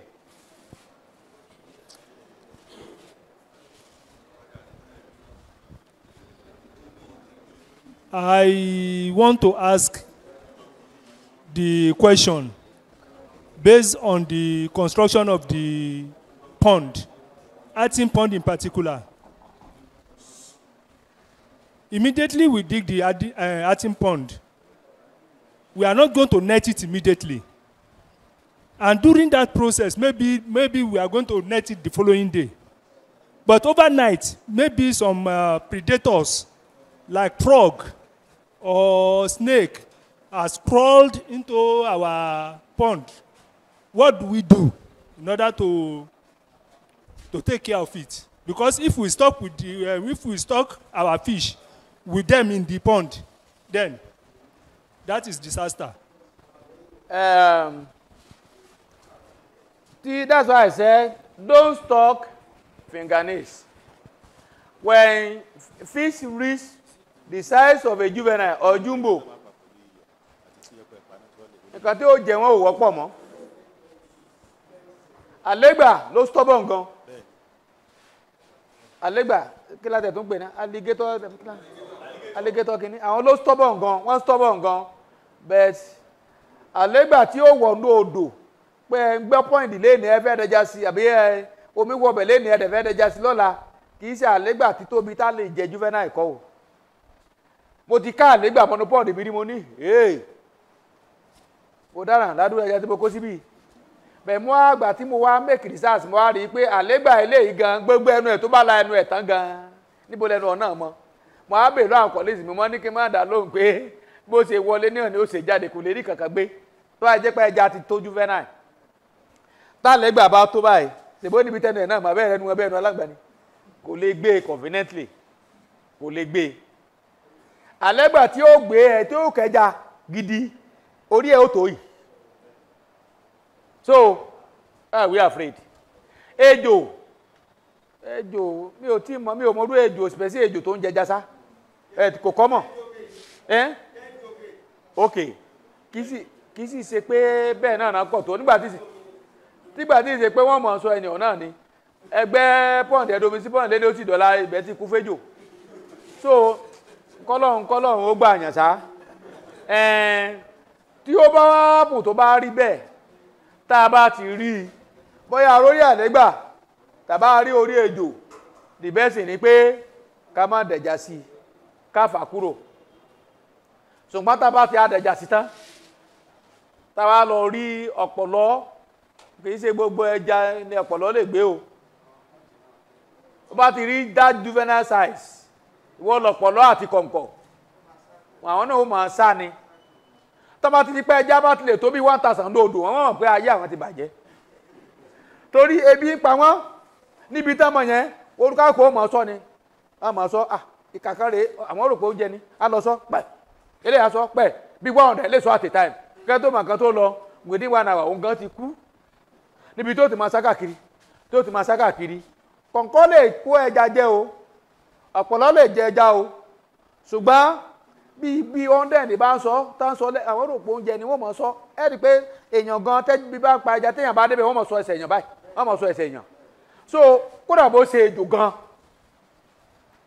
wọ́n bá ṣe ejò wọ́n mọ̀ sọ́njẹ náà ni wọ́n mọ̀ sọ́ náà ni òun náà mọ̀ ọ̀sẹ̀ ni so tẹ́jà bá ti dé that stage tó bá lè jẹ́ pé ẹja ń gbé 2 mm àwọn náà ti yẹ hànà fúnra wọn o àwọn fúnra wọn ló gbèjà ara wọn tí yìí ṣe mẹ́wàá lẹ kó síbẹ̀ 2000 nǹkan tó bá kọ́kọ́ wọlé àwọn náà kọ́kọ́ bò náà ni àwọn kọ́kọ́ sọ̀rọ̀ àǹdí ẹ̀ náà tó máa ṣe pẹ̀pẹ̀pẹ̀ tó máa ṣe àfi tí ò bá ṣe jẹ fún wọn lókù so let us not be afraid asọ́ọ̀kì ẹja àwabẹ̀ tá a bá wá rí i pé nǹkan tó wà ń bẹ̀ eléyìí ìkànnì àfà omi jáde náà ni àfà omi jáde ni and that is why it is advisable tẹ́ ẹ bá ti gbẹ́ pọ́ǹdì tán kó tó di wípé omi pọ̀ ń bẹ̀ ẹ tètè ná net around anything tó bá débẹ̀ bá ṣe ejò bá ṣe everything net yóò mú ejò lẹ́sẹ̀ lábẹ́ ó ní ẹsẹ̀ òun náà mọ̀ wọn ara ẹ̀ so tó bá ti lè kọjá net yẹn yóò mú àlégbà á mú ẹyẹ ìjàpá yóò mú jàpá ká máa tó a sọ pé ọ̀pọ̀lọ́ tàbí kọ̀ǹkọ̀ ẹ bá wọn ń bẹ̀ ẹ bá kọ̀ǹkọ̀ ń bẹ̀ ọbẹ̀ sọ nìyẹn tọ́ọ̀ mi yé yín mẹ́yẹn so ẹ àwa la ò ní jẹ́ ó pẹ́ ká ètè fi nẹ́ẹ̀tì sí lórí tá a rí fi nẹ́ẹ̀tì sí lórí kò sí kinní kan tí ó dẹ́rù bà wá but in case ìtẹ̀yà bá wá rí èyàn ó jomi jáde ni o èyàn ó jomi ẹ̀ jáde ni. Zoom question, sir. Okay, sir. Is it true that a fish killed with salt is more delicious than the one killed naturally? If somebody kill fish, the one we are saying naturally is to bring fish and use a knife. And use knife. Knife. Ẹja sọ̀rọ̀ pa pẹ̀lú ọ̀bẹ o tí ò ní ṣèyàn léṣe o.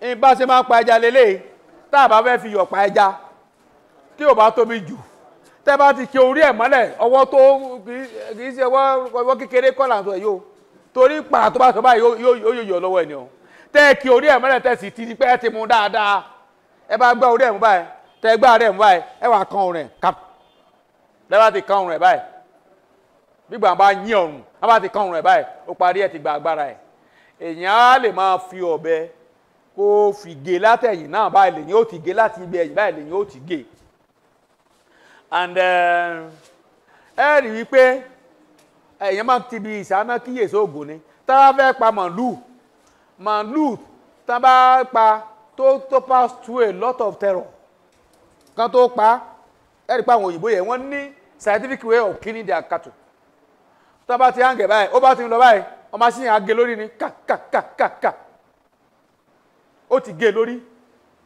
téèsì ẹ̀ máa ń yàtọ̀ á yàtọ̀ but àwa believe wípé a ní láti gbàdúrà sí kíní ìka tó gé so tá a bá gbàdúrà sí adẹ̀mẹ́ta ẹ̀jẹ̀ ẹ̀ lẹ̀ according to our belief wọ́n ní láti ṣe pápápá kò dẹ̀ sí bọ́n ṣe lè ṣe tó náà téèsì àpapà yàtọ̀ so ẹja naturally ẹja tó bá ṣe wípé ẹ dayọ̀ lé lórí tó kú fúnra ẹ̀ téèsì ẹ̀ lè yàtọ̀ bẹ́ẹ̀ tí mi ò dán téèsì ẹ̀ wò rí mi ò sì ní sọ nǹkan tèmi ò mọ̀ mi ò dán méjèèjì wò rí iyọ̀ ni mo máa fi ń pa ẹja kódà kí n fẹ́ jẹ ẹja méjì inú ilé mi ò ní máa fi gìlú what is the essence àbí màá kàn kó sínú bọ́kẹ́tì má dàda yọ̀ lé lórí màá dé mọ́lẹ̀ màá gbé ìkànnì lórí naturally àkú fúnra ẹ̀ má dẹ̀ wá ẹ̀jẹ̀ ẹ̀ ó jáde but anything tó bá ti pass through very painful experience kó tó kú I reduce taste here normally I reduce taste so I've not been able to determine the taste of this fish how they are being killed but mo mọ̀ pé he pass through a torturous period tó di pé very painful and kini I reduce taste ó máa reduce ti màlúù from research other animal I reduce taste wọn. So tẹ́jà yẹn mi ò tí experiment yẹn ni. Thank you, sir. Number 6. Number 7. If your question has been answered, you may not go into it. Please, if your question has been answered, there's no need asking question again. Number 7, Abi. Assalamu alaikum warahmatullahi wabarakatuh.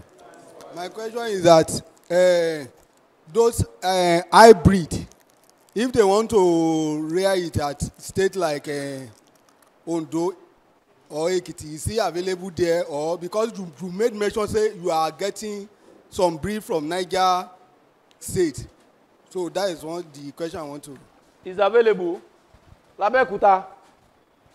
Ẹja Abẹ́òkúta ló máa ń gbà jù l'Ogun State. Ìjẹ̀bú. Ẹja wọn dá gidi gan. So wọ́n fi yẹ ibẹ̀ yẹn. Ìjẹ̀bú. Ẹbí lọ brọ́dà mi yìí. Ṣé ọ̀rọ̀ mi yẹ ibẹ̀ yẹn? Kọ́sọ́mà tèmi bá ti pè báyìí láti Kanjí báyìí. Yóò gbé rán àbí ṣe Kanjí àbí Kanjí bá ti ta èdè àbẹ́ yẹn. Ní Bùsà bàbá yóò dá fún yín. Nígbà tí pé ó ti gbẹ́jáde fún mi mọ́tò máa lọ gbà ní Maraba.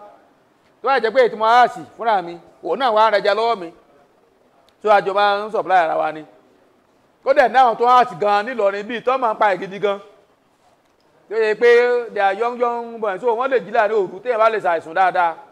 Yóò máa ṣe pé àjẹ́ pé amara wa àjọ máa ṣẹ̀ jáde so wọ́n máa ń tà fún mi ní ẹ̀dínwó.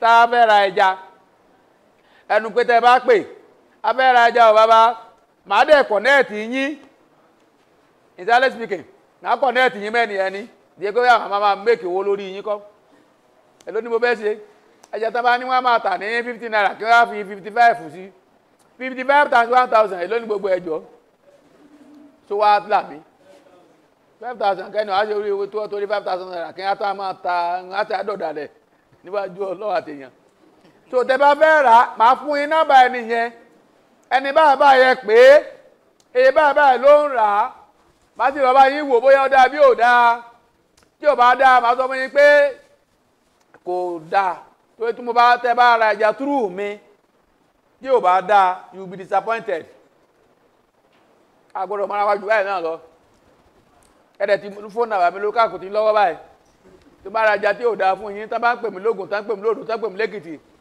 bàbá àṣẹyàn burúkú tẹ ni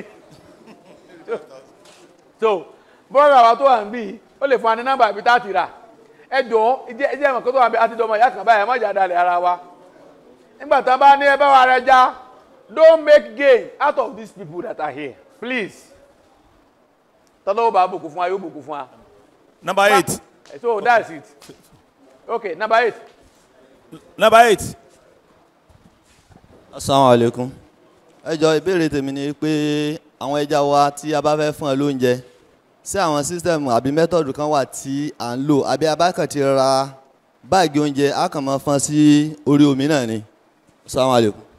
Ẹ ṣeun bàbá ọkọ̀sán yín ẹ̀ mo dẹ̀ láìkẹ́.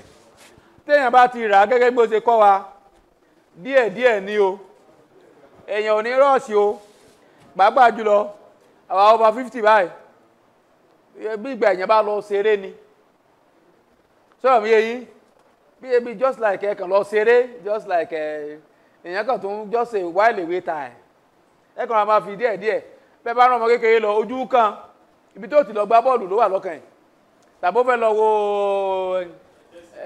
dẹ́sì àbíkánná pé nǹkan tán wò mí mọ̀ wò wọ́n máa ń yu ibẹ̀ ní ó bẹ̀ lọ́kàn ẹ̀ wà tó ẹ bá fún un pápákọ̀ ti dá gbogbo ẹ̀ tí ó ti dá tí ó ti bá tiẹ̀ lọ ìbá sì bá gbogbo ẹ̀ bá lọ sàlẹ̀ kan mọ́rì jẹ kò sí nǹkan tó kàn ṣùgbọ́n ẹ̀yin you see as a pleasure as a part of your time just to get engaged àwọn dẹ̀ lọ bẹ̀ 30 minutes yẹn is not too much for you ẹ̀rọ máa fún wa díẹ̀díẹ̀ ẹ̀rọ kọ́ fún wa gbàtẹ́ ọkọ́ dèdè odò tí ìbàjẹ́ pé bá ti pa gbogbo nǹkan ló máa jáde bẹ̀tẹ́ bá kọ́kọ́ dèdè odò ẹjẹ́ ó jáde gbúrúrú ẹ bá bù fún wa ẹ bù fún wa ẹ fọ̀ méjì ẹ máa bù fún wa ẹ máa bù fún wa ẹ máa bù fún wa báyìí má ti jáde ẹ fún wa lóúnjẹ tábà jáde gbúrúrú tán ọ̀rẹ́ nǹkan kan wá padà they get disappointed àròpọ̀ oúnjẹ ni bàbá ìgbé wa náà they get disappointed and they move back but tẹ́ ẹ bá dé bẹ́ẹ̀ ẹ fún wa lóúnjẹ ẹ fún wa lóúnjẹ ẹ fún wa lóúnjẹ ẹ fún wa lóúnjẹ ẹ fún wa lóúnjẹ ẹ fún wa lóúnjẹ àwọn bẹ́ẹ̀ náà ló sì máa jẹ́ pàpàpàpàpàpàpàpàpà bẹ̀tọ́ wá jẹ́ pé ẹjẹ́ bá wà ní kékeré ẹ mọ́ rọ́ọ̀ṣì wọn díẹ̀díẹ̀ la máa fún wọn kó jífẹ́ náà yẹn díẹ̀díẹ̀ bá lẹ́ máa fún wọn wọ́n máa píkẹ́ ẹ máa fún wọn don't mind you can even spend up to 30 minutes ẹjẹ́ bá ti tóbi tán òun náà máa rọ́ọ̀ṣì oúnjẹ yet wọ́n kọ́kọ́ rọ́ọ̀ṣì ẹ̀ lákọ̀ọ́kọ́ gbàtó bá pẹ́ tó a máa fún wọn díẹ̀díẹ̀ ẹ ti mọ ìtẹ́ máa fún wọn tẹ́lẹ̀ ẹ dẹ̀ fẹ́ reduce reduction wọn so tẹ́ bá kọ́ fún wọn pàpàpàpà tánjẹ́ gbàtọ́ bá pẹ́ ẹ̀ tí òjò yóò padà wá ẹ máa fún wọn bá jẹ́ pé bọ́kẹ̀tì kan lẹ gbé lọ ẹ fún ẹ̀mí sọpẹ́ fún ẹ ní bọ́kẹ̀tì yẹn díẹ̀díẹ̀ tí wọ́n á fi jẹ tán ìgbà mìíràn a máa fóúnjẹ lé wọn ni a máa fóúnjẹ tẹ̀lé wọn ni wọ́n ó jẹun tán ẹ máa fún ọ lóúnjẹ wọ́n máa jẹ wọ́n á máa lọ síwájú ẹ máa fún ọ lóúnjẹ wọ́n dẹ̀ tún máa lọ síwájú ẹ dáwọ́ dúró díẹ̀ nígbà bá lọ síwájú ẹ̀ tó orí kankan jẹ mọ́ ó mọ̀ pé ibi tí wọ́n ti jẹun lélẹ̀ wọ́n gbowó padà wá. You have to be methodical.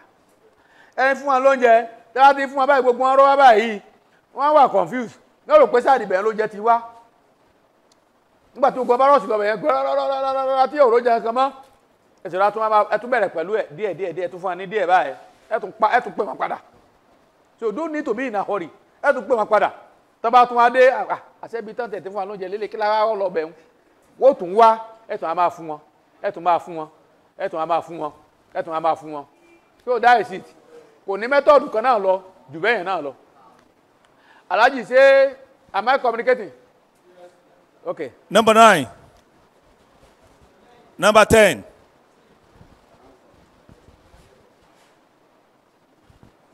Assalamu alaikum sir. Ìbéèrè mi ni pé mo fẹ́ béèrè báwo ni a ṣe máa mọ̀ wípé àwọn ẹja yẹn abo yẹn ti ní ẹyin nínú. Then second question ni pé ṣé a máa kó abo yẹn àti akọ yẹn papọ̀ ni. That's a very nice question o. That's a very nice question o. Tẹ́ ẹ bá ra blue stock tẹ́ ẹ kó akọ àtabo papọ̀ á ń jà àjàkú ẹja máa ń jà àjàkú tẹ́ ẹ bá kó wọn sínú ibìkan rọ́bà kan tẹ ni ó bá dàárọ̀ ọ̀la màá lọ lò ó wọ́n á ti dá egbò sí ara wọn especially abo àtabo wọ́n èdè àwọn sójú wọ́n ti dá egbò sí ara wọn báyìí wọ́n ti dá egbò sí ara wọn tẹ́jẹ́ bá dẹ̀dẹ̀ ti ní wound kẹ́tó lẹ́ẹ̀ lọ àṣẹ ẹ̀ ó dàbí pé aboyún tó lásídẹ̀ǹtì tó dẹ̀ pass through labour gbàmínà ó máa affect ọmọ wọn so kò ní àṣì dáadáa kódà gbogbo ẹyin ẹ̀yẹn ó lè má produce kankan mọ́ tó tí ẹja bá ti ní ìpalára gan tẹ́ ẹ̀ bá treat ẹ̀ tí ò bá sí treatment irọ́ ni o tí ẹ̀ka tí mo tó yọ báyìí tẹ́jà bá ti ní ìpalára tẹ́wálẹ̀ lọ àṣẹ tẹ́ ẹ gba ní injection irọ́ lẹ gbá ara kan yàn ara kan tó ti palára títí ojú fi mọ́ ẹ wá tún lọ fún ní injection ẹyin ẹ ò ní dà lódì bẹ́ẹ̀ sì ni pé kan ẹ má kó ẹja papọ̀ kẹ tó àṣì wọn dẹ̀yìn báwo la ti lè mọ èyí tí ẹyin ẹ̀ dáa tẹ́ ẹ bá ti mú brọ́dà wa ti explain lẹ́ẹ̀kan tẹ́ ẹ bá ti mú ẹja báyìí tẹ́ ẹ ti mú ní orí báyìí ikùn ẹ tóbi bọ̀bọ̀ báyìí ẹ tẹ ibi ìsàlẹ̀ ibi odò ibi ìdí ẹ̀ ṣé mo ṣàlàyé fún wa pé tábó ṣe kékeré báyìí nídìí báyìí ẹ rà fọwọ́ tẹ bí ẹ pẹ́sẹ̀ báyìí ẹyin bá ti jáde tọ̀rọ̀ pọ̀rọ̀ sọ̀rọ̀ mi yẹ yín kì í ṣe tí ó máa jáde bíi pé wọ́n ń bẹ̀ kó tó jáde kọ́ bí ikùn mú ètò ẹ̀ máa rọ́ jáde bí ikùn mú kọ́ là ń sọ yìí bẹ́ẹ̀ bá ti tẹ̀ báyìí ẹyin á jáde jàrà jàrà sọ̀rọ̀ mi yẹ yín ẹ̀yin dẹ̀ rí ẹyin fúnra yín pé eléyìí gbó ìyẹn ó ṣe hajj dẹ̀yìn takọ gẹ́gẹ́ bí arákùnrin wáyé àfáàṣe ṣàlàyé fún alẹ́ kan yẹn ẹ rí i pé ibi productive organ níbi òkè ó pọ́n ó yẹ́lò dáadáa sọ̀rọ̀ mi yẹ yín ó sì ò wí pé eléyìí ọkùnrin mẹ́ta ni eléyìí tọkọ obìnrin ṣe so tọ́lọ̀ abáyàn ṣe o kéèyàn bá spam tó dáa nú ẹ̀ ní o normally 2 sacks of spam ló máa wà nú wọn pẹlẹbẹ pẹlẹbẹ báyìí á wà ń bẹ báyìí tẹ́ ẹja bá dáa gan tó gbó gan ìgbà ẹyọ kan ẹ lè mọ́ lò tán tí spam ẹ̀ dẹ̀ tíìkì gan tẹ́ bá ti ṣe gbogbo ẹ̀ mi ò ní láti kó anibọ́n ṣe hash torí ó kò is too wide kò ṣe nǹkan tá lè mọ̀ báyìí so bẹ̀tẹ̀ báyìí bá fẹ́ kọ ẹ lè irú bọ́dà wa yìí níbo ni state yín my brother Ọ̀yọ́ state from Ògùn àwọn tó lẹ́jà nìyẹn Ògùn bíi pé gbogbo wọn bíi pé wọ́n bí wọn mẹ́ja nípa ara àti Kwara state á lọ ra ẹja ń bẹ̀ Èkìtì ó lọ ra ẹja ń bẹ̀ àwọn Ọlọ́run kan sáà bless wọn with táwọn kan bá ti gba alábẹ́rẹ́ báyìí yóò mọ̀ gbẹ́ja jáde ni so Ògùn yẹn gba nọ́mbà wọn o gbogbo ẹ̀tẹ́ lẹ́yìn ẹja ẹfẹ́sìn ẹja ẹ gba nọ́mbà bàbá yìí o ẹ wá kọ nọ́mbà yín síbi gbogbo àmọ́ rí èmi kan ó bèrè mo gbà báyà ìmọ̀ bá mi rẹja ẹjẹ wá kọ nọ́mbà wọn síbí ẹni tó bá wá látògùn ẹ má fi wọn ṣeré o Ìjẹ̀bú gbogbo bẹ́yẹn iná ni wọ́n o as far as fish is concerned ẹ kọ orúkọ yẹn kẹkọ nọ́mbà yẹn mi kò gbà nọ́mbà yín ibẹ̀lẹ̀ èmi máa ń rẹja ń bẹ̀ mo máa ń rẹja ń bẹ̀ rárá tẹ́lẹ̀ kó tó di pé mo lọ́rẹ̀ẹ́ láti kanji bí so tẹ́ bá fẹ́ ra ẹja juvenile tó dáa Ògùn láti máa ń rí ó kó wá báyìí ẹ̀rù báyàn ẹnu ẹ̀kan sanwó ọkọ̀ ni ó dẹ̀ wọ́n bọ́ ti máa preserve ẹ̀ tí ò ní kú so ẹ bá ti pè wọ́n bọ́dà so and so a ní di juvenile tó dáa o ara wa ni ò gbọ́dọ̀ dalẹ̀ wa ẹ má fi aṣọ wo. Number 11. ṣe bẹ́ẹ̀ ti rí báyìí ẹ̀kọ́ orúkọ wa mọ̀jọ́ra Ọládẹ̀ndé Ọlásẹ̀ndé. Sir, sika yẹn tàtí lọ́dọ̀ àwọn obìnrin sir. Ẹni. Sika yẹn tàtí lọ́dọ̀ àwọn obìnrin. Question lọ́dọ̀ àwọn obìnrin. Jẹ́ ká entertain ti question báwa. From the female question. A máa já mi o.